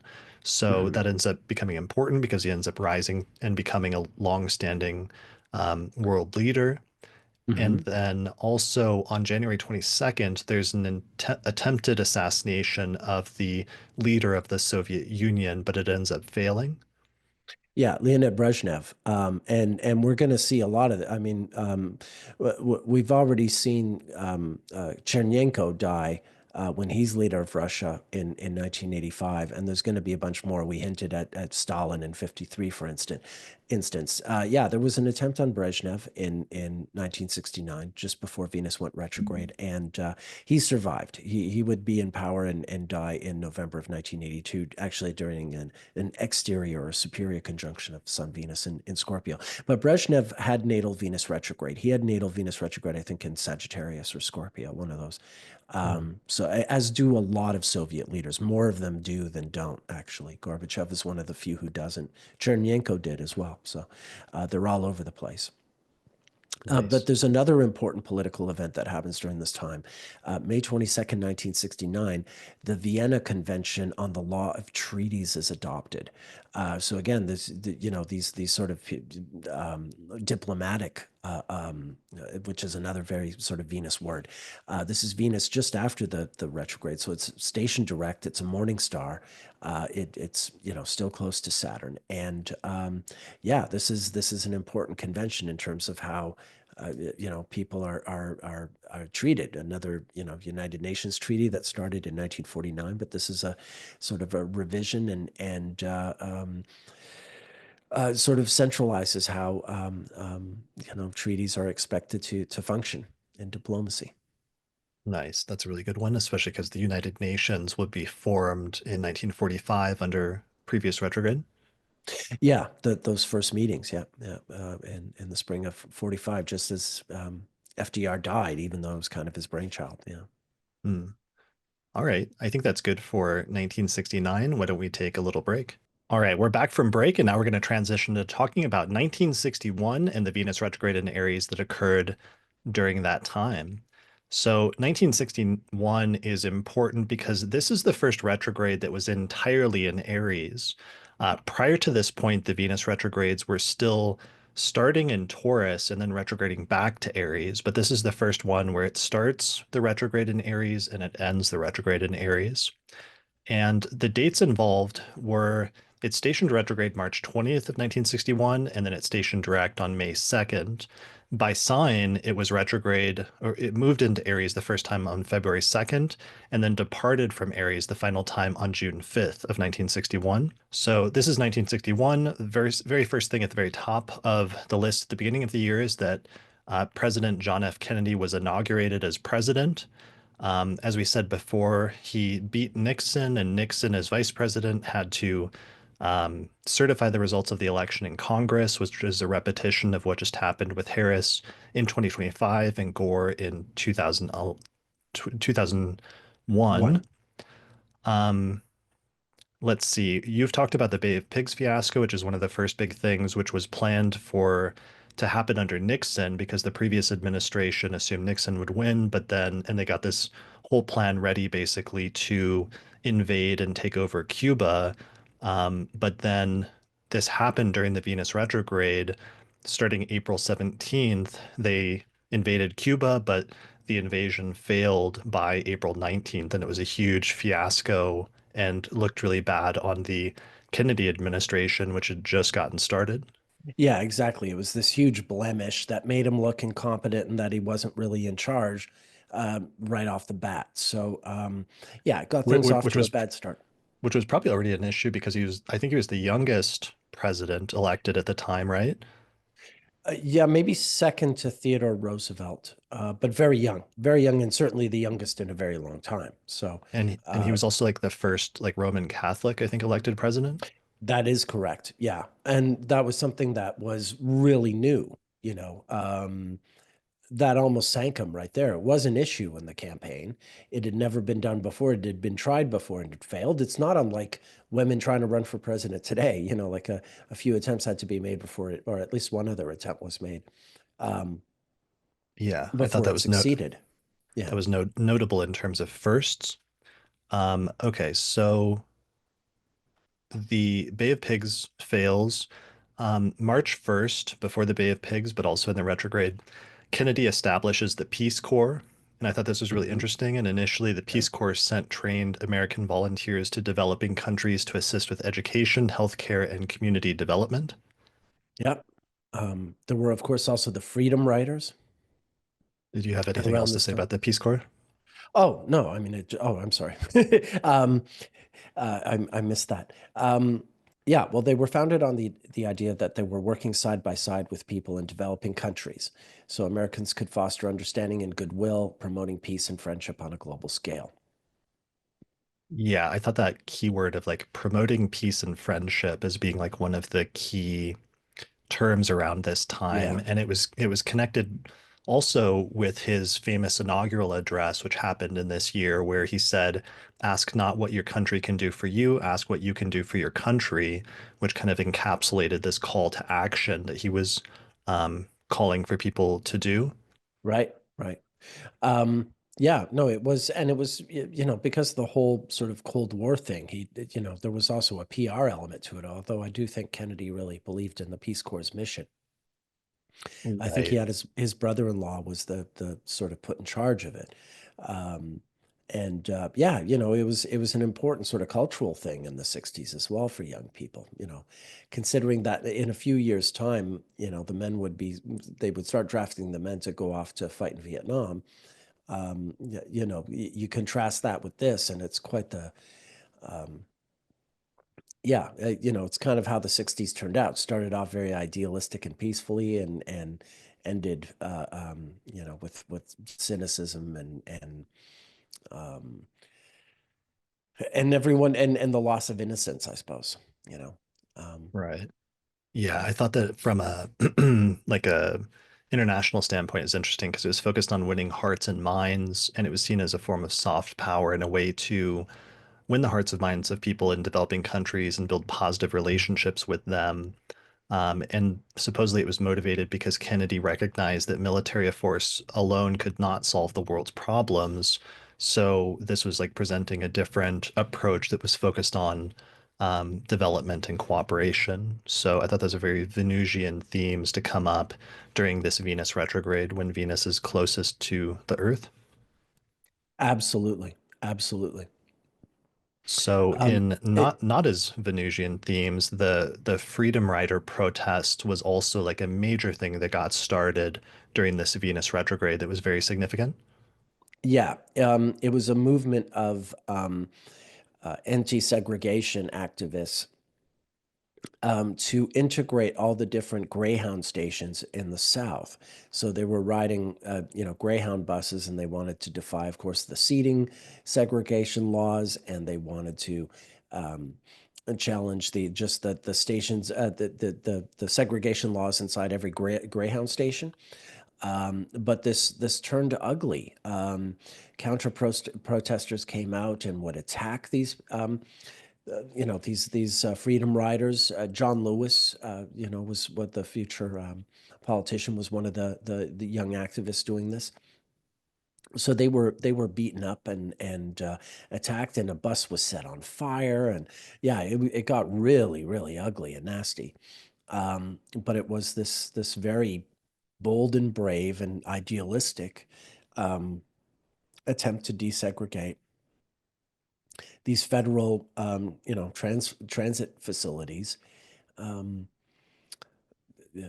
to for yeah, to desegregate them. So it was a Yeah, tough thing. I thought it was a really important moment in the civil rights movement. It was really striking how close it was to the station because Venus stationed direct on May 2nd, and then bam, like right away, May 4th, the Yeah. Freedom Riders begin the first interstate bus rides where they're starting in like New York and the East Coast, and they're taking buses all the way across the South into to New Orleans and doing this really bold, provocative move because after the Supreme Court and everything had the process of desegregation had started, it still wasn't complete when it came to interstate bus routes, which should have been also like not an issue, but in reality were. So the protesters like pushed the issue by doing these rides. And even some people like it seemed like even Martin Luther King warned them that they were gonna run into problems doing this, but Hmm. nonetheless they were really like bold and like courageous and fearless to do this, and in some instances to almost like die in the process or to get beat up or firebombed or other things. And this ended up being provocative and pushing the issue so much that like Kennedy wasn't super stoked about it at first, but it eventually forced him and his brother Robert, who was the Attorney General. attorney general, to actually, change things and to actually make this to institute reforms in order to make it so that this wasn't a problem anymore. Yeah. Yeah. So I think that's a really important lesson in terms of sometimes like bold and provocative protests, which sort of like force change basically, but sometimes there's like violence and heavy pushback in the process. Yeah, and you can also think of this in a counterpoint to 8 years later when Saturn's going to be in Aries alongside the Venus retrograde in Aries.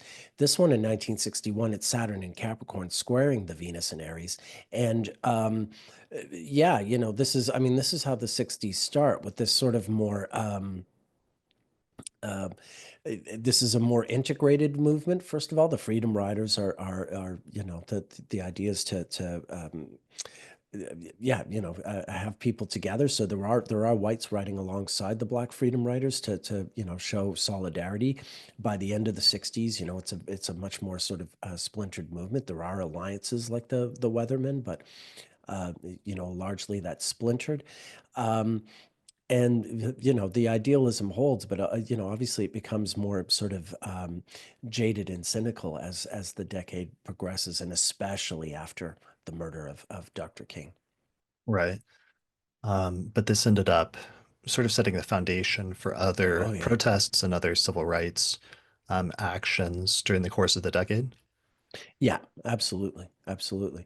Which was something that wasn't common in the '50s. So this was, now it almost seems like uh, a cliche that the '60s had so many protests. But when you think about the '50s and how conformist it all was, um, there were some the battles over the HUAC, communist hunters and what have you. But largely, society was a lot more sort of yeah, accepting of the status quo. And then you get to the '60s, and people really start pushing back. And the Venus retrogrades certainly are the periods where those things become more sort of pronounced and emphasized and potentially extreme. Right.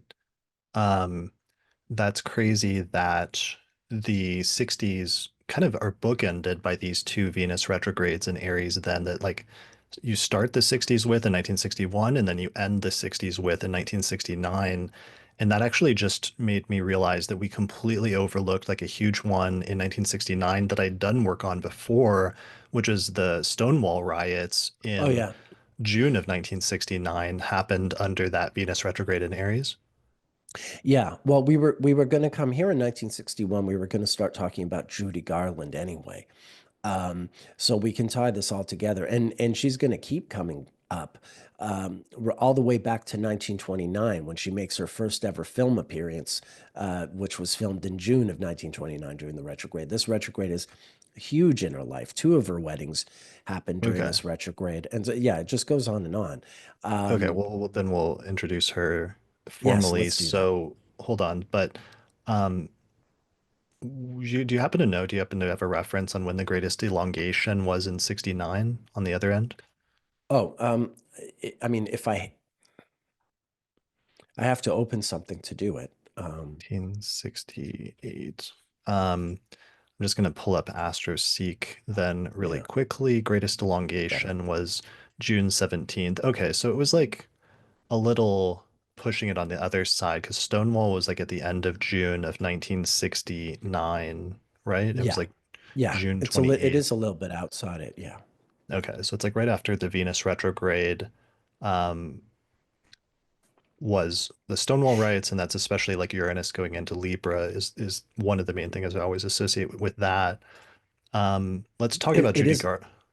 Yeah, it Go is ahead. also the Mars retrograde in Sagittarius. Judy Garland was born with the Sun in Gemini directly opposite Mars retrograde in Sagittarius, and she died just as Mars had been retrograde in Sagittarius because she died at the age of 47, and that is a synodic Mars return. But there was a Venus retrograde in Aries in the last months of her life, and during that wedding, she had her last marriage. Was it her fourth or her fifth? But it was her last. It was to a guy named Mickey Deans, who was much younger than her. You know, it didn't wind up too well, and yeah, she died by June. But Okay. as I Well, I'd as like I to mentioned earlier, yeah, introduce why we're talking about Judy Garland at all sure. first, then. So we're talking about 1961, April 23rd. The singer and actress Judy Garland performs this legendary comeback concert at Carnegie Hall in New York City. And Aries is actually her 10th house. She had Cancer rising. And this is just said to be this legendary concert where she had struggled with issues for years and she had fallen out of the limelight after being very prominent early in her life. But then she staged this amazing comeback performance that was recorded and then just became legendary during this Venus retrograde in 1961.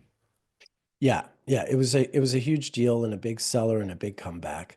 And indeed, it was recorded during that Venus retrograde. So earlier, what was she in again? What was her main movie at the beginning? Well, the big movie is The Wizard of Oz that everyone Okay, knows. right. Yeah. And that was actually it was filmed during a Venus retrograde, but that was the one that went from Sagittarius to Scorpio in 1938. Um, that being said, the Venus retrograde in Aries was not only, I mean, yes, it is her comeback in 1961, but 8 years earlier in 1953, April 3rd, 1953, she had her first non-movie recording session, just where she recorded a couple of singles that did quite well.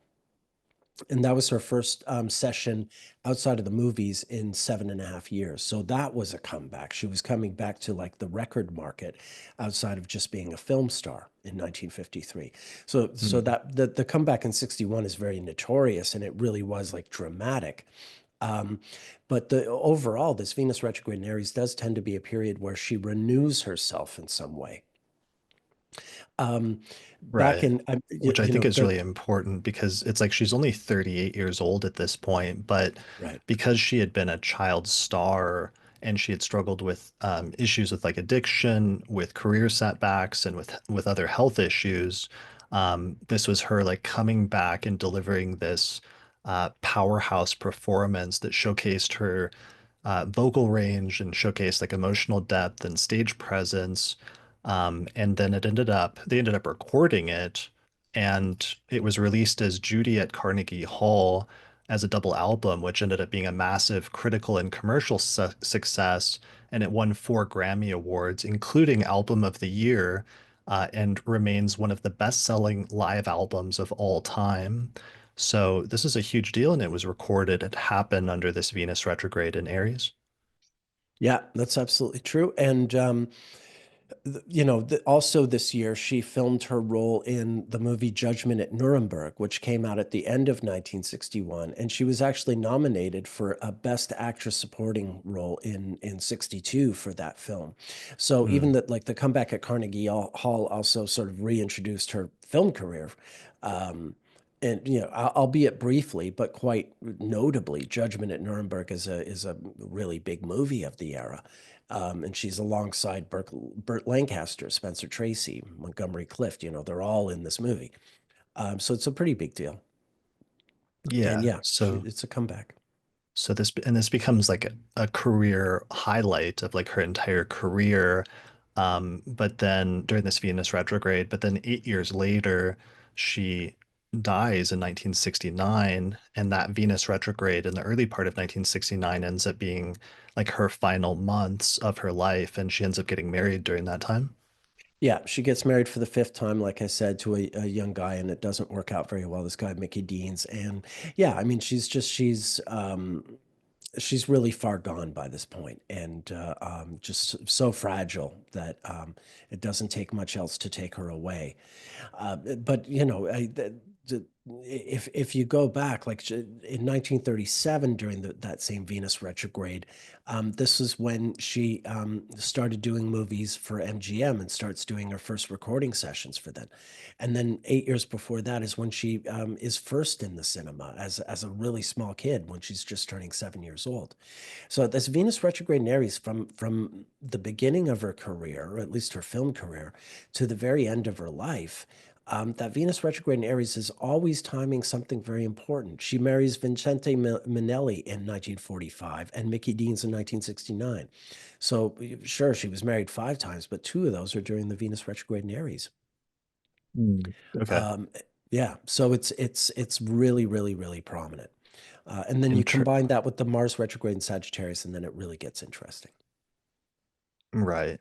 I think that in terms of this and in terms of so this was April 23rd, 1961. And just in terms of her chart, because she had Cancer rising, um, she has Cancer rising. So this Venus retrograde in Aries was in her 10th whole sign house.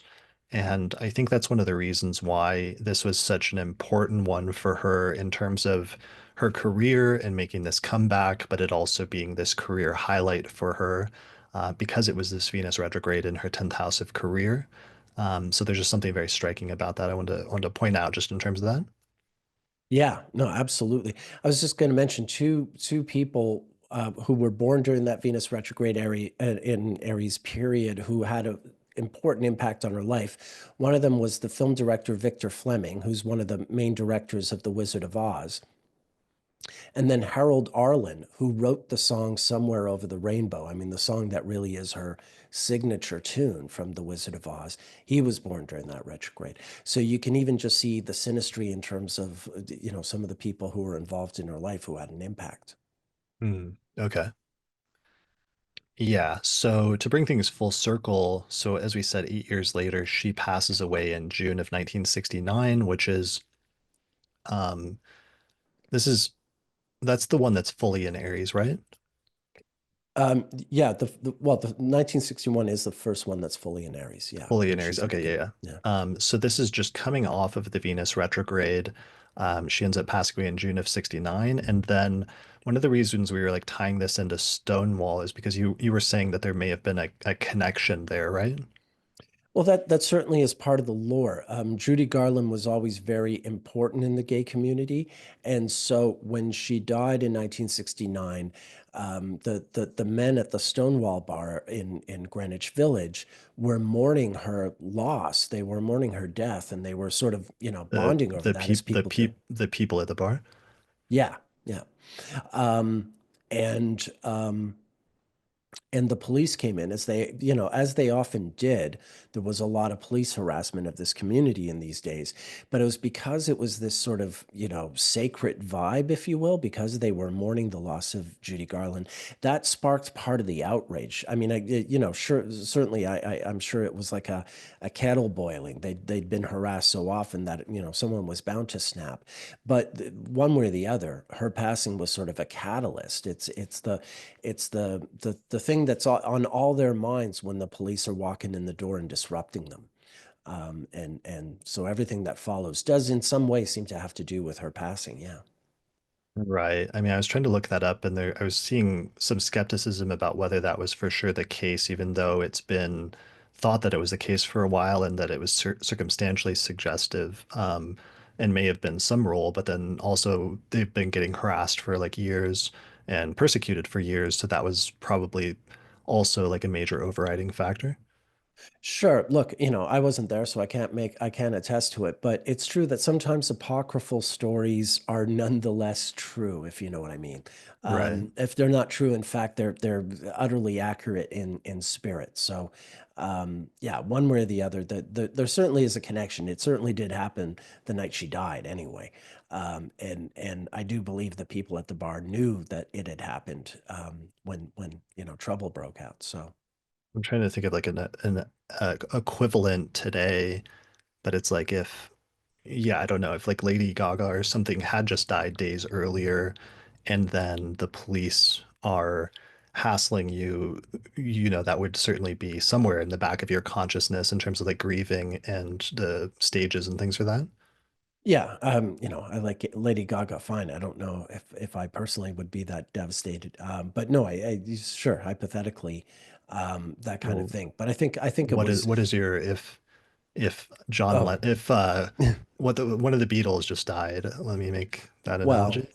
I mean, you know, that they're very old. I don't know if someone, yeah, but certainly I could, yeah, I would be mourning a Beatle or you know, If someone from Fugazi, or there's a lot of, you know, rock musicians I could be mourning. Yeah, Um, if Robert yeah, Downey Jr., Iron Man himself, just passed away, I don't know. I'm just gonna run through. All yeah, right, so let's redirect. Let's go back to yeah, 1961. Let's. yeah. What are some Another, other major ones?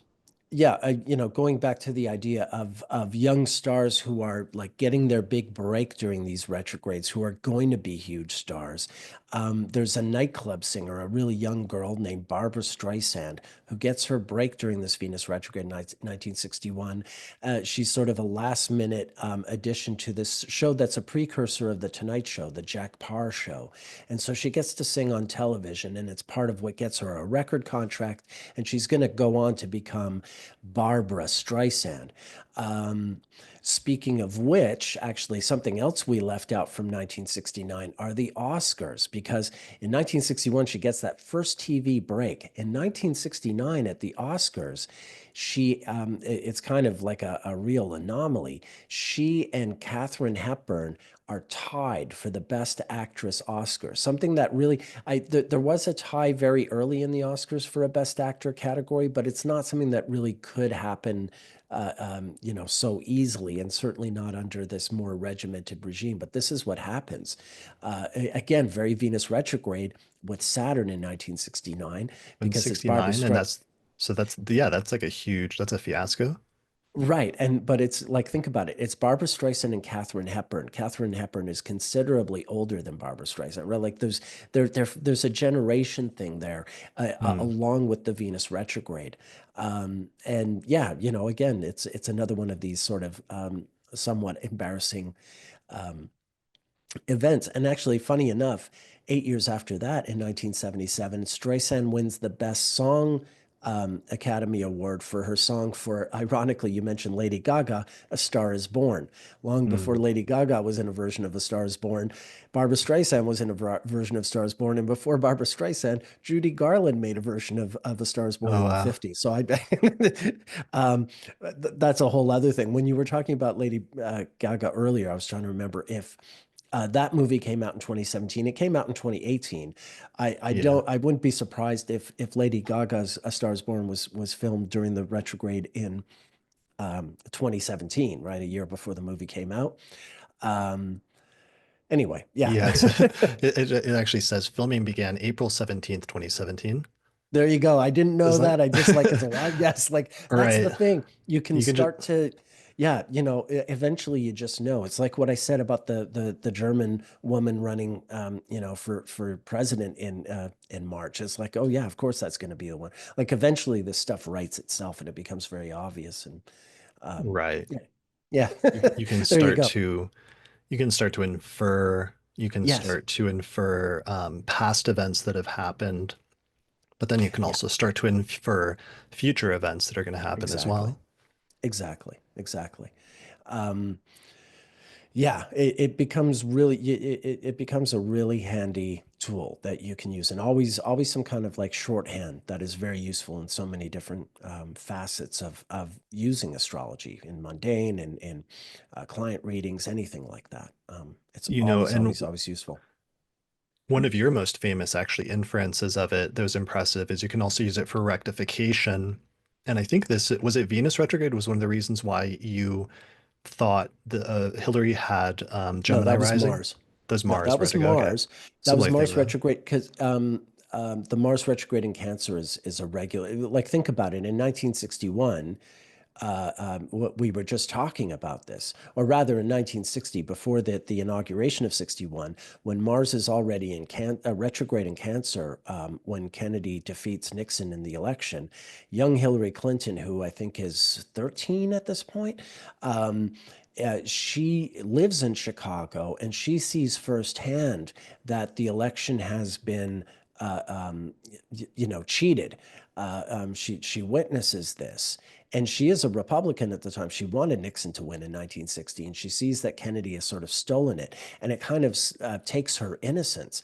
And then, of course, 32 years later, that it's her husband running and she's becoming first lady, and there's this sort of mirror image to when she was 13 and um, going through the whole Nixon Kennedy thing. So I noticed over the course of her life, I think there was something. Oh yes, in 75 she married Bill Clinton in October of 75 when Mars was retrograde in Cancer.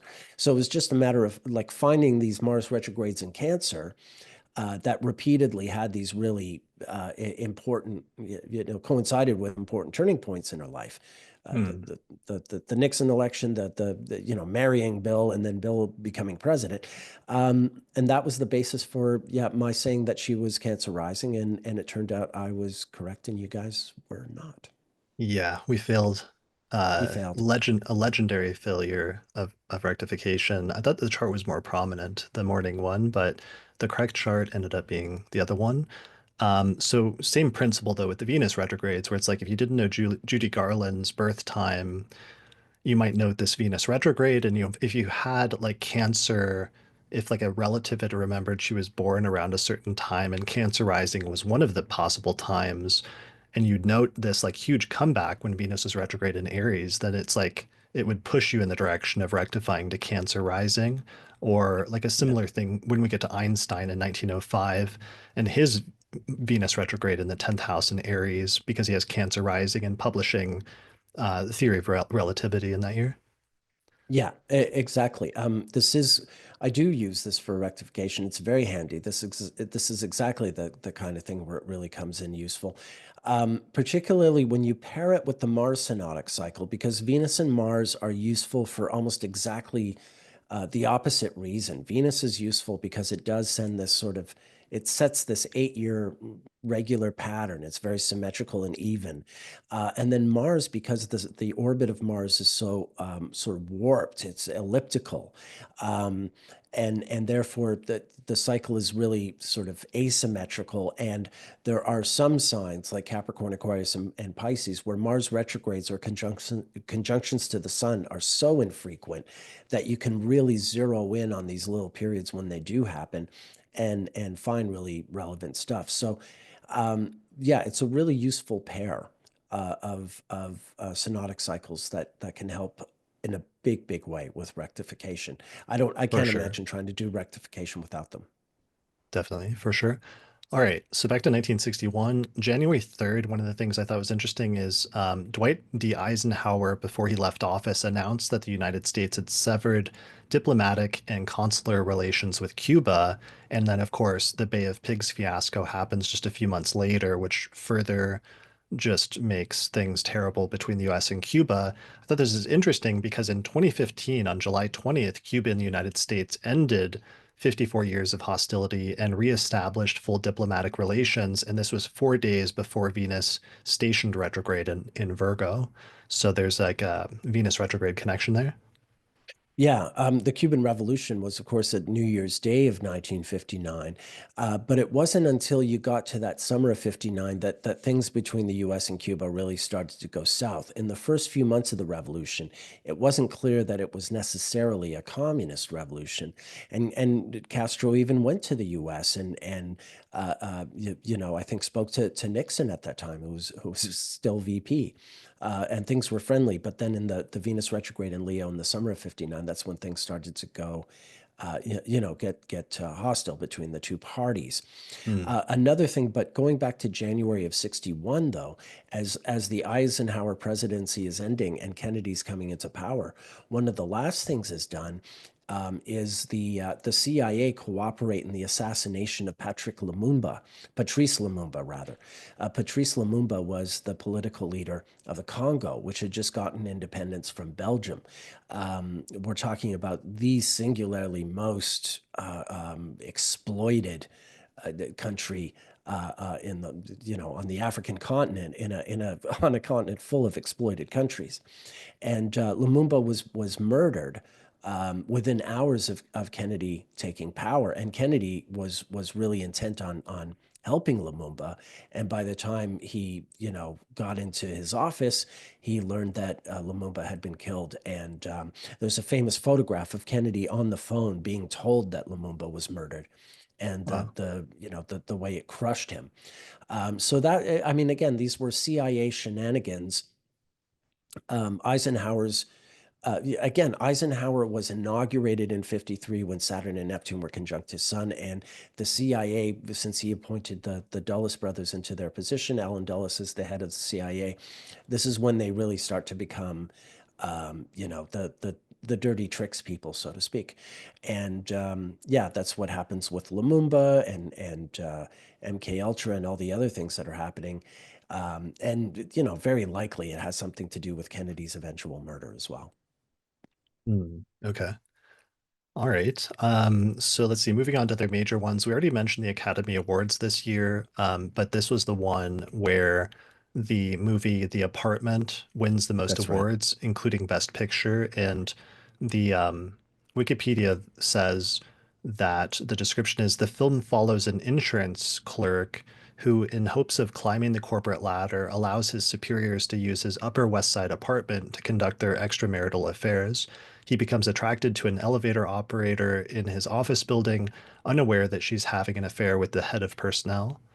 Um, yeah, so those is like provocative like Venus retrograde movie to win for, under that Venus retrograde during the Academy Awards that year. Yeah, exactly. And of course, I already talked about Elizabeth Taylor winning the Oscar for Butterfield 8, where she played a call girl, et cetera, et cetera. We covered that. Yeah. So that was a Well, big and deal. then this year, and we'll see what ends up winning Best Picture this year during this Venus retrograde. Yeah. Um, Moving on March 11th, big news, Barbie got a boyfriend when the Ken doll is introduced into the United States for the first time, just 8 days before Venus stations retrograde in Aries.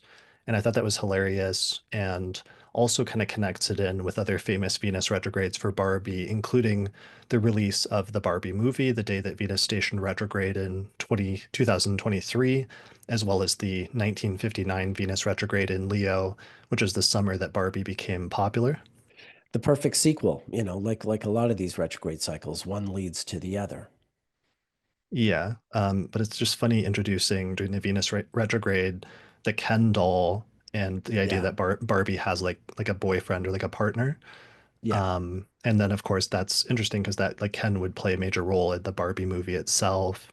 Um, yeah, Yeah. lots He's of the things. villain. Yeah. He's the Venus Right. retrograde villain. Yeah. Yeah. Yeah. All right. Let's see, other things. February 12th, the Soviet Union launches Venera 1 towards Venus, and this is the first spacecraft to perform an interplanetary flight in basically like flying by Venus. And I thought that was interesting as a first, as well as just in some of those later repetitions, like 8 years later when they're launching the subsequent probes. Absolutely. Yeah. So first man-made object to fly by another planet is a good first. Another first was March 8th. Max Conrad circumnavigates the Earth by in a light plane in just 8 days and 18 hours and 49 minutes, which sets a new solo record. And what was so striking is that this is a solo flight that he accomplished on his own. So Yeah. that's good. It was all about speed also. Um, let's see what else. I, well, there's Yuri Gagarin. That talk about these Oh yeah, that important was missions. huge. Yeah. Yeah, Yuri Gagarin is the first man in space. He's a Russian cosmonaut. He was born actually with Venus retrograde himself. So on April 12th, 1961, yeah, he launches into space, and he spends, I think, 108 minutes in space, and he's on the Vostok 1, and he is the first human being to orbit the Earth. He was born in 1934, I think, with the Venus retrograde in Aquarius, which is a really common one in Russian history as well. Like Lenin was born during that one, Khrushchev was born during that one. It pops up a lot, especially with Russians who are very sort of revered. I forget the name of the Russian military guy who basically saved planet Earth in 1983. He was born in that retrograde as well. I forget the man's name, even though he saved Mm. all of us. Um, so yeah, Gagarin, obviously he's a huge hero for this. And this really ruffles the feathers, of course, of the Americans. It's a few weeks after this. It might be, I think, at the end of May of 1961, but it's certainly instigated by Gagarin, is when Kennedy announces that the U.S. will go to the moon, which, of course, they'll do one Venus retrograde cycle later. And they're going to do these things not because they're easy, but because they're hard. And yeah, so, even that eventual achievement on behalf of the U.S. is in some ways a riposte to Gagarin's flight and his orbit. He would die by 1968, kind of heartbroken, cynical about the space program. Friends of his had died, and then I think he had a plane crash himself when he was testing a plane. Um, so yeah, Yeah. it didn't work out well for him, but this was a very triumphant moment, no doubt. Yeah. So that means during this Venus retrograde in Aries, the very first person launched into space happened. And then as a follow-up that Kennedy announces that they're going to put a man on the moon by the end of the decade, which they barely pull off in 1969, shortly after the next, not too long after the next retrograde in Aries. That's right. That's right. Cool. That's a good one. I have another one. You remember in 1969 was when Monty Python and the Monty Python's Flying Circus was formed. Well, 8 years earlier in England, one of the inspirations for Monty Python was a group of a British comedy experimental, somewhat experimental, excuse me, group. They were called Beyond the Fringe, and they had their theater debut May 10th, 1961 at the Fortune Theatre in London. Dudley Moore, you might have heard of him. He was one of the group. Peter Cook, who was quite well known as a comic talent in those days, really, really funny. Jonathan Miller, and there's the fourth guy, Alan Bennett, and they all became sort of household names in comedy in their own right. Dudley Moore became a bona fide movie star, and Peter Cook was certainly a pretty big name. But this was like a precursor to Monty Python in the sense that this was certainly like very new and hip and a new kind of like that this is anticipating swinging London. The Beatles are still a little ways away from making their impact on England. But as a precursor, this is the beginning of England sort of shedding that wartime dreariness and being cool, hip, funny, and creating culture that really leaves the past behind, I suppose, is the way to put it. Nice. Isn't this the Yeah. one where the Beatles themselves come back from Germany?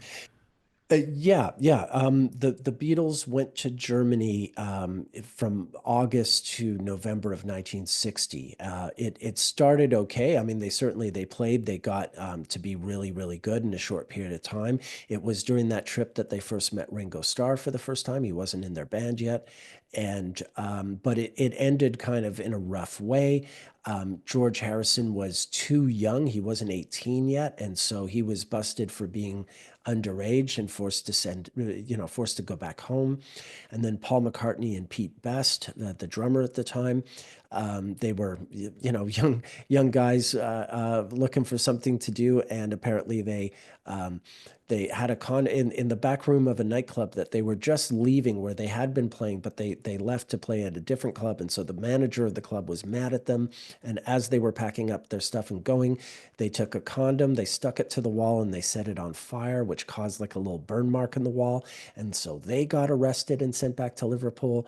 And then, John Lennon eventually went back and it's everything seemed to be sort of crushed and over, but then they got back together over the course of late 1960, early 61, and suddenly they're this really great tight band. And I think it's February 9th of 61, they make their debut as the Beatles at the Cavern Club. um, some of them had played there earlier, I think, when they were the Quarrymen, in '59. But this is the Beatles, more or less as we know them, except Pete Best is still the drummer. But they're now the four piece. Um, they had been a Right. So five piece. Yeah. this is the first time they use that name, the Beatles, at this specific bar. Yeah, they had. I think they became the Beatles just as they were going to Hamburg, back in August. But also they're a five piece. Stu Sutcliffe is their bass player, but because he meets this girl Astrid Kircher, the woman who changes their hairstyle, creates the famous Beatles hairstyle, he stays back with her. And they're going to get engaged to be married, although he's unfortunately going to die by April of '62. But this is also, you can think of, not only are the Beatles playing in Liverpool under that name as this newly reformed band. But this is also, Paul McCartney has now moved over to bass, and they're the four-piece Beatles that we start to recognize as the Beatles that we think of when we say the Beatles, as opposed to like the five-piece outfit that had been playing in Hamburg the previous autumn.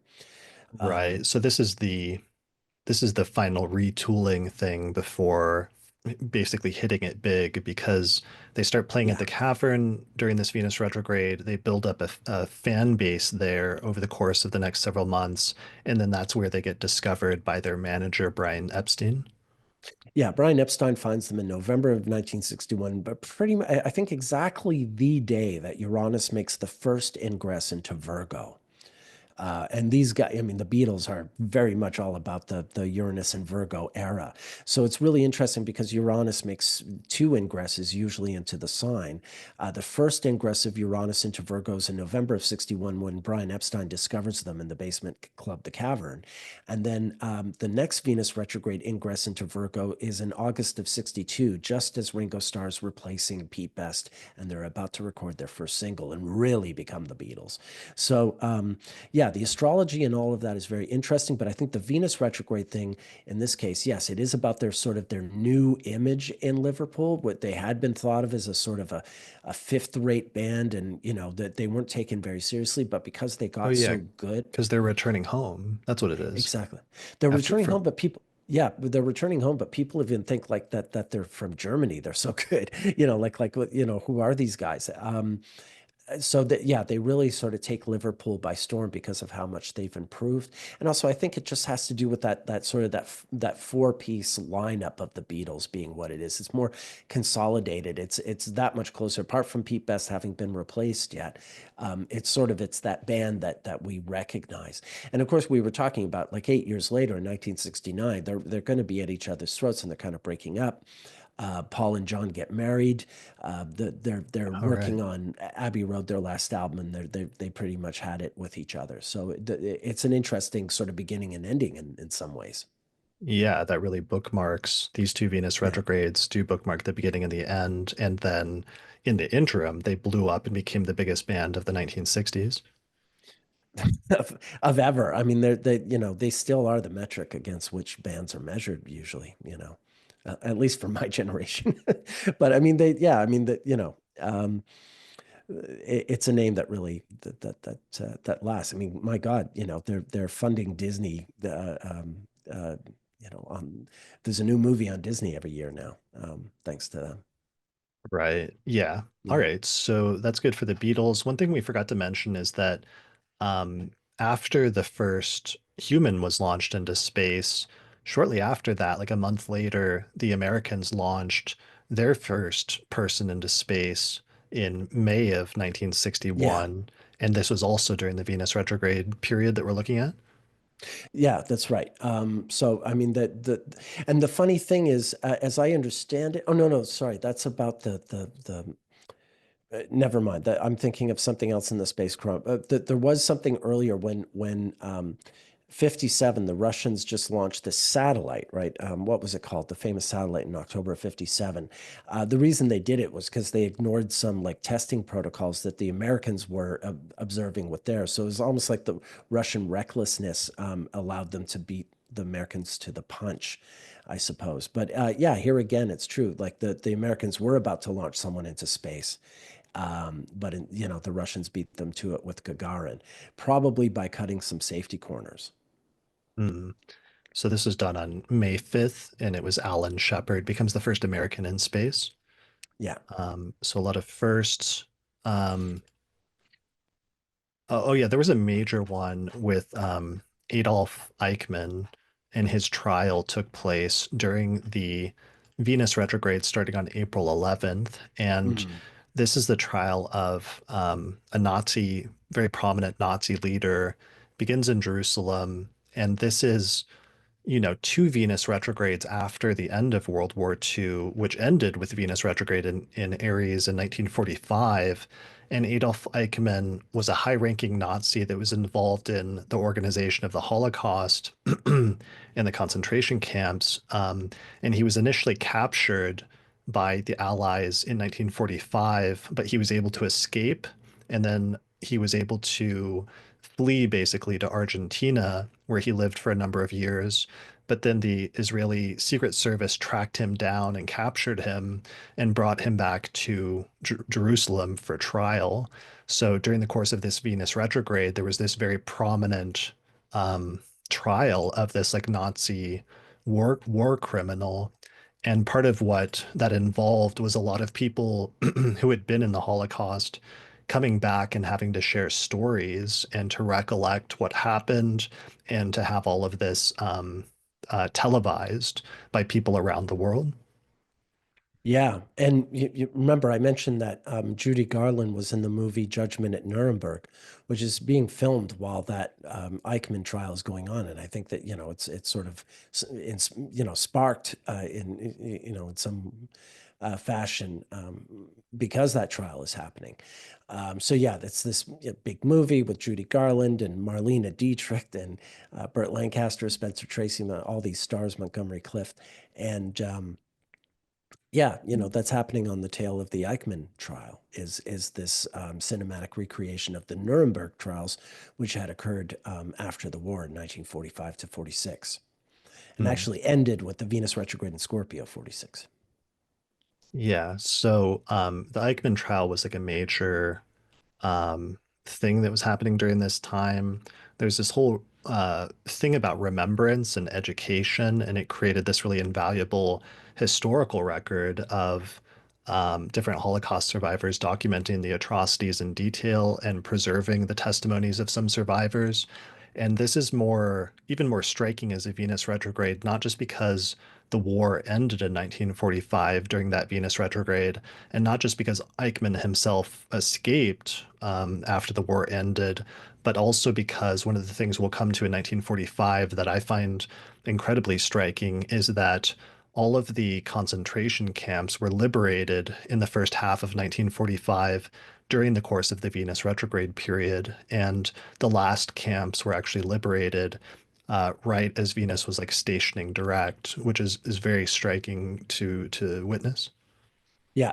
Yeah, that blew my mind too. Yeah, that's exactly it. I mean, think about it. Talk about scandal, right? Talk about provocative. Um, and that's the thing, that was Eisenhower who said, make sure you film all this, otherwise people aren't going to believe it, which was very prescient. Um, so yeah, Yeah. quite the thing. Yeah. So that's an important element. Sometimes Venus retrogrades can be looking back to the past. It can be remembering the past, revisiting people from your past, having people from your past come back into the present. Sometimes that can be a good thing. Sometimes that can be a difficult thing, or it can be hard memories. It can be people you don't necessarily want to come back from the past. But that's part of like a little bit of what we're seeing here is some of those themes during this Venus retrograde. Yeah, that reminds me of one last story from this period. On May 19th, 1961, Miles Davis is performing at Carnegie Hall with this full orchestra. And Max Roach, who's a drummer, a great drummer who used to play with Miles in Charlie Parker's band, Max Roach was actually really upset about the murder of Patrice Lumumba. Roach was now on the FBI watch list because he was such a pro Lumumba sort of activist and agitator. And he actually disrupted Miles's concert. That there is a live album recording of this concert, and Max disrupted Miles's concert to make a political statement about Lumumba and the FBI, or the CIA rather, and et cetera, and what's happening in Congo. And he's thrown out. You can hear the disruption on the live album to some extent. But talk about people coming in out of the past. Miles and Max had made the first recordings with Charlie Parker. These absolute um, pioneering recordings in jazz, and they were making them when in early 1945 during the Venus retrograde. These are the first records they ever appear on that make them huge. They're making them when they're kids, with playing with this master Charlie Parker on his first solo recordings. Billy's Bounce, Now's the Time. These it just it's impossible to overstate how influential and revolutionary those records are. The Nice. new bebop movement that emerges out of jazz. So yeah, that 16-year gap between Miles and Max being these essentially these kids, these young students of jazz at the foot of Charlie Parker, being in his band, getting to be on these classic recordings. And then 16 years later, where Miles is the best paid musician, jazz musician in the United States, and he's he's leading this huge orchestra at Carnegie Hall. And then comes Max, trying to turn things over for a political statement. So it's a very interesting moment there as well in so many ways. In music, I was looking at what the most popular music was at the time, and in February, Pony Time by Chubby Checker hits number one, which continued the dance craze phenomenon where it introduces not just a song, but also like a dance that goes with it that looks like a horse riding motion, where you kick your legs and clap. And it was this simple, it's described as a simple, energetic, and fun, which made it perfect for the dance crazes at the time, which included other things like the mashed potato and like other dances like that. Right. Yeah. And of course, he would become most famous for the twist. Right, which is before this, I think. Right. Right. Yeah. Yeah. Um, so okay. Last things in this section. One, May 28th, Peter Bennison's article, The Forgotten Prisoners, is published in several internationally read newspapers, and this is later considered to be the founding of the human rights organization Amnesty International. I thought that was very Oh, striking. yeah. That's really good. Yeah. Amnesty International. And then elsewhere, there is a May 15th, Heinrich Mathai alone performs the Poly U experiment and is the first person to recognize and understand the genetic code, which ends up being like the birth date of modern genetics. And this is like a whole thing that we don't have to go into, but I noticed this is tied in with some earlier Venus retrogrades of other unraveling of DNA and the genetic code that happened during earlier retrogrades. Okay. Interesting. Last political thing is that Kennedy and Khrushchev met June 4th, and this is the first meeting between the two in Vienna. Yeah. Um, they discussed nuclear tests and disarmament in Germany. They didn't produce any major breakthroughs or treaties, and in fact, the meeting may have increased tensions because Khrushchev perceived Kennedy as weak after the Bay of Pigs, and this ended up contributing to Khrushchev's decision to build the Berlin Wall just 2 months later. But it did create a foundation for future dialogue between the two and between the countries. Yeah, and as always, Jacqueline Kennedy is part of the charm offensive, if you will. She does very well with de Gaulle just before this. Because France is also kind of cold. De Gaulle is notoriously cold towards any country that is English speaking, and she charms him, of course, because she actually speaks French, and she really charms Khrushchev on this meeting. So Kennedy really has. This formidable ace in the hole, if you will, with Jacqueline Kennedy as a first lady who, yeah, has just this magic touch when it comes to diplomacy. And Kennedy jokes, when they go to Paris to meet de Gaulle just before meeting Khrushchev, he says, "Some of you might know me as the man who's accompanied Mrs. Kennedy to Paris," or something to that extent. So like he's like the guest star on his own tour, which is kind of funny, but it works. She can do things that he can't in that sense. That's really interesting because I remember like part of that is as soon as she moved into the White House, she began redecorating and Yeah, became really more interested in hosting like that's right. arts and cultural events at the White House, including concerts and ballet performances. So maybe that's a recurring theme sometimes when there's sometimes like first ladies that are more involved in things in the administration than others. Like it makes me think of like 1993, where you have Hillary Clinton, who's the opposite in that she's like not Yeah. doing homemaker things, which she's famously not into, but instead she's like actually trying to push policy like healthcare reform and things like that. But each perhaps first lady puts their own like different stamp on the White House sometimes during these times. Yeah, absolutely. I mean, you're absolutely right when it comes to redecorating the White House, that work is finished in February of '62 during the exterior conjunction. She gives this big televised tour, and some of that redecoration involves doing things like finding some old desk that James Monroe had owned, and used, and bringing it back to the White House. So much of it is like reconnecting with old artifacts that had been part of the White House and had drifted away and sort of reintroducing them into that milieu. So yeah, very much when you're talking about Venus retrograde and taking things out of the past and bringing them back, that's a perfect example. I also want to mention, of course, Jacqueline Kennedy was born in July of 1929.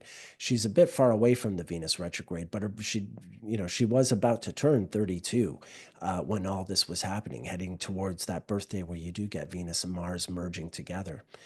So yeah, very interesting. Nice. All right. That's good. All right. I think that's good for 1961. All right, let's transition to talking about 1953 at this point and the Venus retrograde in Aries that occurred in the early part of that year. So Venus went retrograde on March 23rd in Taurus, and this is actually the last one that starts in Taurus, and then it retrogrades back into Aries, where it stations direct on May 4th, 1953.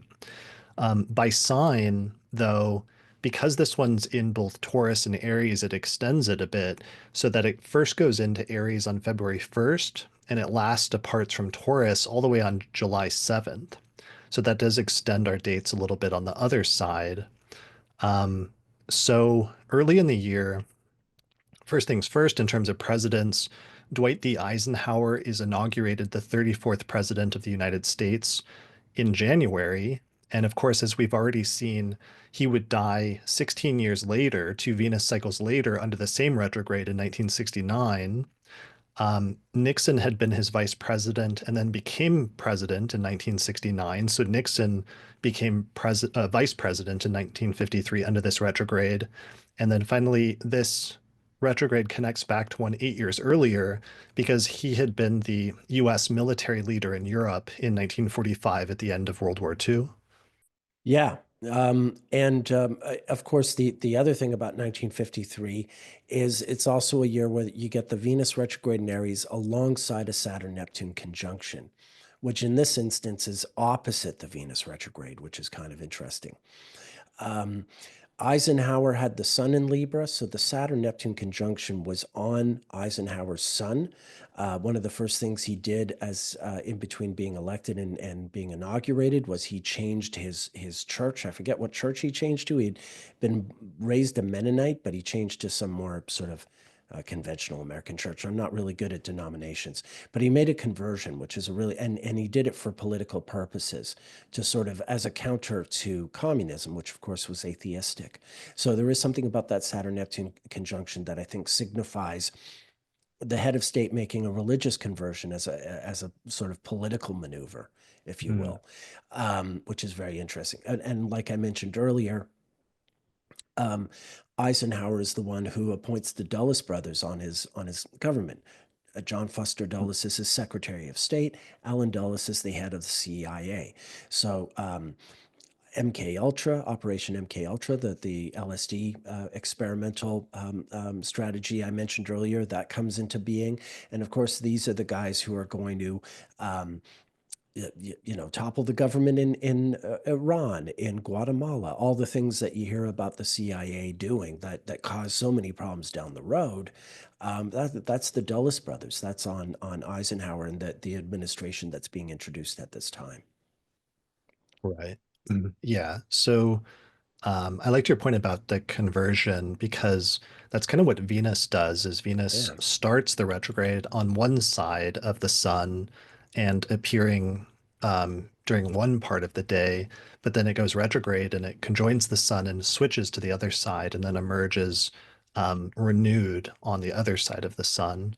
So there may be something symbolic about that of like changing sides that sometimes happens. Yeah, indeed. So we'll see an example of that in a little bit. You mentioned the Saturn Neptune conjunction that happened in 19 around this time at the same time, and that brings us to one of the most major geopolitical events, which is that Joseph Stalin died on March 5th, and he was the head of the Soviet Union, and this was a major turning point in terms of Russian history. Yeah, absolutely. And there is a sort of a side note that's kind of bittersweet but comical as well. The great composer Sergei Prokofiev had been really sort of he had moved back voluntarily to the Soviet Union, and out of sort of patriotism, and had really experienced a lot of um, artistic restriction and oppression under Stalin. And, his life would have been so much better if he could have outlived Stalin, but it turned out he wound up dying on the same day as Stalin.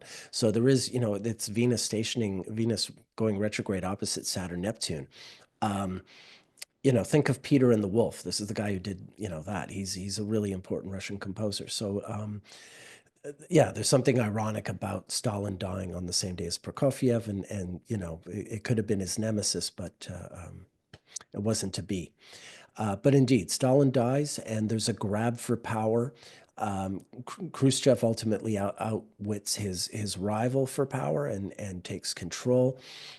East Berlin erupts into riots, which is interesting if you consider that Berlin 8 years earlier exactly was when it fell in the war.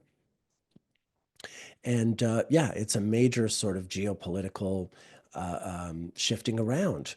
And it also starts to change the dynamic, the relationship with China, between the Soviet Union and China. Because Mao respected Stalin, but he doesn't like where the post-Stalin regime is going. And that eventually becomes a split that creates a war between the two countries in March of 69 during the Venus retrograde in Aries, a battle over an island that they both claim ownership over, and that's the thing that Nixon will eventually exploit when he is president. So there's a sequence of things that emerge with these Venus retrogrades that are all sort of interconnected and influence geopolitics for decades to come. Right. Yeah, that's really striking because the Nixon, that Venus retrograde in 69 bringing Nixon into power, and then Nixon is the one that leads the US into reestablishing a relationship with China. Yeah, which is a total strategic thing to exploit the rift between the Soviet Union and China, which got worse in March of '69 when they started fighting each other over this Jinbao Island. But really, it begins with the death of Stalin because that's when Mao starts to look askance at the Soviet Union. Okay. So Khrushchev, not long after this is what leads him to come into power after Stalin dies, right? Yeah, there is a bit of a power struggle. He's up against this real psychopath. Oh, what's the guy's name? Another Georgian guy. Just an awful, awful person. Um, I'm drawing a blank on the name. I can look him up.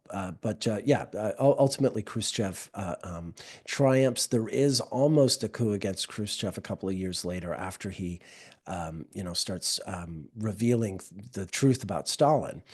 But he manages to overcome that one in '57. Eventually, he falls to a coup in 1964, but that's because of how the Cuban Missile Crisis goes, and they start to see him as uh, an uncontrollable element. Let's put it that way. Okay. Yeah. The rest of the party. Also during this time period, on February 11th, the Soviet Union breaks diplomatic relations with Israel after a bomb explosion at the Soviet embassy. So I thought this is interesting, the relationship between Russia and Israel coming up during this retrograde in 1953. Yeah, Um, in February, one of the things Eisenhower does is he refuses a clemency appeal for Ethel and Julius Rosenberg. And as a result of that, that couple who was charged with spying for the Soviet Union ended up being executed by the Americans basically June 19th of 1953 under this retrograde. But there was a huge amount of protests, especially abroad, and attempts to get Eisenhower to grant them clemency, including even the Pope attempting to intervene. But these attempts were rejected. And these two became the first American civilians to be executed for espionage charges, or these specific espionage charges, and to be executed during peacetime. yeah, yeah. It's really rough. I mean, they're a married couple. They're kind of set up by the wife's brother. It does seem like Julius was probably guilty of something, but Ethel Rosenberg's execution is very hard to justify under any circumstances. They leave kids behind, so they're executing a married couple whose kids are suddenly orphaned. And they're raised by, I forget the songwriter's name, but it's the man who wrote the lyrics to Strange Fruit, Billie Holiday's song. He winds up raising the Rosenberg's kids. Yeah, Right. So part of the it, story was that they were passing, or said to be passing nuclear secrets off to the Soviet yeah, Union. And correct. what's interesting is that this connects back to 8 years earlier because in 1945, Julius was discharged after the U.S. Army learned that he had previously been a member of the Communist Party. So there's this really interesting connection in terms of him working for the army and passing off secrets during that time from the US government and army, but then 8 years later, under the same retrograde, basically being executed as a result of that. Yeah, yeah, that's very striking. There are some very notable weddings and engagements that happened during this retrograde in '53. On June 18th, 1953, Martin Luther King Jr. marries Coretta Scott, who will be Wow. known as Coretta Scott King. And then 5 days later, John F. Kennedy and Jacqueline Bouvier announced their engagement on June 24th, 1953. Mm. So that's pretty interesting. The Korean War That re armistice was that announced. That reminds was, me oh, that reminds me of Barack Obama proposed to Michelle Obama during a Venus retrograde, I think I want to say in Virgo in like 1981. Is that correct? Does that sound correct? 1991. Is that when he predicted I, proposed? I just know he proposed to her like the day that Venus stationed retrograde. And she Mm, was a little like reluctant at first, but then eventually they ended up obviously like getting married and having a successful marriage. okay. In '91, in the summer of '91, there was the Venus retrograde there. Yeah, I don't have that one in my file yet. He Yeah, married it her in was one. October 18th, '92. So yeah, they could have been, engaged about 26 months earlier, or 14 months earlier, rather. That makes Yeah, sense. that was part of the story is that they had like a prolonged engagement because she was like Mm, a little unsure about it, and he ended up she ended up like coming around, or he ended up like talking her around. okay. Well done, Barack. Is there anything he can't do with that charm? Right. April 13th, you have one for Frida Kahlo in Mexico City. Yeah. Yeah, this is the only solo exhibition that she ever had in her native Mexico, and it's basically her last exhibition. She's so infirm at this point because of her injuries and her health that she's brought to the exhibition in a bed. They carry her in.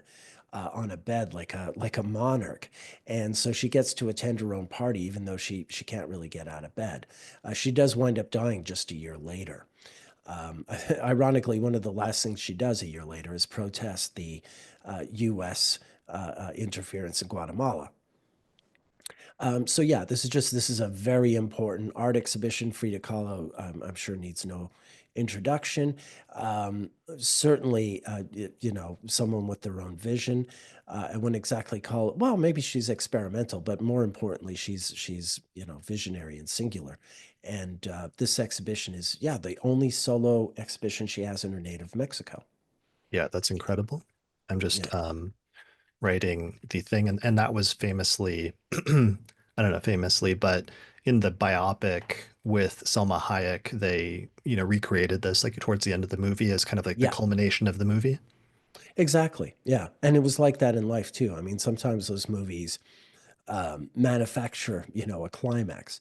But for her, I think it really was such a thing. Right. Of like the culmination of her life and life's work in some way in her art. Yeah, Here is the chart because there's actually a very interesting chart for that day because there was a new moon that happened that day at 23 degrees of Aries, and Venus was just coming off of the conjunction with that, and it was at 22 yeah, degrees of Aries. So there was a rare and interesting triple conjunction of the moon, Venus, and the sun that day. yeah, yeah. With Frida, the charts are always really, really interesting, without fail. It seems like everything that happens in her life is always during some like super dramatic transit, and of course, her own chart is off the charts. Right. All right. What's your next most important one? Or I have a really good one. Okay, go ahead. You give me what you have.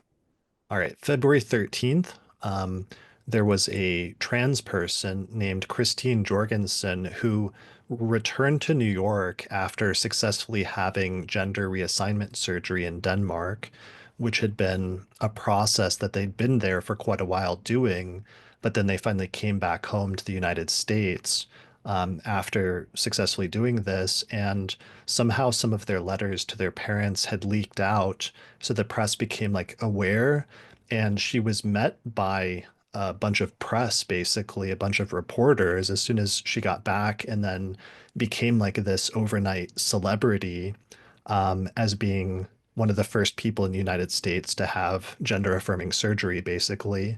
And this ended up, interestingly, it was like, for the most part, received a lot of positive press by this.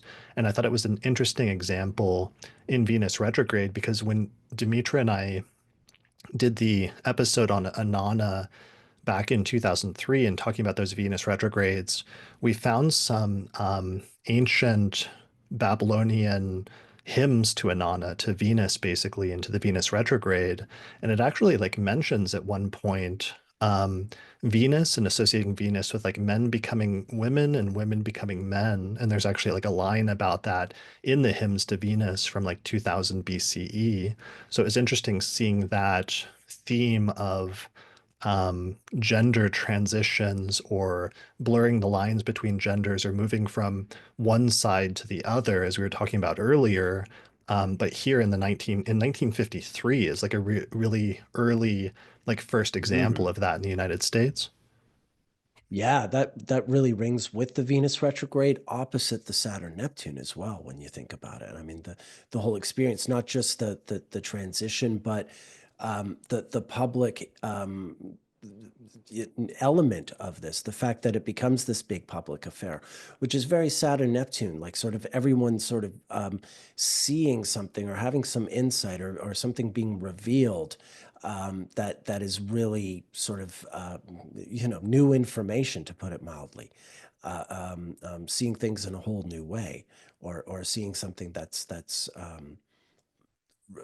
a brand new insight. So get this. Remember Judy Garland, Cancer rising, Albert Yeah, Einstein, Cancer rising, Aries 10th house. yeah. Christine Jorgensen, we have a birth time, also Cancer rising, Aries 10th house, and Venus and Aries in the 10th house.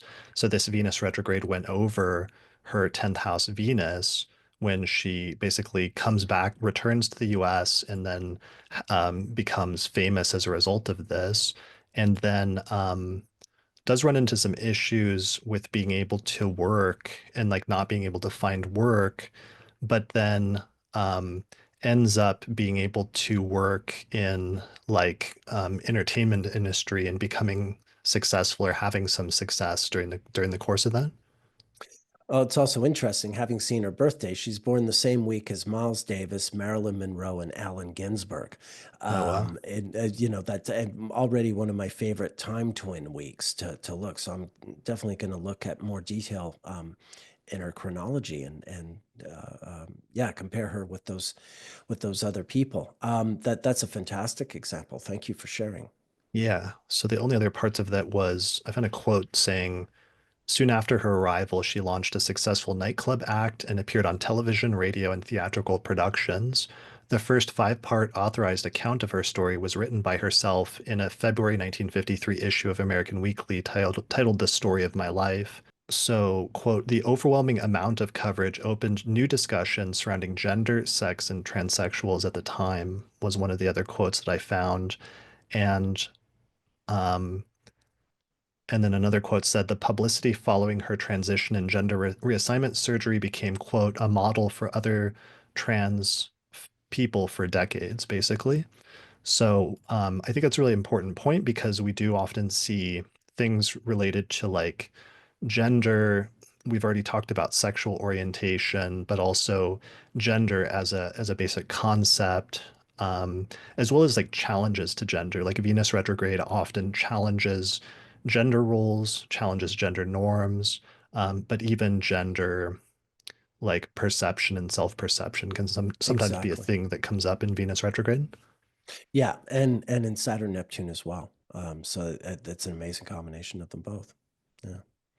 Um, okay. Well, I also have some other things relating to the arts and also another marriage that I left out that I'll go through quick.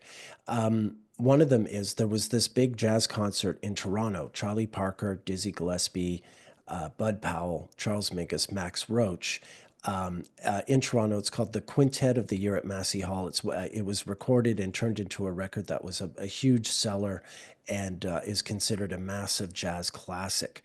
Um, so that was a really important concert and groundbreaking in jazz. And like I said, it's one Venus cycle after those first Charlie Parker recordings and one Venus cycle before Max Roach, who plays drums on this night, is going to interrupt Miles Davis's concert. That's May 15th, 53. 3 days earlier, May 12th, 1953, in Cannes, Brigitte Bardot arrives at the Cannes Film Festival and totally stuns the press and the people there. Um, they describe her. The goddess of love had not been seen emerging from the sea since Botticelli painted Venus floating on a mother of pearl shell. But this was the spectacle that 2,000 American Marines witnessed on May 12, 1953 at 11:30 a.m. from the aircraft carrier Enterprise anchored in the Bay of Cannes in France. So there's this, French movie starlet who is just coming out with her first movie and taking the culture by storm. Wow. Nice. Good Yeah. one.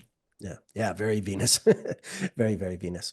And lastly, it's funny. We were talking about the Kennedys. I mentioned that John F. Kennedy's proposing to Jacqueline in June of '53, but a month earlier, May 23rd, 1953, Sergeant Shriver marries Eunice Kennedy, and Sergeant Shriver is the guy who 8 years later is going to be the head of the Peace Corps that his brother-in-law is going to start. So there's something in that as well. Nice. That's a good eight-year Yeah, repetition. yeah. All right. Here's some quick ones. James Wilson and Francis Crick of Britain's University of Cambridge announced their discovery of the structure of the DNA molecule, where they basically announced the double helix structure of DNA was announced on this date. And I thought this is great because it Mm, connects with that yeah, one 8 years later that also had to do with figuring out the structure of DNA and everything else. yeah. One that makes me nervous about this one happened on March 17th, and this is the first nuclear test of Operation Upshot Knot Hole is conducted in Nevada. And what makes me nervous about this one is that one of the things they were testing was tactical nuclear weapons for the first time, or one of the first sort of times during this time in 1953, after 8 years earlier having first developed the atomic bomb. That makes me a little nervous about repetitions for reasons we talked Hmm. about in the year ahead forecast. Yeah, Elsewhere, the first Academy Awards to be broadcast on television was on March 19th, 1953. So this is right. another first. The Academy had been long resistant to television up to this point, and then they finally did it. This was also the first ceremony to be held in Hollywood and New York simultaneously, and it connects it back to the very first Academy Awards ceremony, which occurred in May of 1929 during a Venus retrograde in Aries and Taurus. Yeah, This Venus 24 years earlier. retrograde this Venus retrograde had one of the most important events of the 20th century, which is on March 26th, Jonas Salk announced his polio vaccine. And this was just massive, massive news because polio had been this huge, devastating disease Hmm. in the 20th century. And his announcement was met with like huge jubilation and a sense of triumph over a disease that had caused so much suffering. And there was a media frenzy about it with news just spreading like wildfire through newspapers and radio um, all over, and basically healing Salk or hailing Salk as a hero and his vaccine as a medical miracle. Yeah, So church bells rang, schools closed early, people took to the streets in celebration. It's like they got rid of the plague, basically. Like imagine like the yeah, plague in like the Middle sure. Ages, like the 15th century, and imagine somebody just like came out and said, "We've just defeated the plague." That's basically what happened. And what's interesting about it is it connects back to earlier retrogrades because in 1921, that was when Roosevelt got polio, basically, Yeah. right? It was either polio or Guillain-Barré syndrome. There are other opinions, but certainly Well, it was thought to be polio throughout his life. So even if it yeah, wasn't, it was regarded as it was. right, Um, which is the point that's important because then yeah, he would go on to really champion efforts to fight polio during the course of yeah, his life and career. And as a result of that, and founding organizations that put money into polio research, it yeah. The eventually, March of Dimes. Yeah. right, the March of Dimes, it eventually culminates in 1953 with eventually actually finding a cure for polio. Yeah, he had the place he died in Georgia, this hot springs place, was a center that he had founded to help people who were, paralyzed and needed that kind of water therapy. So yeah, it was something he was really driven to champion.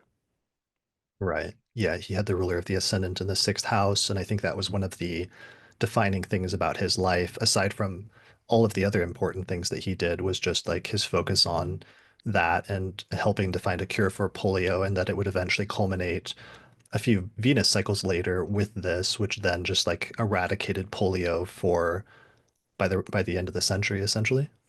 Yeah. All right. April 16th, interesting one.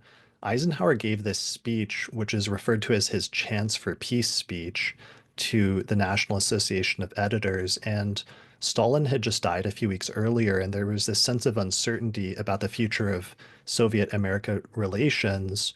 And even though Eisenhower was like this military general, he made this like impassioned call for peace, which was unexpected to people. And unfortunately, while it didn't have a lot of impact in terms of the Cold War still heating up and everything else, it was a striking speech that he gave at this time during this Venus retrograde in terms of its, I don't know, what he attempted, what he wanted to accomplish by it. And it has echoes of some of the later Venus retrogrades, like with John Lennon and Give Peace a Chance, things like that. Sure. And it is worth mentioning the Korean War, the armistice was signed June 8th, 1953, not long after. So this had been a really tough war. And, I mean, in some sense of the word, it's not really over. It was an armistice that was signed. It just sort of suspended things where they were. Um, but the war had been going on for just about 3 years at that point. Yeah, so after the speech, we do get that at least. Yeah, that was huge. And basically the entire Venus retrograde of the spring of 1953 was the Korean War winding down. Yeah. Although both sides kept doing stuff because they kept wanting to like leverage their position in subsequent negotiations. But it was partially because they knew negotiations were about to start happening. They started doing prisoner swaps during the Venus retrograde, and then eventually it culminates in that armistice in July of 53. So this is a striking repetition because it means during this Venus retrograde in 1953, we see the end of the Korean War, which was basically a huge proxy war between the United States and China that took place on the Korean Peninsula between the two sides of Korea, or it became the two sides. But this is exactly 8 years after the last Venus retrograde in Aries coincided with the end of World War II. So we have a repetition of the end of two major wars during this Venus retrograde. Yeah, yeah, and it really, I mean, extends even more than that. In the West, we tend to think of the First World War ending in 1919, but for Russia, it really ended in March of 1921 at the Venus retrograde, because that's when they finally tied things up with Poland, who they'd been at war with, and Ukraine, where they were sort of at war and sort of allies, with Turkey, opening up a trade agreement with England, really just sort of putting everything behind them at last and becoming a country. Um, and even, you go back 100 years and the US Civil War also ended during that Venus retrograde. So yeah, there is something about this retrograde that I mean, sometimes terrible military things are done during it, but it is a period when wars do end. Yeah, that's one of my I don't know. I'm hoping there's like a better case scenario where I don't know how it's going to go because there's so much other tricky stuff where I'm expecting like a major geopolitical explosion in the March, April timeframe in Hmm. certain parts of the world, but whether there won't be any settlements or hopefully like cessation of war. I'm really curious how that's going to go with in Europe, for example, with some of that stuff, and if some of that isn't forced based on some of the changes that occurred recently. Yeah, yeah, that Yeah. would be that would be expected. I guess it bears mentioning there was something else that happened during this period. May 29th, 1953, Edmund Hillary reached the summit of Mount Everest. He did it alongside his Sherpa guide, but in true Venus retrograde fashion, even though two men are making the climb, and one of them is a lot more qualified than the other, it's the other guy who sort of gets the glory. So yeah, it's there. On the one hand, it's an achievement, one that makes the front page of everything that's in print at the time. But at the other hand, there's just the, same good old, racist class divide when it comes to acknowledging achievement. Yeah, that was like the one of the guys that did the plane the fastest around the world during one of the later Venus retrogrades. There was somebody that accompanied him just in order to be a witness to him winning, him doing it, but didn't, achieve Didn't get the these. credit, right? Yeah, Yeah, exactly. All right. interesting. One of the, oh yeah, which speaking of, May 18th at Rogers Dry Lake, California, Jackie Cochran becomes the first woman to exceed Mach 1, and she actually had Mercury in Aries. So I thought that was a funny first. Again, Right. speed, flying, a woman becoming the first, etc. One of the biggest events of this retrograde happened on June 2nd, and this is when Elizabeth II is crowned Queen of the United Kingdom and other Commonwealth realms at Westminster Abbey. And Venus was right at 28 degrees of Aries. So this is later in terms of the retrograde, but it falls within the retrograde period. And what's interesting is that this coronation was the first to be televised in full, and that meant that it was just like witnessed by millions and millions of people around the world. And it became this huge spectacle who saw like the pomp and circumstance of everything involved with the coronation. Yeah, and of course it was her coronation and Eisenhower's election, which just preceded this, that really instigated thousands of families, tens of thousands, hundreds of thousands of families to go out and buy TV sets, which up until this point were more like luxury items, but because these were such big events, the television right at this period becomes this household item, which again I think is very Saturn Neptune. The fact that all these people are seeing this ceremony that until that point was really restricted to them. And of course, all the other things that television is going to introduce into the home, all these new sort of ways of seeing the world that are unprecedented. Um, yeah, very much in Yeah. sync with that. Yeah. Yeah. So it's estimated that the worldwide television audience for the coronation was 277 million people, which is a ton of people. Um, She, of course, would become the longest reigning monarch in British history and potentially the longest reigning monarch ever. And a documentary film about the coronation titled A Queen is Crowned, narrated by Laurence Olivier, was one of the most popular films in British cinemas that year. It seems to have come out like right afterwards, although I'm having trouble figuring out the date because the dates are often listed as like right after the coronation, but I'm not clear if it was really produced that quickly, like literally within days of the actual event or what. But it ended up being nominated for the Academy Award for Best Documentary Feature, and it was the first winner of the Golden Globe Award for Best Documentary Film. So I thought that was really interesting. Yeah, I mean, it could have been made quickly. They made these newsreels in those days, which were almost just like news reports. Mhm. Um, to have Laurence Olivier narrate what's, a special news event like that, wouldn't have been too hard to do. Yeah, well, and they wanted to have different areas of the world see it as quickly as possible for even just the filming of the coronation. So they like got the film and like threw it on airplanes and like sped it over Right. to like Canada really fast the same day so that the Canadians could watch it within the same day of it happening. Yeah. Yeah. This was the first nonstop flights between the United Kingdom and the Canadian mainland, interestingly. So that was Mm. a major one. Just imagine everybody for the first time seeing the coronation of a queen during a Venus retrograde, is a pretty striking image. Yeah. Yeah.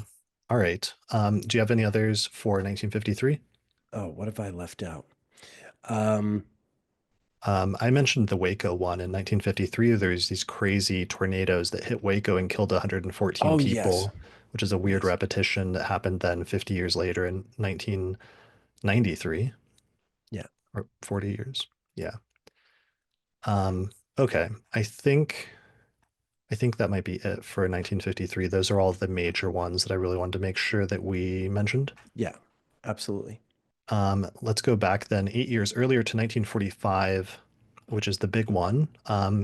So this retrograde happened March 25th through May 6th of 1945, and by sign it happened February 2nd through July 7th of 1945. So at the very beginning of the year, Roosevelt is inaugurated, and he's sworn in for a fourth term as president of the United States. And he's the only president ever to exceed two terms. So that's another like first.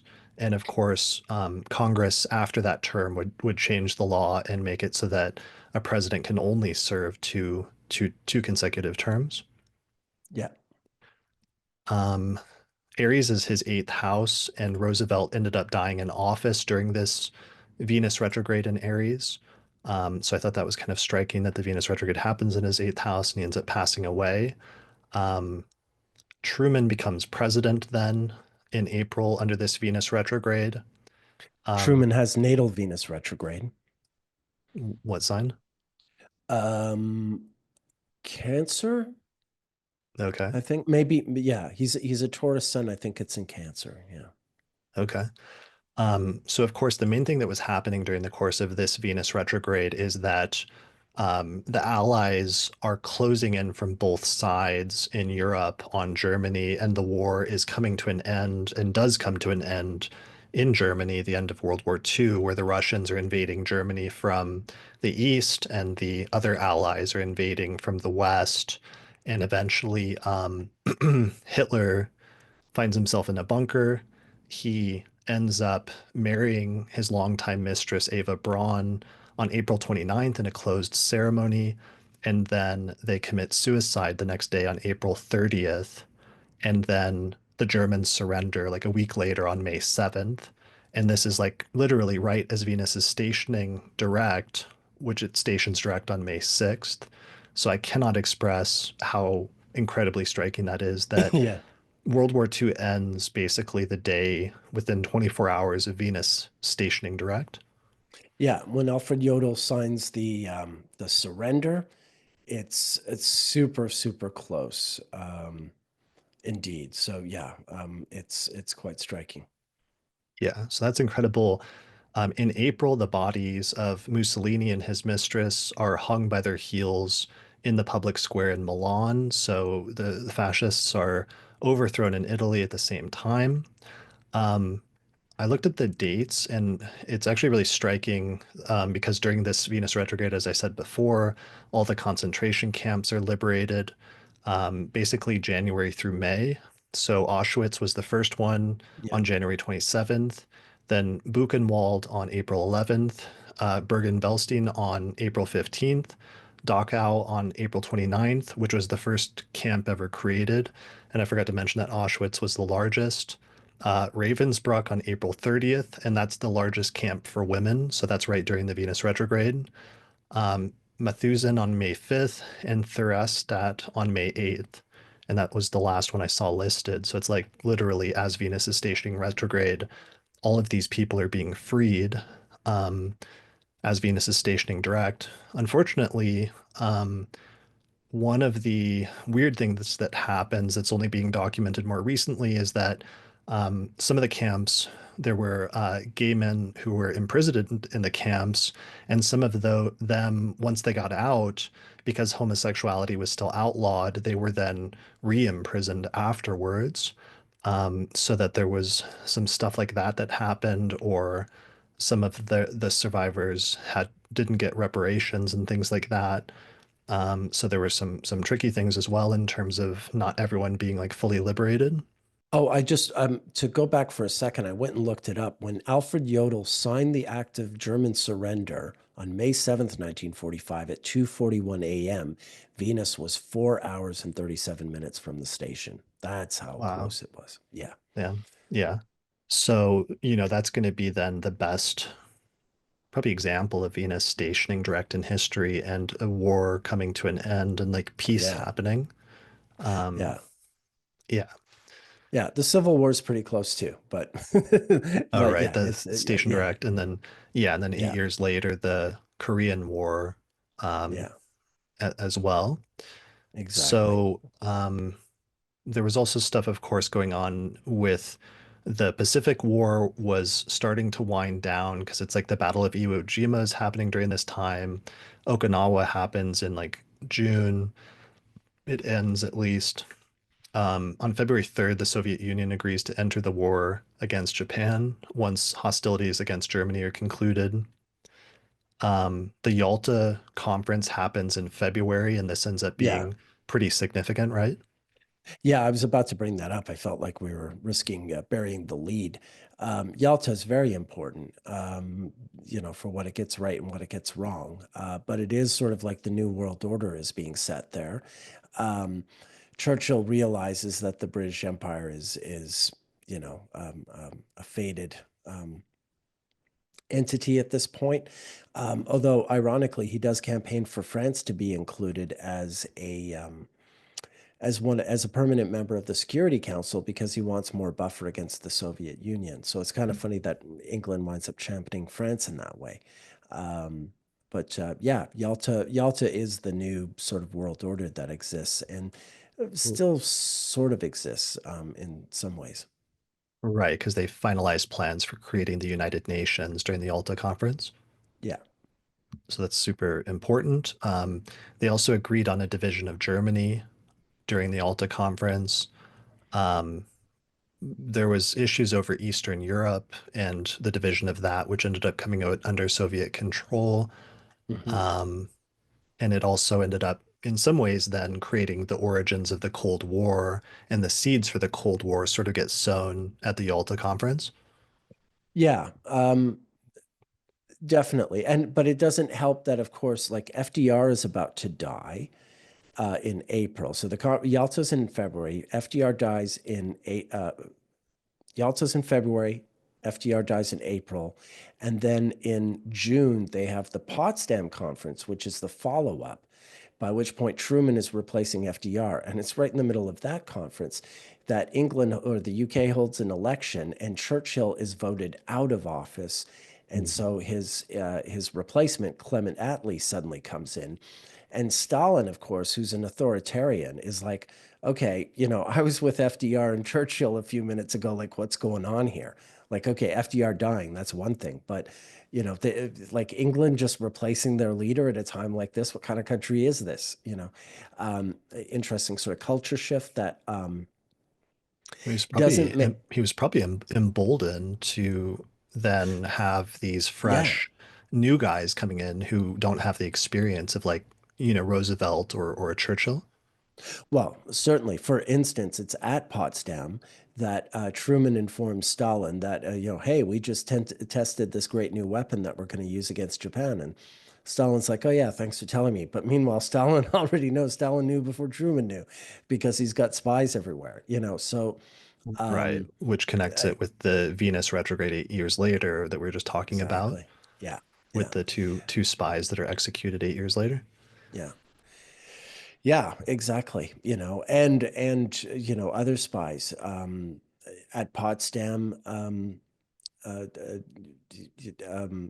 Potsdam, there's a young guy in the State Department, Alger Hiss, who's later going to be charged with, espionage for the Soviet Union as well. So it keeps going. Right. So the war ends in Europe, and then April 25th, during this Venus retrograde period, the founding negotiations for United Nations begin in San Francisco, and then it culminates in the United Nations Charter being signed on June 26th, where representatives from 50 nations sign the charter, which establishes the United Nations. And this is Venus in Taurus trining very closely Jupiter in Virgo, and it was also the day of a lunar eclipse. Yeah, heavy, Yeah, so very heavy. that's another great Venus retrograde thing after Venus is stationed direct in the creation of the United Nations in order to stop something like World War II from happening again. Hmm. Um, okay, other major ones. Do you have other major news? Well, I mean, one of the things that happened, I realized, is during this Venus retrograde, the United States during the spring finished refining enough uranium in order to create the first atomic weapons, which they then test for the first time in July, very Right. shortly after the Venus retrograde period ends. Yeah. So again, we see something being prepared for, that'll be unleashed a little later. Right, and being like finalized and perfected, including the first, what they called like the gadget, which was the first test atomic bomb that they would test at the Trinity test site. Yeah. I thought it was weird.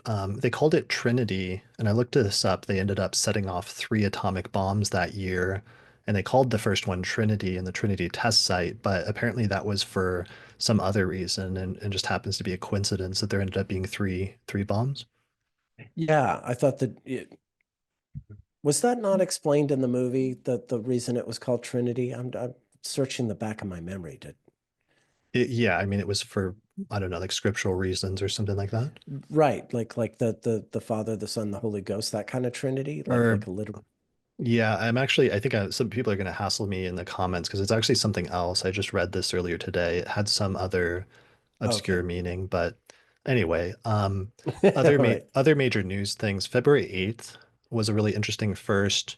The Alaska Anti-Discrimination Act of 1945 was passed, and it's passed by the Territorial Senate, and this was the first anti-discrimination law in the United States in the 20th century. And it was signed into law by the governor on February 16th, 1945. So I thought that was really interesting during a Venus retrograde that the first anti-discrimination law in the United States was passed, and how that, um, would show up with some of the later civil rights struggles during subsequent retrogrades. Yeah. Do you have any other major ones you want to mention? Um, oh God. Okay, well, I got one. The 17th Academy Awards ceremony is held on March 15th, and it's broadcast via radio for the very first time. Okay.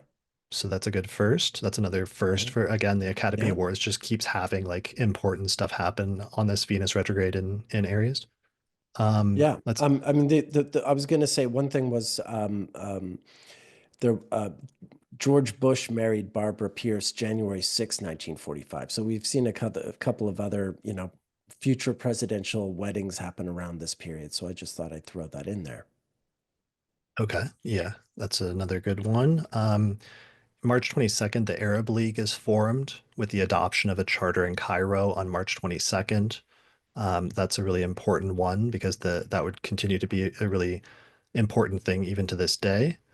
Hmm. May 3rd, rocket scientist Werner von Braun and 120 members of his team surrendered to U.S. forces, later going on to help start the U.S. space program.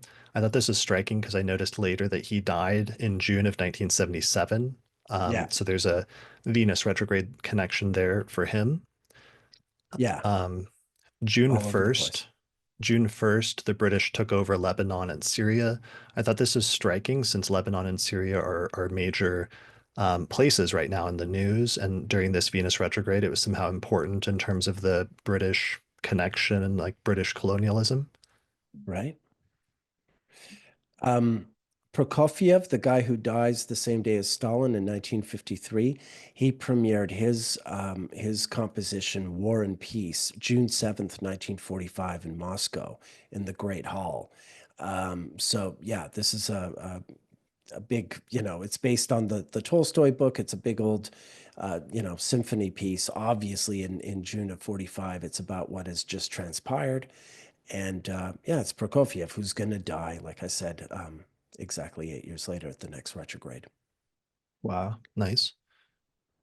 In pop culture, I noticed that the song Sentimental Journey by Les Brown and Doris Day was the record reached the Billboard chart on March 29th, 1945, and it lasted for 23 weeks on the chart, peaking at number one. And the song's release ends up coinciding then with the Second World War winding up in Europe, and it became the official homecoming theme for many veterans who were coming home after the war or who were looking forward to coming home. And some of the lyrics I thought were very Venus retrograde. They sing, "Gonna take a sentimental journey, gonna set my heart at ease, gonna make a sentimental journey to renew old memories. Never thought my heart could be so yearny. Why did I decide to roam? Gonna take that sentimental journey home." I thought that was very Venus retrograde. You just think about all those people that are like away in Europe or traveling all over the world, and then the war ends and they, go home. Yeah, and especially, this retrograde is characterized in part by the fact that, like the one coming up, it's Venus retrograde with Mercury retrograde, which is all the more sort of connected to the past. Right. Yeah. Do you have any other major ones that we're going to kick ourselves if we forget to mention? Um, Only something that I've mentioned earlier, which is the fact that Charlie Parker at this time, with a very young Miles Davis and Max Roach in tow, is making really groundbreaking jazz recordings. Actually, Dizzy Gillespie as well, sometimes with each other, but each on their own as well. This is a new sort of approach to jazz that's emerging after the war, in part because of political conditions. Um, First of all, during the war, they needed the shellac that was used to make records. They needed that for war purposes. So there weren't really records being made. There was also a musician strike, so there weren't even sort of like um, radio concerts or things of that nature happening. For the To make money, to raise money for the government to fight the war, all the nightclubs had a tax on their dance floors. So what happened was nightclub owners started asking the musicians to play the kind of music that patrons would sit down and listen to, like would sit down with a drink at a table and listen to, as opposed to dancing, which is what jazz was doing in the 30s. And since there were no records being made or radio shows to appeal to, there was no need to sort of be middle of the road or commercial or conventional. Really, these musicians were branching out and exploring the art form at a really sort of a level of dexterity and skill at a very complex and very spontaneous and very um, unconventional approach to music that was not immediately commercial, but became really revolutionary. And so a lot of this is in part an art form that emerges because of the times, because of the restrictions played in the industry.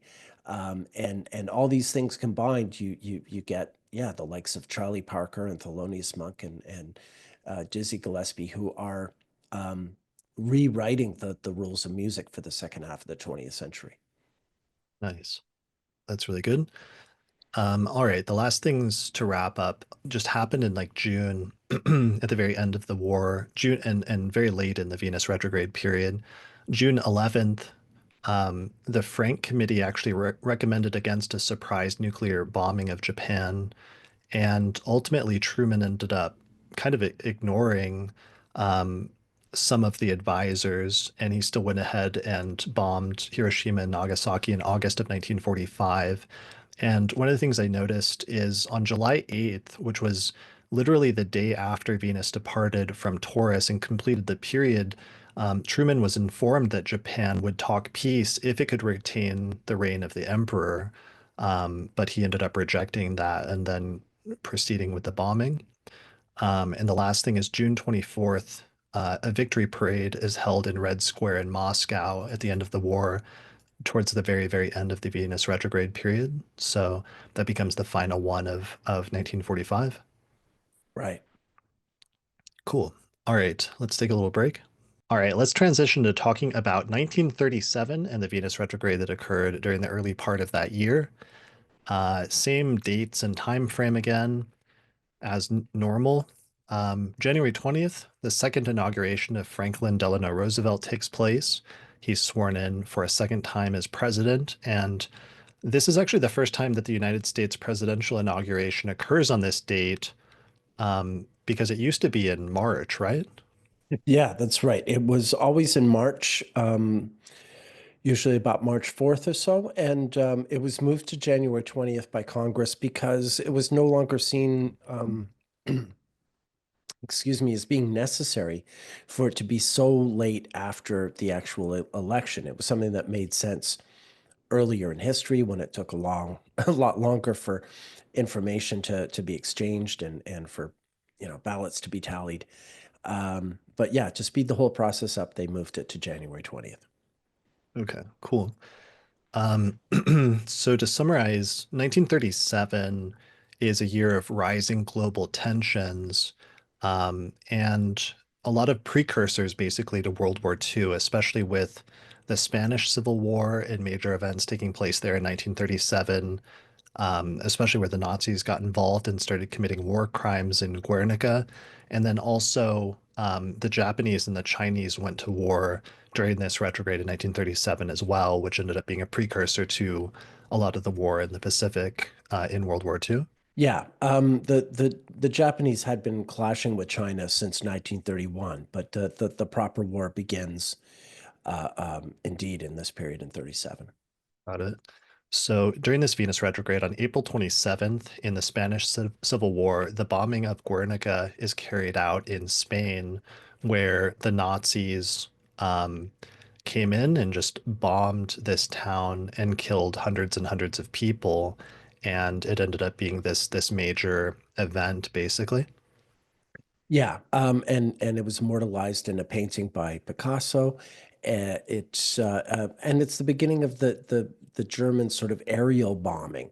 It's not something they had done with the Anschluss in Austria or what have you. This really was this sort of new and very brutal type of warfare, sort of what we would call today, I suppose, carpet bombing. Yeah, it's quite new and it's quite horrific. The Guernica is this very small place in the Basque region of Spain, which typically was quite rebellious to the powers that be in Madrid. So yeah, Hitler's lending a helping hand. And that's really Uh, striking because the parallel 8 years later in 1945 ended up being the firebombing of Germany. Um, as a little connection exactly. there. Exactly. Well, there's even an irony just, 2 weeks after the Guernica bombing, the Hindenburg crashes in the United States. A German airship, a Zeppelin, crashes. The famous image, oh, the humanity. That event happens on May 6th, 1937, in New Jersey in Lakehurst. So, yeah, there's almost an immediate riposte from nature to the Guernica bombing with the crash of the Hindenburg. Yeah, and that became a whole media sensation with the images and newsreels and everything being spread everywhere of the Hindenburg crash. Yeah, yeah, yeah. It's a huge. I mean, front cover of Led Zeppelin's first album. It's a iconic image. Yeah, so iconic images sometimes come out of Venus retrograde.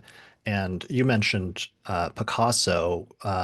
There was such a huge international outcry after the Guernica bombing of like outrage and condemnation, with many seeing it as a war crime. And Picasso, later in this Venus retrograde, starts painting and publicly this famous painting that was a powerful, like, anti-war statement that became a symbol of the horrors of that conflict. And he completes that towards the tail end of this Venus retrograde. Yeah, And and it's a very that's famous painting. it's one Sorry, of, go if ahead. not his most famous painting, right? Yeah, it's certainly, if it's not the most, it's tied for first place, maybe with Les Demoiselles d'Avignon or something. But it's a very important painting. Legend has it, of course, I mean, Picasso's a Spaniard, but he lives in Paris. So during the war, a few years later, when the Germans invade France, there's a story that the Germans walk into his studio and they point to the Guernica painting and they say, "Did you do this?" And he goes, "No, you did this." It may not have actually happened that way, but it's a great little story. And sometimes, like I said, apocryphal stories do have a lot of truth to them. Mm, Um, right. so yeah, that happens. There is also we were just talking about Queen Elizabeth's coronation not long ago. On May 12th, 1937, her father, King George VI, is crowned in Westminster Abbey. This, of course, wasn't televised, but yeah, 16 years before she's going to be queen, he becomes king rather reluctantly because, of course, he's replacing his brother who abdicated a few months earlier, who wanted to marry Wallis Simpson, an American woman. And Right. That whole indeed, that whole the thing is former like the King Edward most VIII. that whole thing is the most Venus retrograde Go story ahead. ever, because he's king, but he wants to marry like a commoner basically. And he said Yeah. he's told he can't do that, so he says, "Well, then I don't want to be king anymore." And he abdicates the throne, gives it to his brother. His brother becomes king during the Venus retrograde, and then the former king then marries his then wife on June 3rd during the Venus retrograde, during the last day of Venus in Aries and the first day of Venus moving into Taurus. Yeah, yeah. So it's really, really something. the way that all plays out. And this is what, like Queen Elizabeth would never have been queen if her uncle hadn't abdicated and her father hadn't taken the throne. So it also really like changes her destiny in a way, because it's not how things were meant to play out. Yeah, actually, that actually just made me, yeah. Well, the retrograde would have been in her, what, like fourth house in Aries, basically, right? Hmm. Okay. Yeah. So father her first experience of that Venus retrograde then is Venus retrograde in Aries and her father becoming king. And then 16 years later, that repeats and she takes over from her father and becomes queen. Right. That's pretty brilliant. Yep. All right. Other major things for this retrograde. Well, before Lady Gaga, before Barbara Streisand, and before Judy Garland, on April 20th, 1937, the first version of A Star is Born, starring Janet Gaynor and Frederick Marsh and Adolphe Menjou, is released.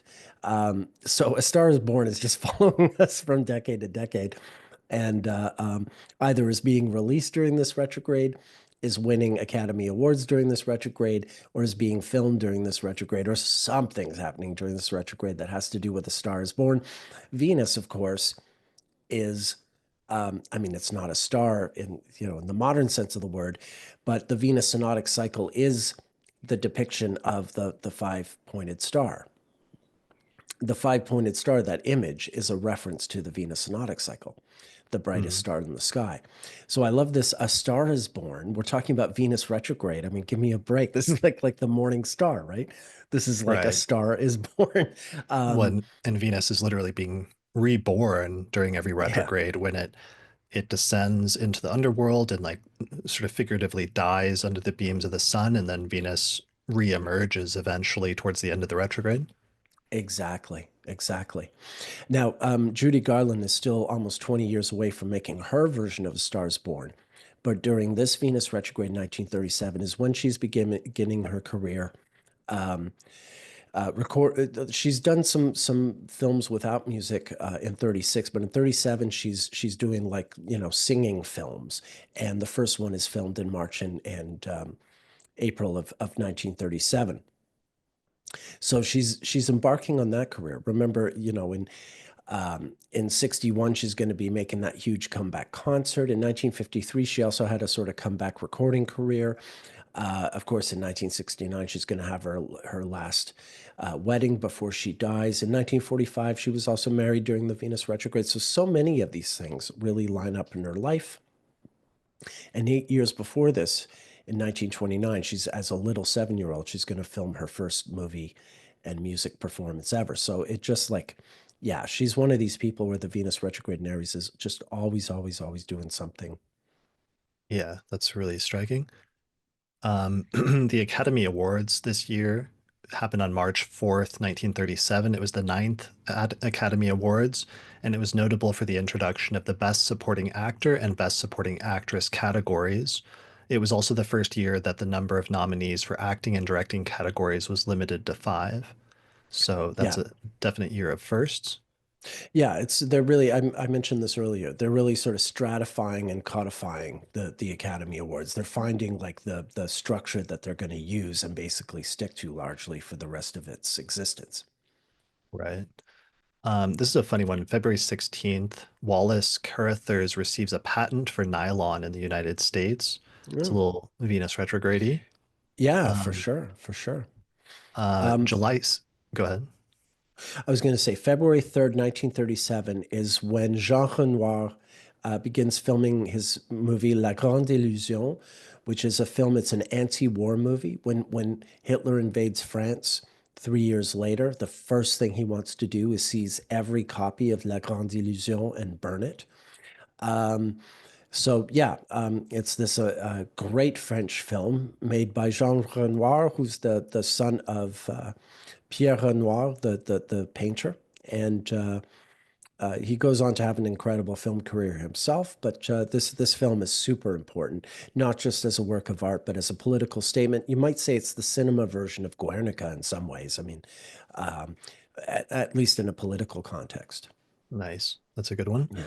Yeah. There's two airplane related ones, of course, again, for some reason with this Venus retrograde in Aries.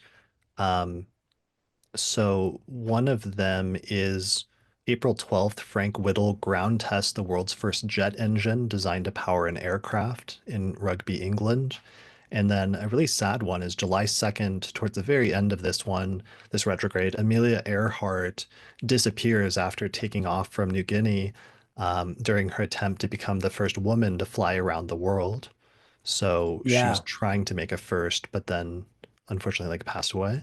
Yeah, yeah, and again, there's an element of Venus retrograde there. It is 1937. Women aren't, quote unquote, supposed to be flying airplanes, even though they've been doing it since at least 1910.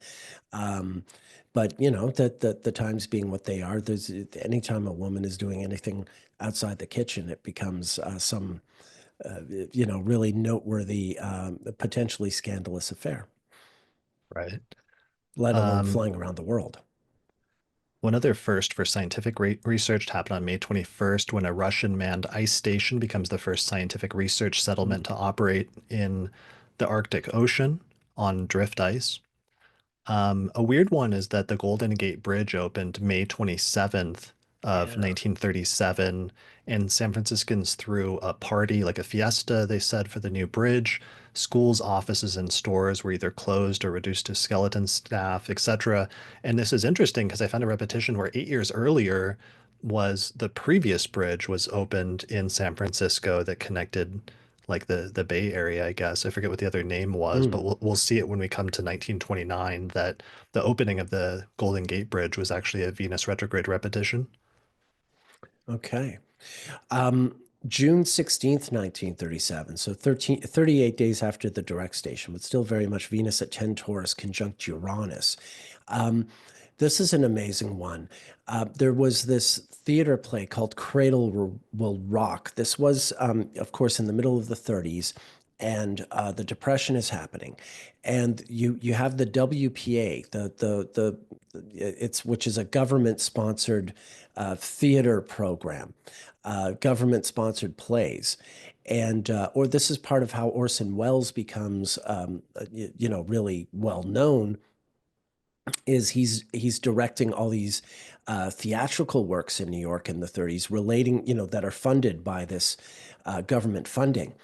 But in 1937, there's this work, Cradle Will Rock, a musical play that has political undertones, and they're preparing to show it. But because it's kind of, controversial and left leaning, to put it mildly, it's written by this guy, Mark Blitzstein, and it's directed by Orson Welles, who's still 3 years away from doing Citizen Kane, and he's still a year and a half away from scaring everyone with the War of the Worlds thing, which will be the next Venus retrograde in Scorpio.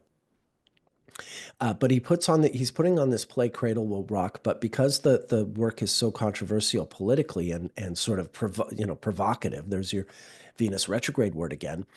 The the government, sort of comes down on the play and tells them they can't put it on, and they padlock the theater. So the actors, the performers, and the audience can't get into the theater to present this work. So they send people out throughout New York City to find a theater where they can hold, this play and present it.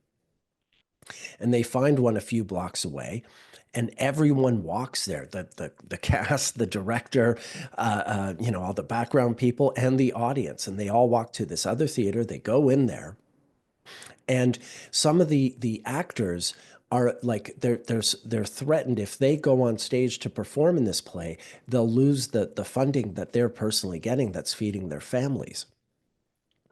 So what happens is, on stage there's just the composer Mark Blitzstein playing his piano, and the cast is actually sitting amongst the audience in the stands, and it's a musical play. So Mark Blitzstein starts playing the piano, and when the first actor has to sing their line, they just stand up in the audience and sing their line. And then the next actor, when it's their turn to sing, they stand up and sing their line. So the performance is in the end being performed from the audience, and it is already a political play about the travails of the Depression. So it really strikes home. It's another example of Orson Welles' genius, which he just is demonstrating over and over through this period. And it's very Venus retrograde. It's this play that's not supposed to be performed, that the actors are literally themselves forbidden from performing in officially. The theater it was supposed to appear in is closed to them and padlocked, and yet they managed to pull it off, and they make it this incredible show that's all the more poignant because the actors are singing their parts, sitting right next to whoever is there to watch the performance. So yeah, it's an astonishing kind of work of theater. Talk about, being experimental. It's completely improvised in that sense, even though it was a rehearsed play with a whole, plot and songs and all this. The execution is improvised and in such an impressive way that actually makes it greater than it would have been had it just been this ordinary, performance on a stage. Brilliant. Brilliant. That's a great one. Yeah. Um, let's see. At the very tail end, it's like the last day as Venus is switching out of the Venus retrograde sign and going from Taurus to Gemini, but it might have just barely fallen into the last day. July 7th, 1937, the Peel Commission proposes a partition of the British Mandate of Palestine into separate Arab and Jewish states. Mm. So that was an interesting setup there in terms of the Venus retrograde in Aries, which we've seen come up of like a few different times over the course of the rest of the 20th century. For some reason, on March 18th, um, the worst school disaster in American history in terms of lives lost takes place when the New London School in New London, Texas, suffers a catastrophic natural gas explosion that kills in excess of 295 students and teachers. Um, and then the last thing, actually, there's two last things that lead into World War II. One, the Pope in March issues a statement in the German language condemning the Nazis, basically, and criticizing the Nazis for their view on race and other matters, and saying that they're incompatible with Catholicism. And then also, Neville Chamberlain it becomes Prime Minister of the UK on May 28th. And this, of course, sets up things in terms of most of the governments had already been trying to appease Hitler and trying to avoid, start having another major world war after the horrors of World War One. But this is like one of the final things putting it in place that almost makes it inevitable at this point because then Hitler continues to be appeased all the way up until he starts invading Poland in 1939. Yeah. It's something else because Chamberlain, that whole appeasement thing will happen in September of 1938 as the next Venus retrograde is preparing to happen in Scorpio in October. Mm. Um, but the other thing about Chamberlain, I mean, of course, he goes down in history for the appeasement thing. He comes from a family political dynasty. His brother and his father had been very important British politicians as well. But if you live in England and you're not super rich, then chances are you might actually owe a great debt to Neville Chamberlain because he was a big pioneer there for government housing. There are many, many people in the UK who, managed to live in much better homes than they otherwise wouldn't have had it not been for Chamberlain. So it is also kind of tragic that while he actually did have a great achievement in his premiership, that it's greatly overshadowed by what went wrong, and so it goes. Yeah, so the next Venus retrograde, that was when the famous appeasement thing happened where he made a deal with Hitler and then said that through this deal, we're going to have peace in our time or something like that. Exactly, exactly. And it's a really interesting, like, Chamberlain himself was born when the sun was close to Venus in an exterior conjunction, but everyone else involved in that, from the Czech premier, from the French prime minister to Mussolini to Hitler, all those guys are born during Venus retrograde. So, sorry, Mussolini is also exterior conjunction, but all those other guys are Venus retrograde as well. So there's all kinds of Venus stuff happening when it comes to that appeasement. Matter as well. Got it. All right. I think that's good for 1937. Yeah, yeah, All right. So let's move on to 1929 and talk about the Venus retrograde, which occurred March 30th through May 11th, 1929, and by sign February 2nd through July 8th of 1929. The beginning of this saw the inauguration of Herbert Hoover on March 4th, and he was inaugurated as the 31st president who took office during a period of economic prosperity. But then by the end of the year, the economic collapse would happen. And so he ended up, his presidency was overshadowed by the Great Depression, basically. yeah, Um, in this year, at the very beginning of 1929, the very first Academy Awards ceremony took place on May 16th, 1929. So we have come all the way back. We've followed all of these crazy important firsts and turning points of the Academy Awards every 8 years with this Venus retrograde in Aries until we go all the way back to the very beginning in 1929 and we find the very first awards ceremony taking place here. yeah. It's amazing, and it really does signify everything that the Oscar's going to develop into over the course of the next decade and decades. But it all starts with what is a fairly reasonably ordinary by Hollywood standards dinner party. Um, I'm not sure like actual awards are given out there and then. I think they just sort of announce winners and that's that. It's nowhere near what it's going to become, but they're going to gradually sort of shape that as they go forward. And yeah, by 8 years later, in 1937, they really have the format down.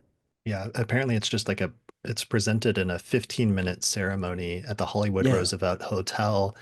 And apparently the best picture, the movie that won best picture was Wings, which interestingly was a romantic action war picture where um, the two characters portray World War I combat pilots in a romantic rivalry over a woman, which is like a yeah. funny Venus retrograde thing for 1929. Yeah, and it was made by Howard Hughes, of course, who was a pilot himself and wanted to break into the movie business, and um, so yeah, he spent a lot of time and money making this movie. I think it did like he started making it when silent movies were still a thing, and then sound's coming out, and he sort of corrects it for that and all that. So which was something that was being done right around this time as well. So that's it. Sound movies are really just becoming a thing in the last year. So that's the Oscars are being introduced as the industry is also going through these other changes. Yeah, that was the really pivotal thing about 1929 is the transition to sound in film, going from silent films to talkies. And um, while silent films are still being released, suddenly sound films are rapidly gaining in popularity. And one of the ones that came out during this Venus retrograde in early 1929 was titled The Broadway Melody, which was the first sound film to win an Academy Award for Best Picture. And this ended up being the top grossing picture of 1929. So I thought that was really interesting Venus retrograde instance. Yeah, absolutely. And then going back to sort of the experimental art element of things. In March of 1929, these two Spanish artists, one of whom is Salvador Dali, the other is Luis Buñuel, they make a movie called Un Chien Andalou, an Andalusian dog, which is a real sort of experimental art film. It's got some pretty like hard imagery on it. There's an image of an eyeball being sliced by a razor blade, but it's a surreal piece of film. It's an absolute classic in the genre.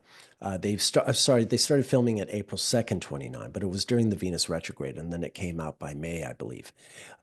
It's still a very famous and influential experimental surrealist film. Hmm. Okay.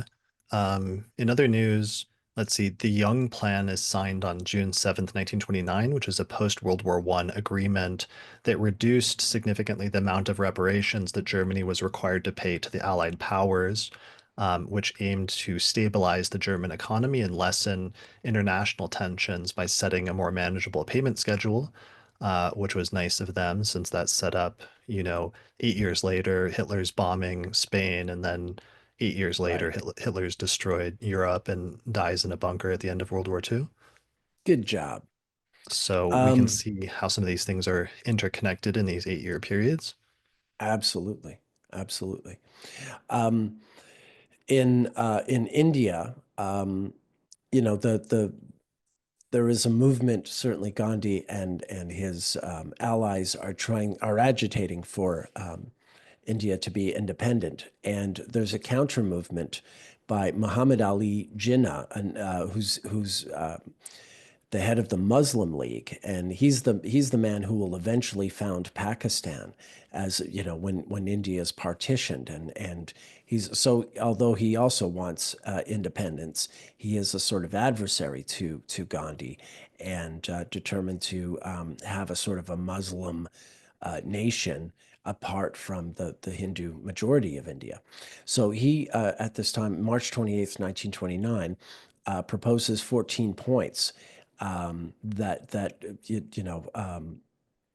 at this point, I think he's not necessarily trying to find a homeland for the Muslims, what will eventually be Pakistan, but he's trying to find a way for Muslims to have a place in this new independent India, and that's what these 14 points that he drafts at this time are. So it's a one chapter in the stage of India eventually getting its independence 15 years later, what happens, more like, yeah, 17 years later, um, Nice. with partition. And he's a major sort of instigator for that. Yeah. That's really good. Hmm. April 14th, the first edition of the Monaco Grand Prix is held, which again, Venus retrograde in Aries and just things that go fast. Just keeps being this recurring theme. March 2nd, the longest bridge in the world opens at this time, which guess what is the San Francisco Bay Toll Bridge, which opens in 1929 during this Venus retrograde. And then 8 years later, the Golden Gate Bridge opens in San Francisco in the 1937 retrograde. So there's this weird bridge thing in San Francisco with the Venus retrogrades. It is wild. On June 12th, 1929, I hinted at this earlier. Lou Henry Hoover, who is the wife, even though her name is Lou, she's the wife of President Herbert Hoover. She's the first lady, and she wants to have a White House, party. It's her first year as first lady, and she has a party, and she invites people who aren't white, and it's the first time that has happened since um, you know. Theodore Roosevelt, accidentally invited Booker T. Washington to dinner when he was visiting him at the White House in 1901.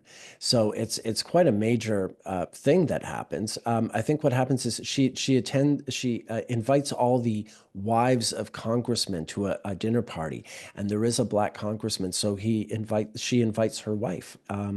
It's as simple as that. Like, I'm having the wives over.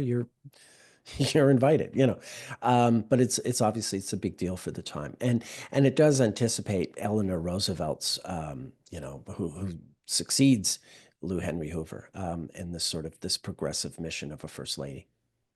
Right. And just those small incremental steps that are taken Hmm. progressively during the different Venus retrogrades in terms of society. Yeah. All right. The first public demonstration of a color TV happens on June 27th during this Venus retrograde, which is a striking technological one. And then, Hmm. foreshadows like later things, like when we were talking about Queen Elizabeth and the televised way of her Coronation. Yeah. coronation being the first televised coronation seen by millions and millions of people. Yeah. Um, is there anything else? And Judy Garland, do you Yeah, want to mention that? the Gum Sisters make their film and musical debut in a short film called The Big Review. So Judy Garland is still known as Frances Gum. She's just turned 7 years old the previous day, and she and her two older sisters perform in this movie called The Big Review. That's about the whole movie's 18 minutes long, and they have about a 2-3 minute song in it. They look very cute. So that Venus retrograde in Aries just really does go all the way back to the very beginning of her All the way. story. Exactly. I mean, this is, this is the first one of her life. She wasn't alive 8 years earlier in 1921. She's born in 1922. So right out of the gate, every single Venus retrograde in Aries is a really important turning point in her life. Right. So this is Without the fail. first Venus retrograde in Aries in her 10th house. And then she would have that massive comeback in 1953 in her biggest performance. And then eventually she would pass away shortly after the 1969 one. Yeah, she had you're referring to the concert in 61. She did have a recording 61. session come back in 53, a big concert come back in 61. She dies in 69 shortly afterwards. She starts her MGM film career in 1937, the musical part of it anyway. So it's just and two of her marriages are during the retrogrades. So that's altogether astonishing. Yeah, I think that's really good. One last political one, March 4th, the National Revolutionary Party is established in Mexico, and under a succession of different names, it will eventually hold power in the country continuously for the next 71 years. All right, I think that's good for 1929, yeah. Yeah. All right, let's transition into 1921. The retrograde was April 1st through May 14th. By sign, it was February 2nd through July 8th. Warren G. Harding is inaugurated in March.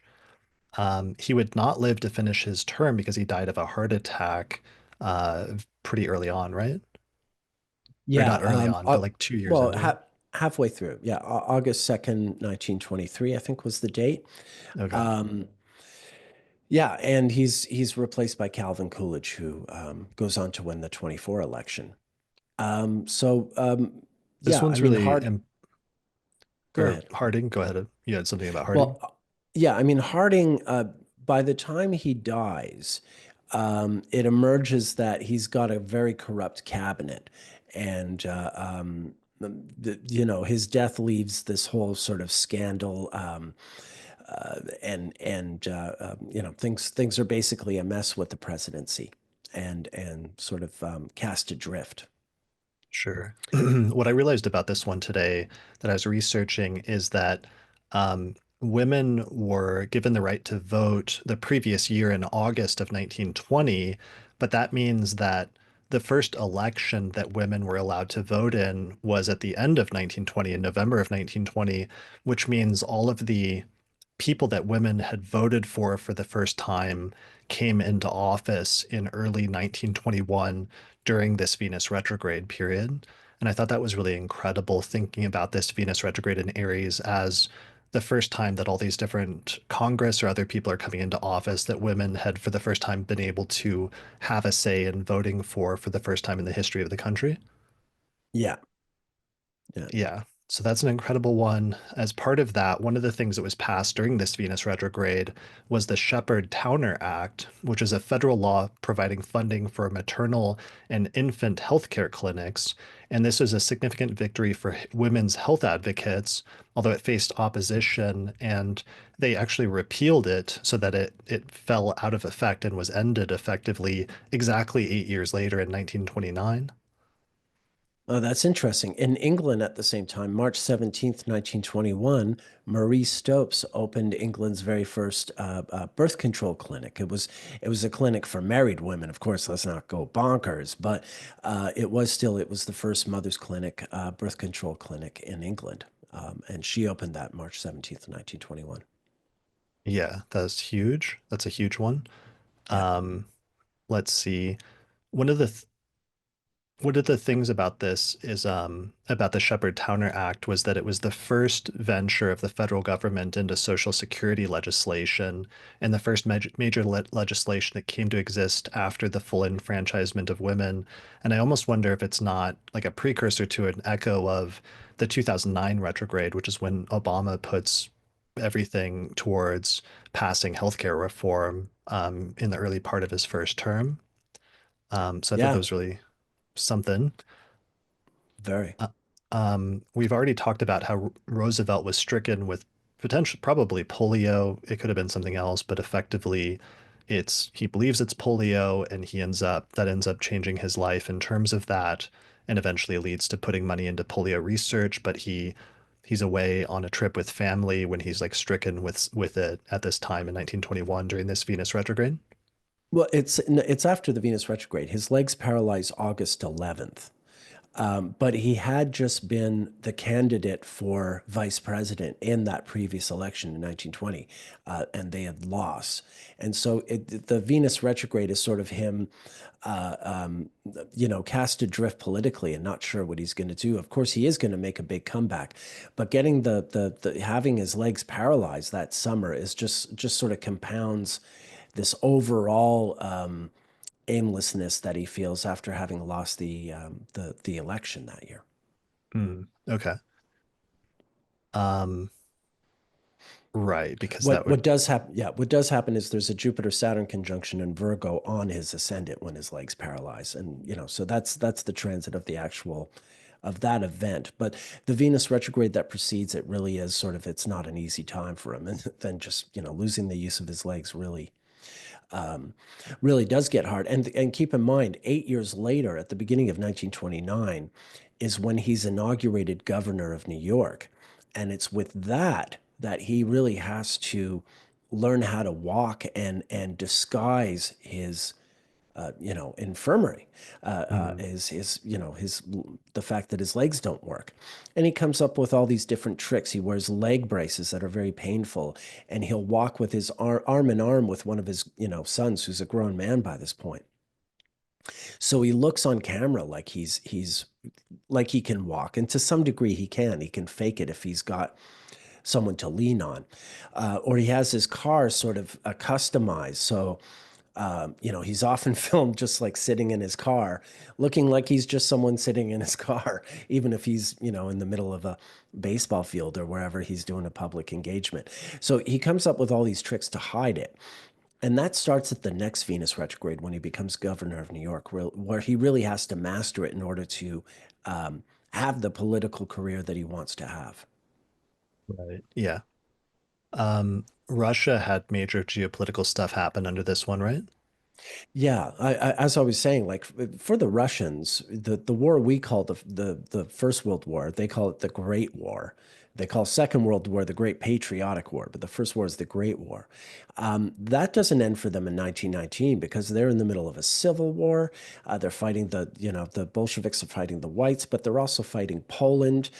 They're sometimes fighting Ukraine, who are sometimes allies, sometimes enemies. Um, there's trouble with the Turks. There's trouble with Iran, and then in March of 1921, everything sort of wraps up neatly in a bow, more or less. The last sort of uprising, these sailors on Kronstadt Island, which is just off St. Petersburg, they have an uprising, and the Bolsheviks crush them pretty harshly on the ice on March 7th, 1921. Trotsky is a major sort of leader in that victory. At the same time, the Soviet Union they're signing a treaty with Turkey. They're signing a trade agreement with England, and they're wrapping up the war with Poland and Ukraine with the Peace of Riga. So all these things are wrapping up pretty quickly, virtually almost like all in the same week, certainly in the same month. So that's a lot of activity right there. They had also recently invaded Georgia, in a short war that they're going to win there as well. So, yeah, just so much is changing, but it's really ending with this. They're going to move on to actually name themselves the Soviet Union the following year. Like with all these wars out of the way, they can now start to think about actually building this country that they've wanted to build. Right. There keeps being this theme of like things ending with Russia during this time frame. Yeah, So that's one of the things I'm looking at when it comes to this year. yeah, absolutely. Um, so one of the major US ones that happens is the Tulsa race riots destroy 35 square blocks of what was called Black Wall Street. And this is like a major event in terms of the 20th century, right? Yeah, yeah. I mean, it's devastating. On this one day, there was some kind of very silly incident involving a young black man who needed to use a bathroom, and a woman who misinterpreted his intentions. This is a public bathroom I'm talking about. One thing led to another, and you had, I think, 15 to 20,000 white people burning down a 35 square block area of in a relatively prosperous and successful black neighborhood in Tulsa, Oklahoma, called, I think it was Greenfield or Greenwood, and yeah, it's one of the. I mean, in a century where there were many, horrible interactions between whites and blacks. Certainly, just a year and a half earlier, during the previous Venus retrograde in Virgo in the summer of 1919, that was called Red Summer, where there were these kinds of race riots. And in these days, race riots meant it was a bunch of white people, going bananas on black victims. Later, that terminology would come to imply the reverse, I guess. But that's what happens is yeah, that this neighborhood is just destroyed. It's just incinerated by fire. Right. And then I just think that's so striking compared to um, however many years later, when we get the other side of that, 88 years later, you get the inauguration of the first Black president under the Venus Right. retrograde in 2009. And then you have all these obviously like interim dates of like progress before it gets to that point, which is like the blood and sacrifice, for example, of like the Freedom Riders in 1961 under that Venus retrograde. So it's like Hmm. there's just this whole like spectrum of this incremental progress in these Venus retrogrades and these 8-year increments that you see a culmination of from like point A to point B. Absolutely. Yeah. Yeah. I think that's the last major one I wanted to mention about 1929. Well, I just have two quick ones. There's two famous scientists who come to the United States for the very first time. Albert Einstein arrives in New York, April 2nd, 1921. Interestingly, as part of a campaign to establish a homeland for Jews in Palestine. Um, so, you've been talking about, other events relating to that. And of course, we're going to go 16 years prior to this is when Einstein's going to write, his famous papers. But this is Einstein coming to the US for his first visit. Of course, eventually he's going to move to the US a decade later to escape the Germans, and he's going to become an American citizen. But at this point, he's just arriving for the first time for this diplomatic visit. And then the following month, I think on March 11th or March 12th in 1921, Marie Curie arrives from France, and she's given all these they have this one big ceremony for her at Carnegie Hall, where you have women scholars from all over the country coming to hear her speak, and she has an audience with Warren G. Harding, the president, who at the White House, who I believe gives her some kind of award or commendation or something official. It's an official visit. It's a really big acknowledgement of this scientist who's accomplished a lot. Of course, she's a woman, which has been an issue for her and continues to be an issue for her despite her celebrity. And apparently she does. I don't know when she comes back to the US, but I know it's in 1929. It might also again be during that Venus retrograde. But this particular one in 1921 is a really big, like, sort of publicity uh, affair. It's very, very public and like an honor kind of thing. Nice. All right. I think that's good for 1921. Yeah. Um, let's jump back to 1913, Oh, I where we remember had, it well. yeah, like yesterday. Um, So the retrograde started on April 3rd and went until May 16th, 1913. By sign, it was February 2nd through July 8th of 1913. Um, because this one's in Taurus going back to Aries. Right. So it gets extended 2 signs. Woodrow Wilson is inaugurated on March 4th. This is the 28th president of the United States. His presidency would be dominated by World War I and his efforts to establish peace. The big one about this one I thought was incredible was on March 3rd, the very first large-scale suffrage parade takes place in Washington, D.C. on the eve of Woodrow Wilson's inauguration. So this event demonstrated the growing strength of the women's suffrage movement in the United States. So this is just like incredibly striking to me, this protest and this parade that takes place under this Venus retrograde, because 8 years later, under the next time the same Venus retrograde happens is when women have just been gotten the right to vote, and their very first politicians are being ushered into office that women had voted for the first time in the United States. And then more broadly, you can also see the echoes of this, of having women do this protest like the day before, or this parade the day before Woodrow Wilson is inaugurated. And then many years later, in 2017, you have Trump coming into office, and then this huge, the largest Right. protest ever, with the women's protest on the very next day under the Venus retrograde in Aries. There's something incredibly striking about the echoes of those two things a century apart. Yeah, although I can't imagine the women in 1913 wearing those hats they wore in 2017. But yeah, absolutely, the spirit is there. And meanwhile, over in England, things were also happening with the suffragettes. On April 3rd, 1913, Emmeline Pankhurst, who was the suffragette leader in England, she was sentenced to 3 years in prison, but she went on a hunger strike and was soon released.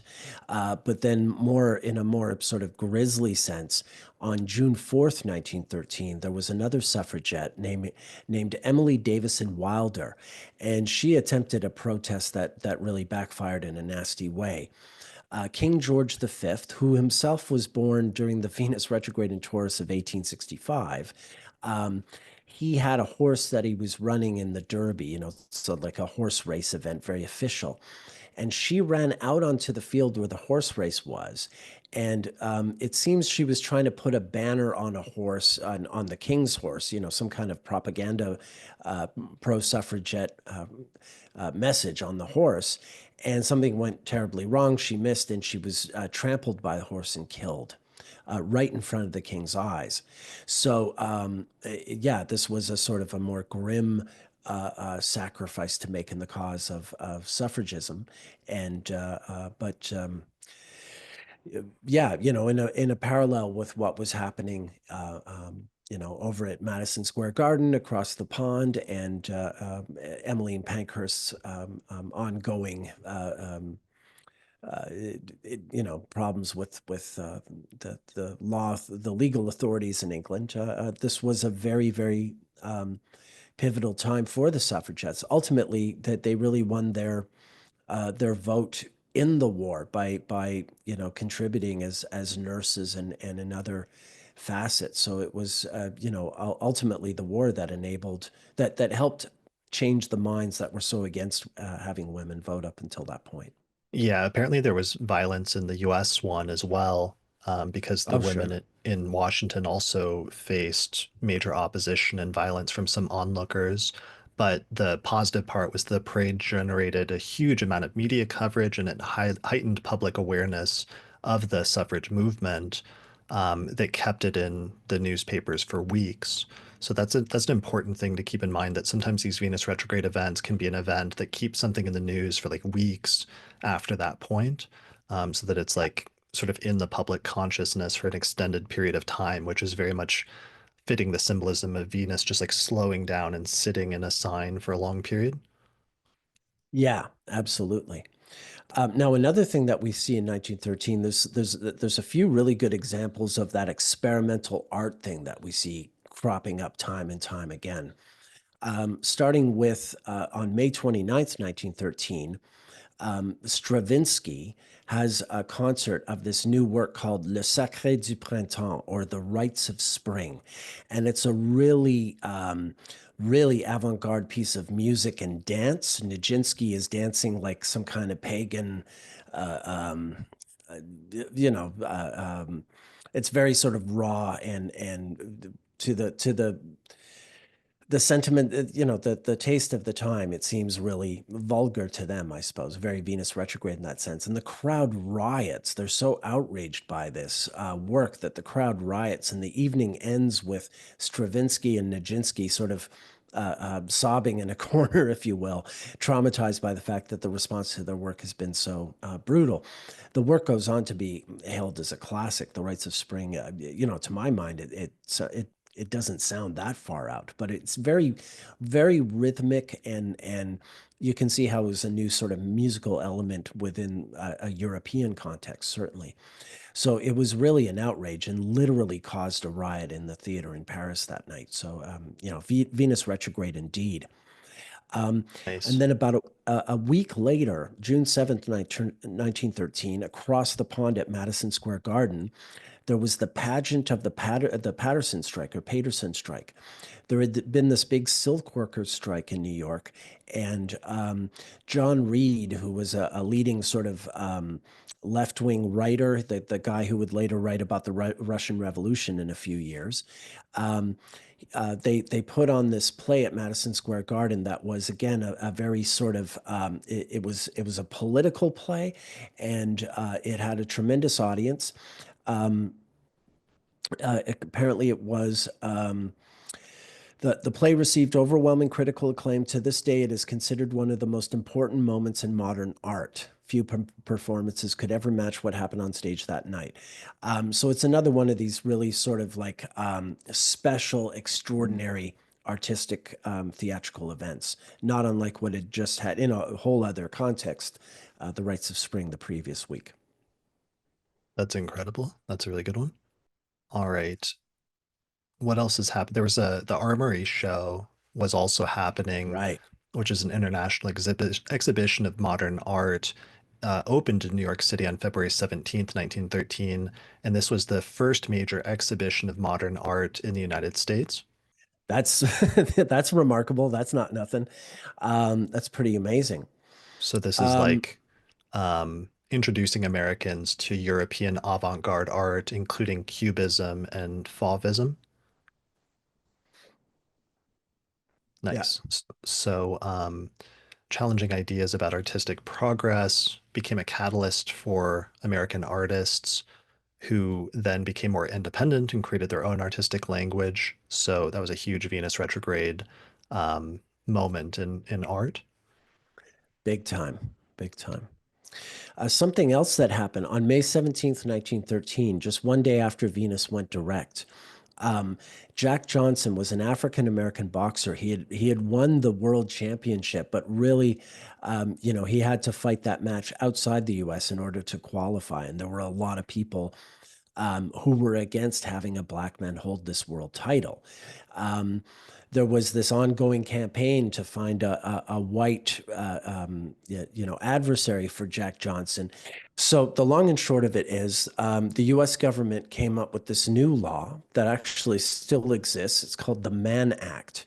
The premise is that it's a law that's created to stop human trafficking. It makes it illegal for a man to bring a woman across state lines for quote unquote immoral purposes. But it's really ultimately a coded law that's meant to, arrest black men for being in relationships with white women. Much later on, Chuck Berry will also go to jail under a Mann Act charge under similar circumstances. So this is just a law that's created as a method of harassing someone like Jack Johnson, who, in a sense, is possibly the very first African American celebrity. He's a very visible, figure. He's this champion boxer who keeps defeating white opponents, and he drives around Chicago in a very nice car, and people resent this. So it becomes this legal ensnarement that serves to really undermine him. Got it. Another really pivotal figure in the civil rights like history also died in 1913, right?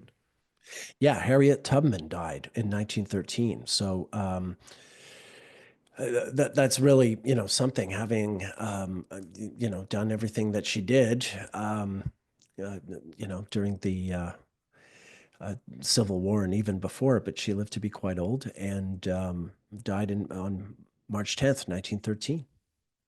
So she was one of the most famous people involved in the Underground Railroad, Mhm. helping people out of the South.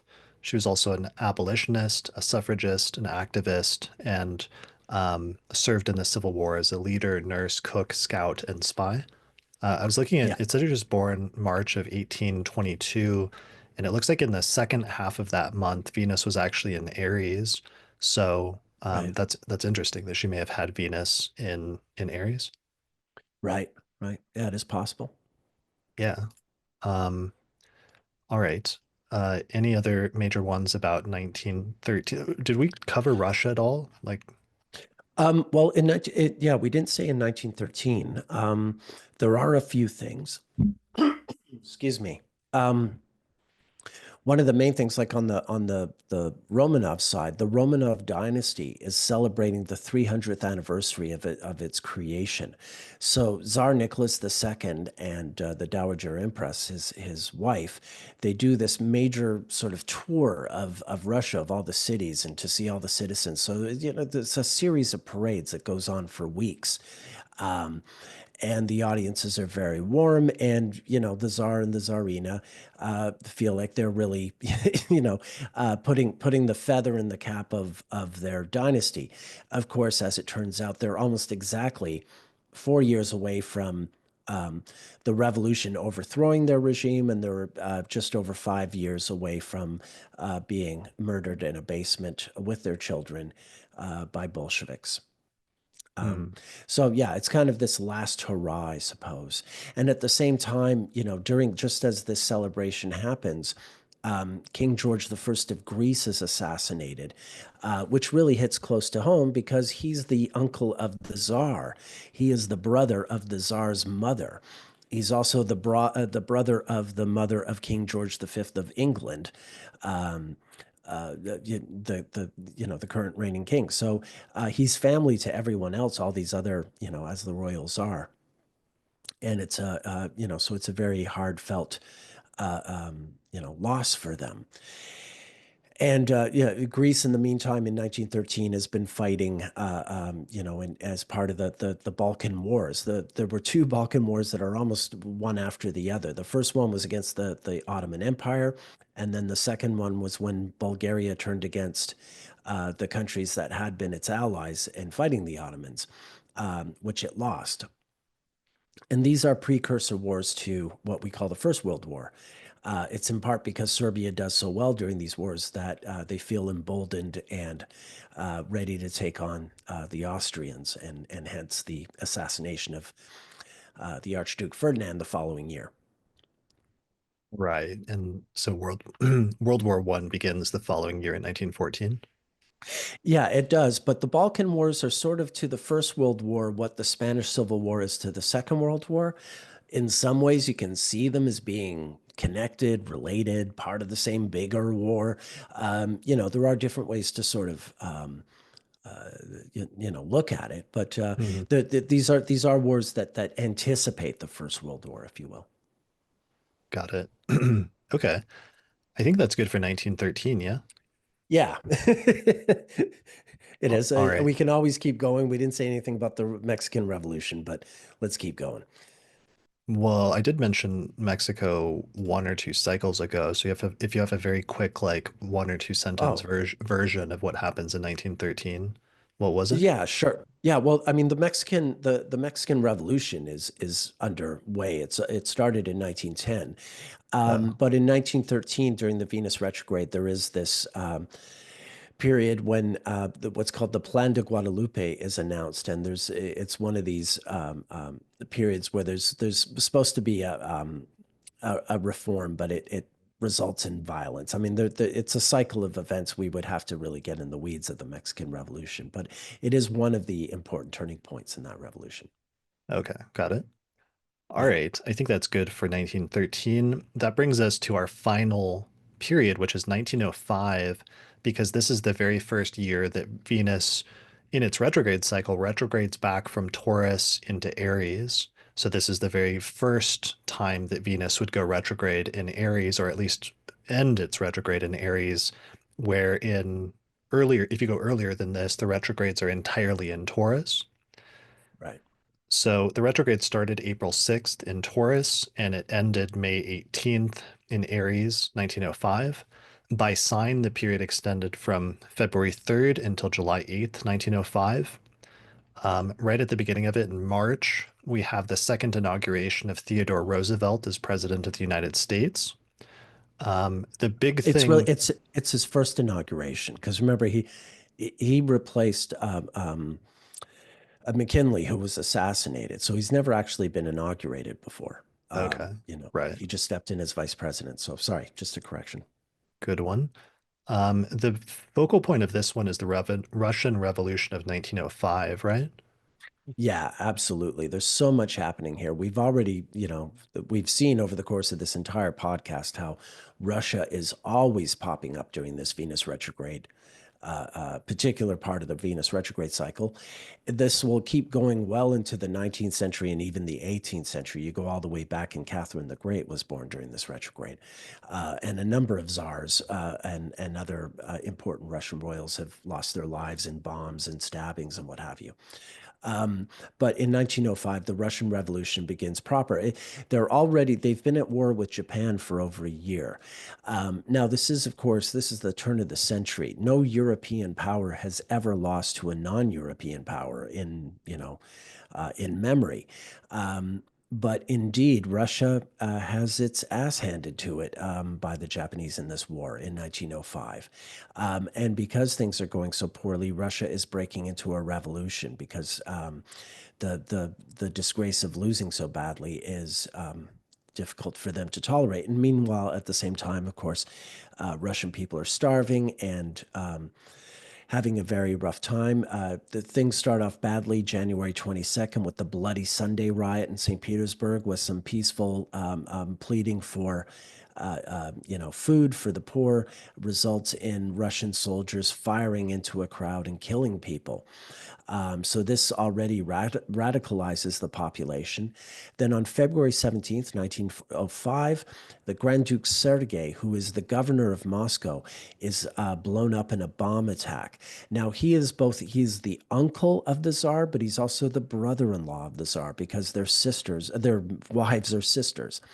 Um, and the Grand Duke Sergei is also the son of Grand Duke Alexander the Second, who was himself killed in a bomb attack during the Venus retrograde that was in Taurus in 1881, and was also a Saturn-Neptune conjunction. So there is a lot of this kind of thing.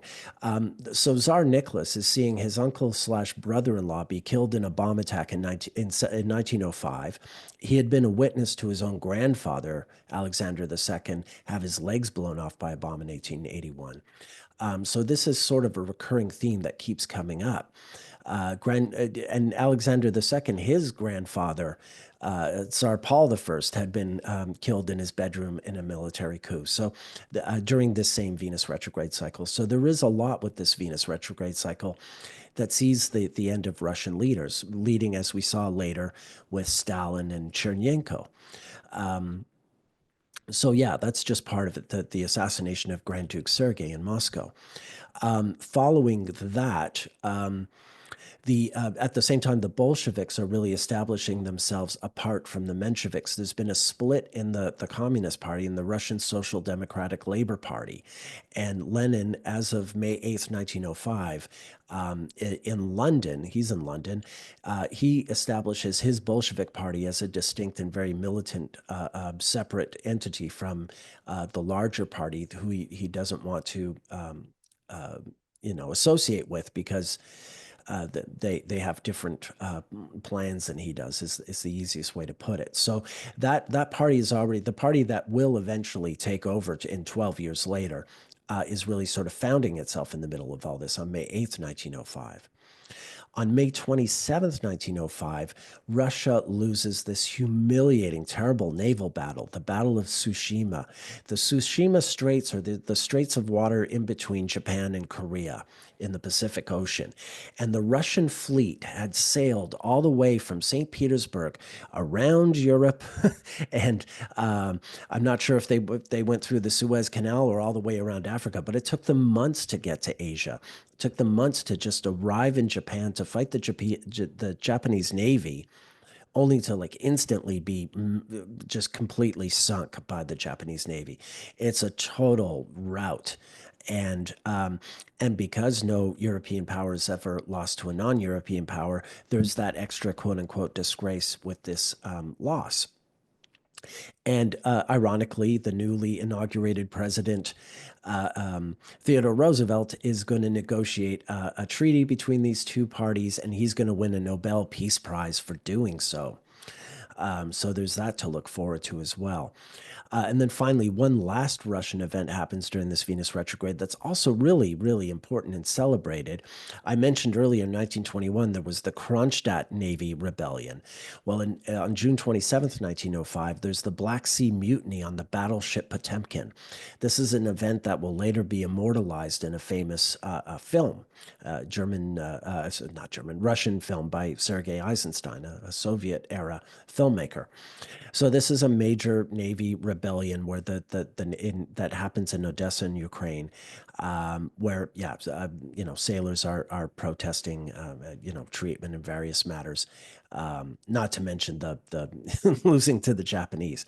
So this is the Russian Revolution of 1905. It does change things a little bit for a short period of time, but things basically go back to normal within about 2 years. Normal meaning as they were before the revolution.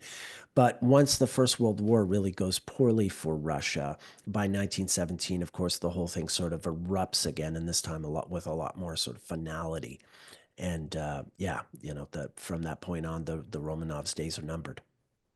Right. It seems like this was the initial. It's like when you're trying to push over a refrigerator or something like big and heavy, you have to like rock it a couple of times before you can like fully push it over. And it seemed like this was the first rock where social unrest really breaks out, and you have under this retrograde mass political and social unrest, including worker strikes, peasant revolts, military mutinies, and it's all being directed at the king or the czar at the time, the nobility and the ruling class, who then, as a reaction, are forced to institute reforms, including creating in the state Duma and creating a multi-party system as a way of placating the public.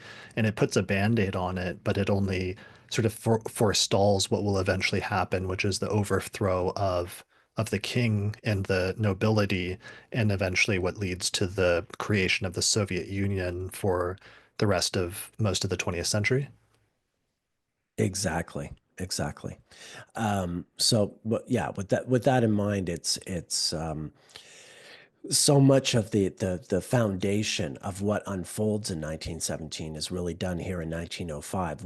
It's one Jupiter cycle earlier is the way to look at it, you know. Mm. But yeah, this Venus retrograde, a lot happens in a short period of time that really undermines everything that, Russia has come to believe in itself up until that point. Yeah. Social unrest and like protests is like a major thing. One of the one Yeah. interesting little tidbits that I found during this time is the All Russian Union for Women's Equality was founded in 1905 during this Venus retrograde.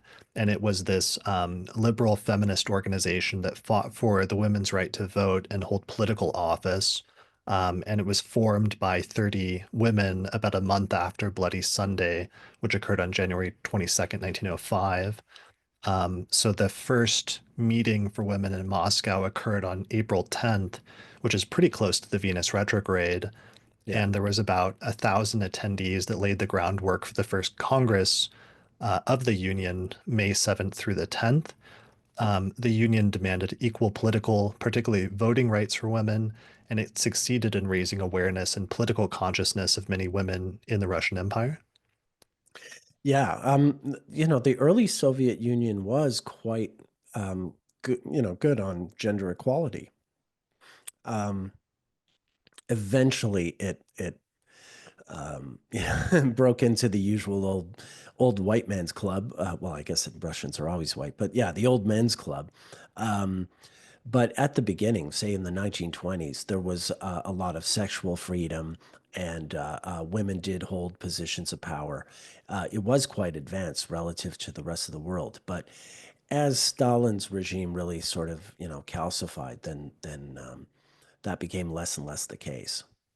Right. Well, this probably women's group then that was founded in 1905 probably would have been part of the reason for that, for those first, initial successive Venus retrogrades until Stalin comes to power and some of that repression sets in. Yeah, I mean, during the actual like Bolshevik Civil War in the late, after 1917, but before 1921, there are women soldiers who are, doing serious damage. Like they're out there shooting, with the men, and doing well at it too. There's a woman's death brigade and what have you. So yeah, women also, as one does on the battlefield, sort of earns the status that you have after the war is over. So it does help, if women are fighting in the battle, then uh, women have more grounds to make claims once the fighting is over in terms of having a say in how things go. Right. Yeah. So that was major in terms of Russia in 1905 and sets up our not our earliest precedent, but certainly in terms of this Venus retrograde in Aries precedent for our current times. Elsewhere, on February 13th, US President Theodore Roosevelt publicly addressed America's racial problems in a rare acknowledgement of racial injustice at the time, which I thought was really striking again as like setting up some of the later things that we would see during successive Venus retrogrades in Aries, eventually culminating like a century later with, Obama's inauguration under the 2009 Venus retrograde. Yeah. Um, March 17th, Franklin Roosevelt marries Eleanor Roosevelt, which is pretty significant as an event in history that you wouldn't see the full impact of until later, but would be very significant later on. Yeah, I mean, Roosevelt, they get married in March of 1905. The new president is, of course, Eleanor's uncle, and he gives her away because her father is dead. So he gives her away at the wedding. 8 years later, in 1913, when Woodrow Wilson is elected, Wilson appoints FDR to be his assistant secretary of the Navy, which is FDR's first job in the US government. And it's the job that has him moving to Washington, D.C. for the first time. Oh, yeah, I forgot we skipped that one in 1913. Right. But I mean, it's fine because it does, we go to 1905, we see his wedding, 1913, and he gets his first government job. 1921, we say, as we said, he's licking his wounds after having lost the 1920 election. 1929, he's inaugurated as governor of New York and he's learning how to walk again. 1937 sees him right in the middle of that second inauguration after his biggest election victory, but right away into the hands of the court packing scandal, which is sort of the nadir of his whole, 12-year presidency.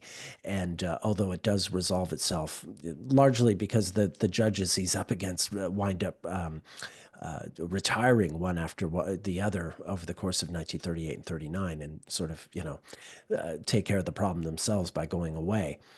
And then, of course, in 1945, he dies just as he's winning the Second World War. So, yeah, FDR is another one, like, say, Judy Garland or other people that we've looked at, where that Venus retrograde, that recurring 8-year repetition is always a big deal in different ways and different themes, but in a way that you can really set your watch to.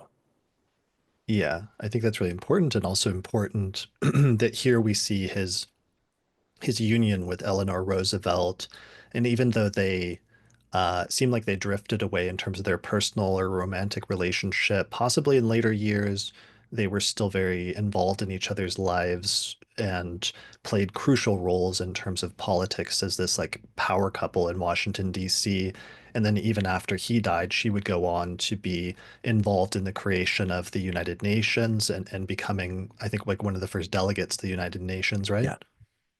That's correct. I'd say the one thing you said that probably isn't correct is they weren't close personally anymore, but they made an amazing team. Um, because she was his legs and his eyes. So she would go into the country and she'd see this problem, that problem, this thing's being done, that thing's being done. And so she could report to him in a very sort of firsthand way about things that he should know. And so they made a really great team. But they really had their own lives, though. You know, it was at this point, it was, if anything, like sort of a professional partnership. There was a lot of respect between the two of them and, you know, love in the sort of the non-romantic sense. But the romantic part of the marriage, you know, really ended in the 19 teens, around 1918, 1919, when she discovered he was having an affair with her secretary. What happened was he went to Versailles for the Versailles Peace Conference after the war, and his mistress was writing him letters. And when he came home, he was sick, and so Eleanor was unpacking his luggage, and she found these letters. That was really the end of the marriage as a sort of romantic union. And but after some healing, they still had a formidable marriage as a sort of, yeah, power couple is definitely one way to put it. They were an amazing team, very cooperative, very respectful of each other, and really good at playing off each other's strengths. Mm. Yeah. Well, they were married as Venus was slowing down to station retrograde in Taurus, and there was a Venus-Jupiter conjunction in Taurus at the time. Yeah, yeah. So that's pretty incredible. Um, All right. What else? Einstein, we've talked about Yeah. before, but 1905 is Einstein's most important year. It's commonly referred to in biographies as his miracle year, where he publishes this string of papers that are all published in the early part of 1905 during the Venus retrograde, largely when Venus retrogrades back into his 10th house, which is Aries, and he revolutionizes scientific understanding of several different areas having to do with space, time, mass, and energy, which sets up a lot of things interestingly, because one of the things he sets up is relativity and special relativity, and he develops the equations this year, like E equals mc square, which interestingly later will lead to some of the things that eventually lead to like the atomic bomb, which is then developed finally in 1945. Yeah. Yeah. Yeah. Quite Yeah, a journey. Yeah. yeah. So that's crucial in terms of Einstein and in terms of his role in history, and this being a super crucial year for him. Um, what else? Is there anything else? Those are actually the main things that I had Yeah. for That, this. that's what For that's what I have. I don't see anything much else for 1905.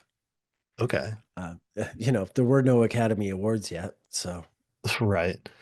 All right, my friends. Somehow that is our last entry because that's the very last. That's the first Venus retrograde yeah. in Aries. So we have gone retrograde ourselves. You know, we could have done this different ways. We kind of chose to do it backwards at the last minute because I thought it would be easier for people to start with something familiar, which is like the present, and then to work our way backwards in history.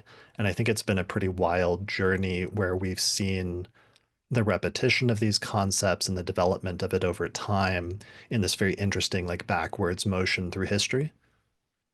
Yeah, I'm glad we did it this way. I think it was an interesting idea, and I think it worked. And you're right. Like on the one hand, it allowed us to gradually move backward into periods that most people are less familiar with. But also, I still like the idea that because we were doing Venus retrograde, we were actually moving forward in zodiacal order this whole time.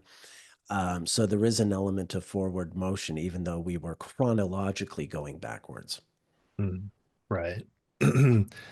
So let me put up the slide just very quickly, just to show you the retrograde dates for Venus retrograde in Aries again, just to give us the full scope of what we just did and what we've been through. These are all the Venus retrogrades in Aries that have occurred over the past century, starting in 1905, all the way down to 2025. Um, and in order to wrap things up, I wrote down as I was putting together some of this, just some themes to summarize some of the main themes that we've encountered during the course of this journey. Um, so women's rights, women's themes, Venus and Aries, especially like strong-willed women fighting for women's rights, and other things like that, I think has been a very clear theme during the course of these Venus retrogrades. Yeah, for sure. Um, Scandalous experimental art. Scandalous things in especially like pop culture, in celebrity culture, just like scandal in general is definitely like a theme. Yeah. Firsts, there have been tons of firsts, like especially for like women and things related to gender or race or sexual orientation, other things Tech like that. and technology. Yeah, but then also by extension, even Yeah. outside of that, lots of things for technology. Firsts, I think, is especially tied in with like just Aries being the first sign. There's also been a lot of things related to speed, which has been funny to me, and like flying, which is funny just because that was Hmm. one of the main keywords that we came up with during the Aries episode was speed. Yeah. Final preparations and retooling and redesign and optimization of something before a final rollout seems to be a major one with this retrograde. Yeah. Raw energy, radical chic is a major one. Protests is just a huge one, as well as civil unrest during Venus retrogrades in general. Hmm. First, there's a recurring theme of like politicians and public figures having their rise or their fall that seems to be connected with the Venus retrogrades. And we've seen some of that with like more recently, like Justin Trudeau. We saw Yeah. Charles de Gaulle. Sometimes That's I right. think it has to do with public opinion shifting either in favor of somebody or against somebody. And I think that's part of what we're seeing coinciding with the Venus retrogrades. Yeah. It's a changing consensus, people changing their minds en masse. Right. And like switching from one side to the other. And it's like sometimes Yeah. you don't know somebody and then all of a sudden you have a really favorable opinion of somebody and they've become famous. And other times you have somebody you know that you think is favorable, but then the opinion switches and it switches to unfavorable, just like Venus is switching sides relative to the sun. That's absolutely right. Yeah. All right. Other things, speed, solo things, leaders seems to be a major one with this. I think this is partially because Aries is the sign of the exaltation of the sun. The first to do something, legendary comebacks has been a major one.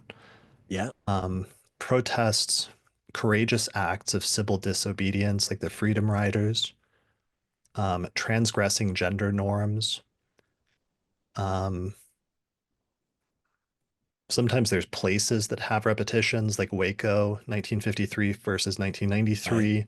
Um, San Francisco, like the two bridges. Sure. Yeah. Sentimental Journey, that song from 1945, I think is a good like Venus retrograde song that's going to be relevant for a lot of people during Venus retrogrades. Hmm. Establishing diplomatic relations, forging international alliances, creating diplomatic partnerships, etc.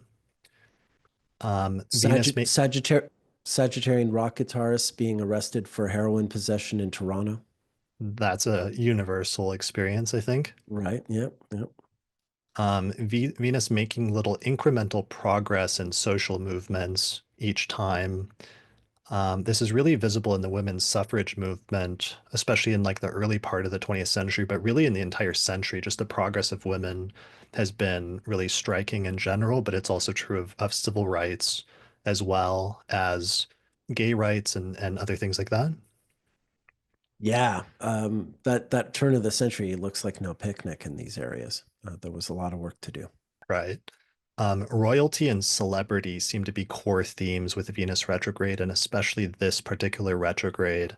And then finally, the last one that I wrote down is pushing the limits. And pushing the limits of what is thought possible seems to be a really broad but important keyword for this particular Venus retrograde in Aries. Yeah. Absolutely. Absolutely. It's always challenging that. Um, that's been very consistent as we've looked at all these. Yeah, because it's like when you're pushing the limits, you're doing something provocative. You're doing something that is uncomfortable to some people, even if you're interested, if you think that's right or you think that's interesting or what have you. And sometimes that's resulting in pushback. but then sometimes there's that back and forth, but then eventually what was started during that time becomes normalized and becomes accepted eventually. Yeah. Yeah. All right. So, is there anything else? Do you have any final thoughts? I know it's always hard once we get to this point after a very long day to think of like concluding thoughts, but do you have any final things that you want to wrap up this long presentation of this particular Venus retrograde cycle in Aries with? Um, yeah, I mean, it's made like we said at the beginning, I've been studying this one for a very, very, very long time. So, one would expect I would have some, earth-shattering insight into some kind of undercurrent. But I think everything emerged over the course of the conversation. You can really Right. see ultimately it's a very sort of social phenomenon. It has to do with how we relate to each other, with what individual standards are, how we feel about the present, what our aspirations for the future are, and how we expect society to accommodate us, how we're prepared to accommodate others.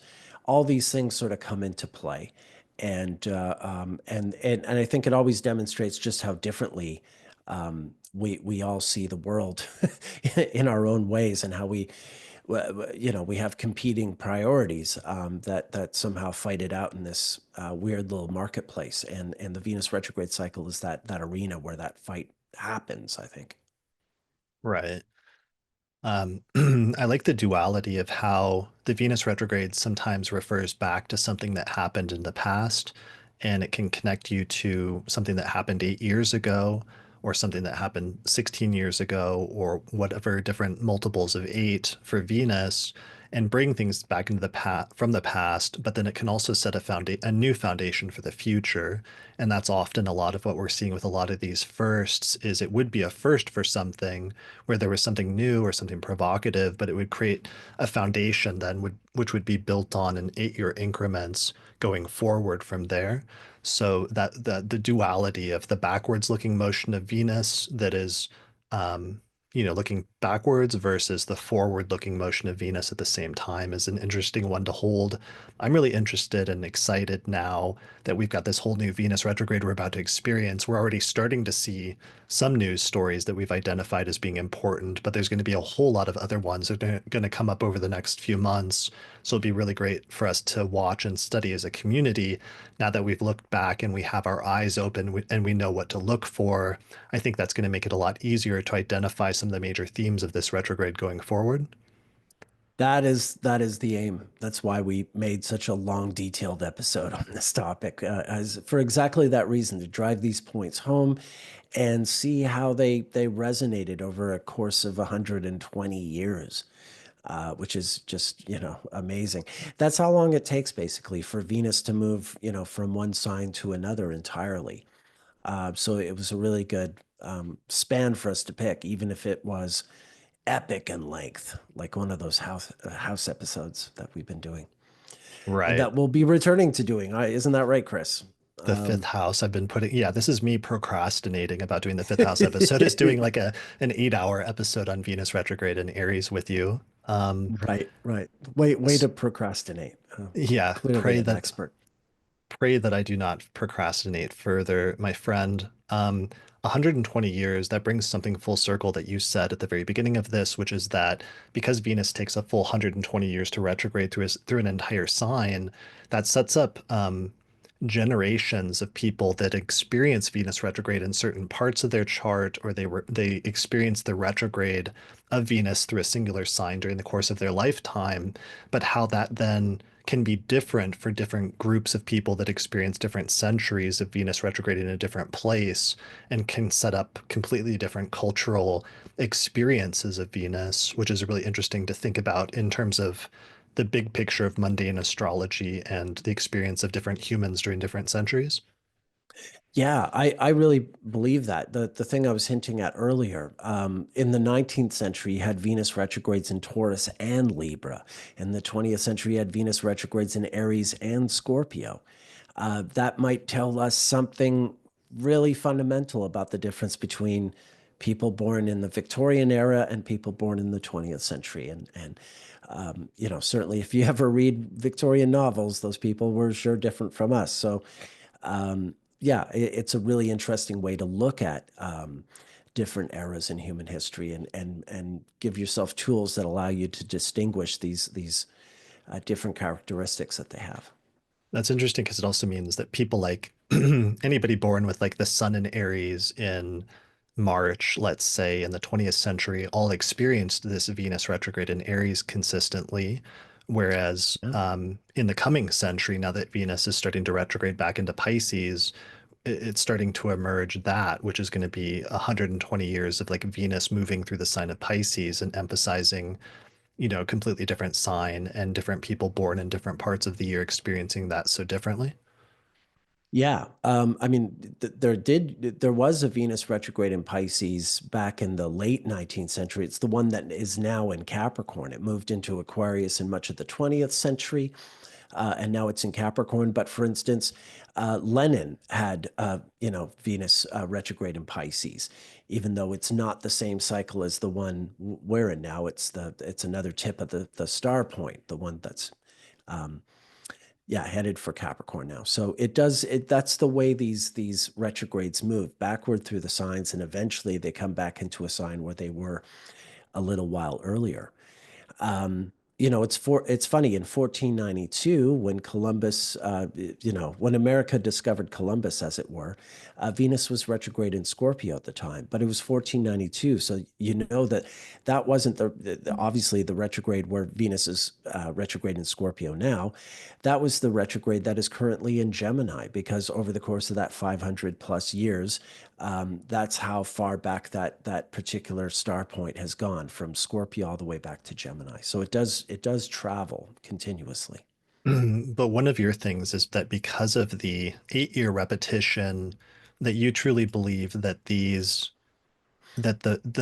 arm of the star that you keep tracking it and that maintains the repetition from earlier periods, even when it crosses into new signs. So that for you, this is partially or primarily a technique that's actually independent of zodiac, even though I've been emphasizing the zodiacal component so much in this episode. Yeah, I mean, I don't think it's an either or situation. The zodiacal component is important insofar as over the course of a human lifetime, if you live to be 80 years old, you're basically going to feel the Venus retrogrades in the same five signs. They'll travel somewhat over the course of that lifetime, but it'll basically seem almost stable. But if you want to study the cycle over the course of several hundred years, then it really is handy to have a system that is independent of the zodiac so that you can follow it on its own course and that you're not reliant on the zodiac being your only frame of reference for you to follow those points. And there certainly is something to it. Like those points have a relevance of their own, astrologically speaking. It does matter, even if Catherine the Great had it when it was born when it was in Gemini, and then, her son's killed when it's in Taurus, and her great grandson's killed when it's in Taurus. And then by the time the people who killed her great great great grandson, by the time he dies, it's in Aries. But it's that same repetition has been going on for those hundreds of years. And that is something that I've found is really worth following. But it's not instead of the zodiac. It's another frame of reference that you can use. And that's really the main purpose behind it is so that you can follow it over a long period of time. Right, that makes sense. One of the Yeah. things I have to say I was skeptical about going into this is I've always focused more on the Venus retrograde in terms of the shadow degrees, the degree that it will retrograde back to or passing the degree afterwards. So I always thought that the Venus retrograde period was most intense during the retrograde itself, that like 40 days, but then it would extend outwards a little bit to the pre and post shadow degrees, where there would be a series of events that would like build up to and set up the retrograde, and then there would be like a cool off or come down period after the retrograde. And then I extended that at a certain point to the entire sign that Venus will retrograde through, whether that's just one sign or two signs, which extended the period considerably when it was, like in this instance, this year, two signs, so that it starts in like early January and it goes all the way until June. And I'd always been, I don't want to say skeptical, but I hadn't paid much attention to um, the period of maximum elongation as being tied in with that. But I will say that I went into this skeptical of that, but then by the end of this research and putting this together with you today, I've emerged sort of convinced that the degrees of maximum elongation are also very important in terms of this work. And I also just think it's stunning that we accidentally ended up scheduling this on the day of maximum elongation because that was completely accidental. Right, right. Well, I mean, the other thing about the maximum elongation, because there are two of them that straddle either side of the retrograde, and if you Mhm. consider that period of time, the 50 or so days prior to the station, the 40 days ish of the actual retrograde, and then the other 50 days, it's a total of 156 days, more or less, if you take it in total. That 146 days is pretty much exactly 5% of the total 8-year cycle. So you really can divide the 8-year cycle into these 20 equal parts. And five of those parts are these retrogrades that begin and end with the maximum elongation. So what I'm saying is mathematically, this is all just so symmetrical and even and even sort of easy to divide in these into these subdivisions that are relatively equidistant. Um, so yeah, the sort of the mathematical perfection of all this is also kind of amazing, and that's something else to consider when you're using the maximum elongation as the ultimate goalposts, if you will, of this cycle, is that mathematically they put you at this very distinct percentage that is in itself symmetrical to the rest of the cycle. Like even the fractions are. So it's remarkable for that as well.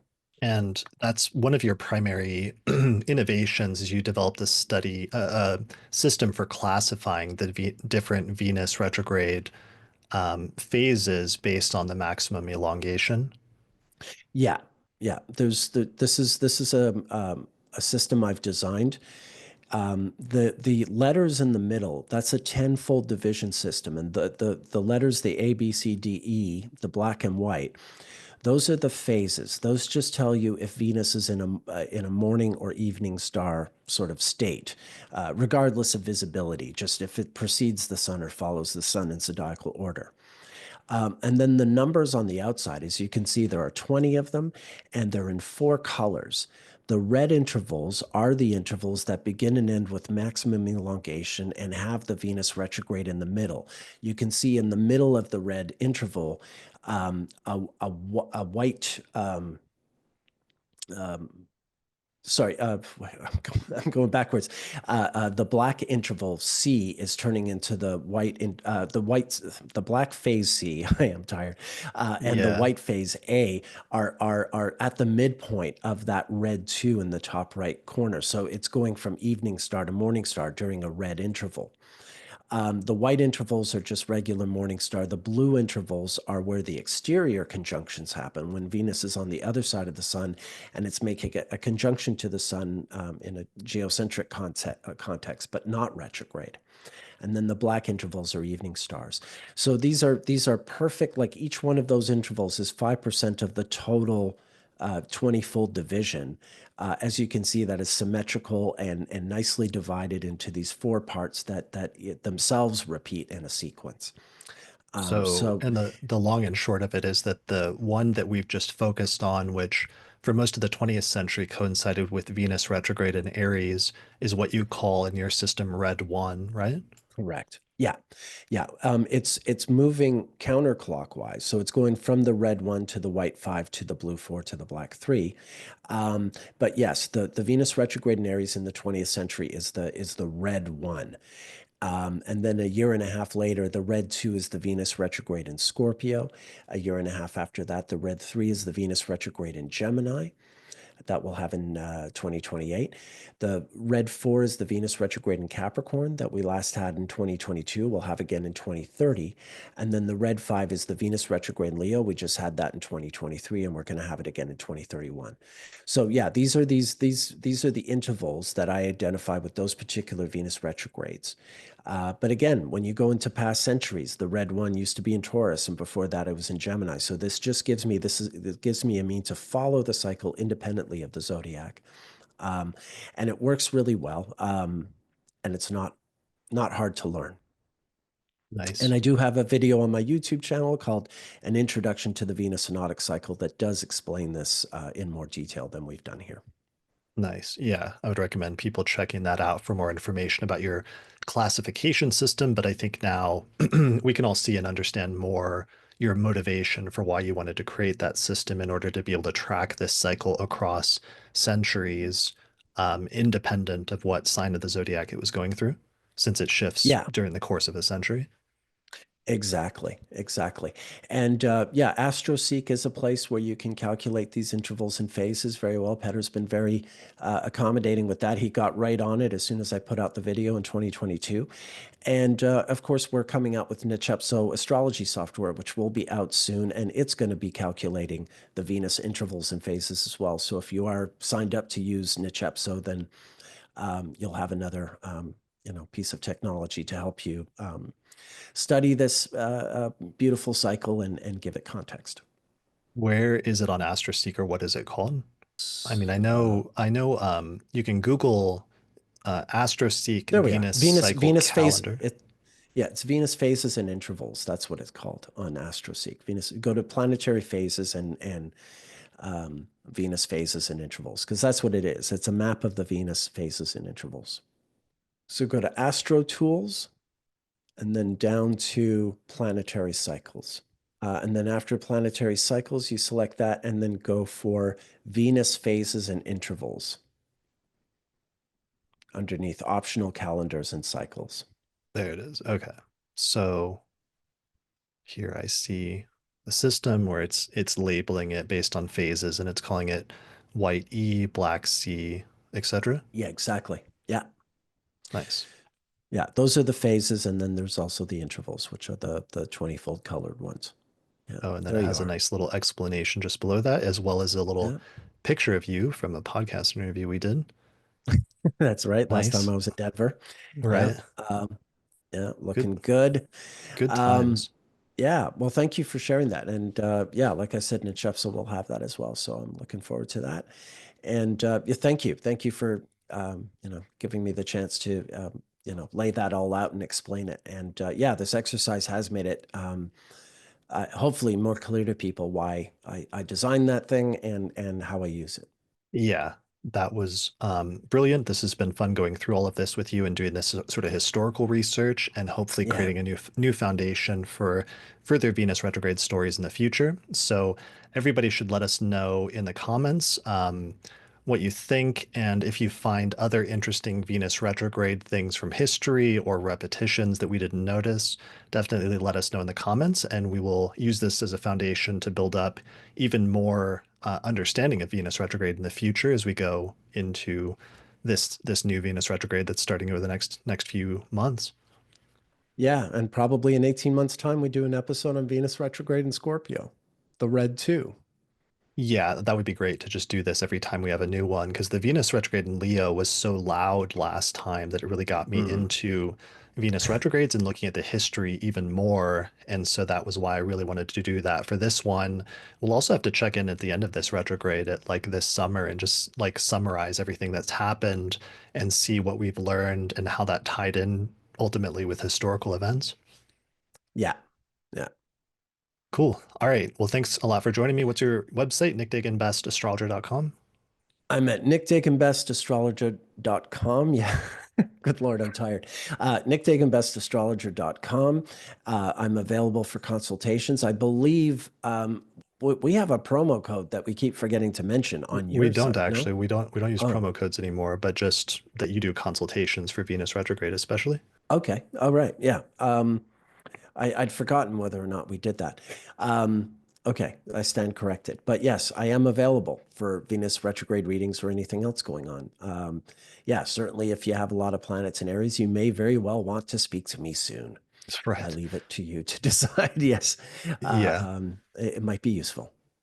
Cool. All right. Well, thanks for joining me, Nick. I appreciate it. All right. Thank you, Chris. Thank you again. I love it as always. These marathons are challenging, but always rewarding. For sure. Awesome. All Yeah. right. Well, thanks everyone for watching this episode and sticking with us. Good luck in this Venus retrograde, and we'll see you again next time.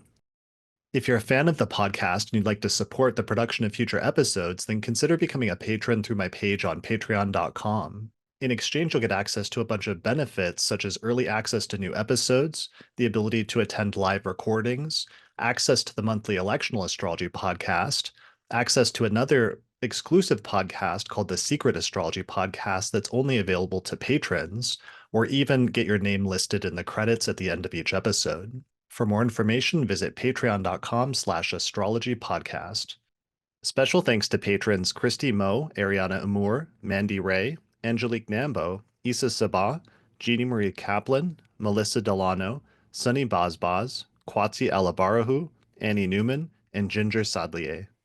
If you're looking for an astrological consultation, then see the new list of recommended astrologers we have on the podcast website at theastrologypodcast.com/consultations. The astrology software that we use on the astrology podcast is called Solar Fire for Windows, and you can get a 15% discount on the software by using the promo code AP15 when you purchase it through alabe.com. For Mac users, we recommend the program Astro Gold for Mac OS, and you can also get a 15% discount when you use the promo code AstroPodcast15 at the website astrogold.io.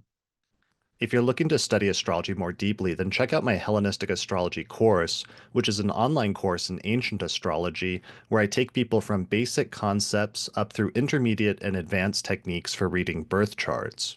There's over 100 hours of video lectures that are unique to the course, and there's also a monthly webinar and Q&A session, and at the end of the course you get a certificate of completion saying that you studied with me. Find out more information at theastrologyschool.com. Finally, thanks to our sponsor for this episode, which is the Northwest Astrological Conference, which is happening May 22nd through the 26th, 2025. And tickets for the in-person conference are sold out, but you can still get tickets for their virtual conference, which is being streamed live online simultaneously at norwac.net.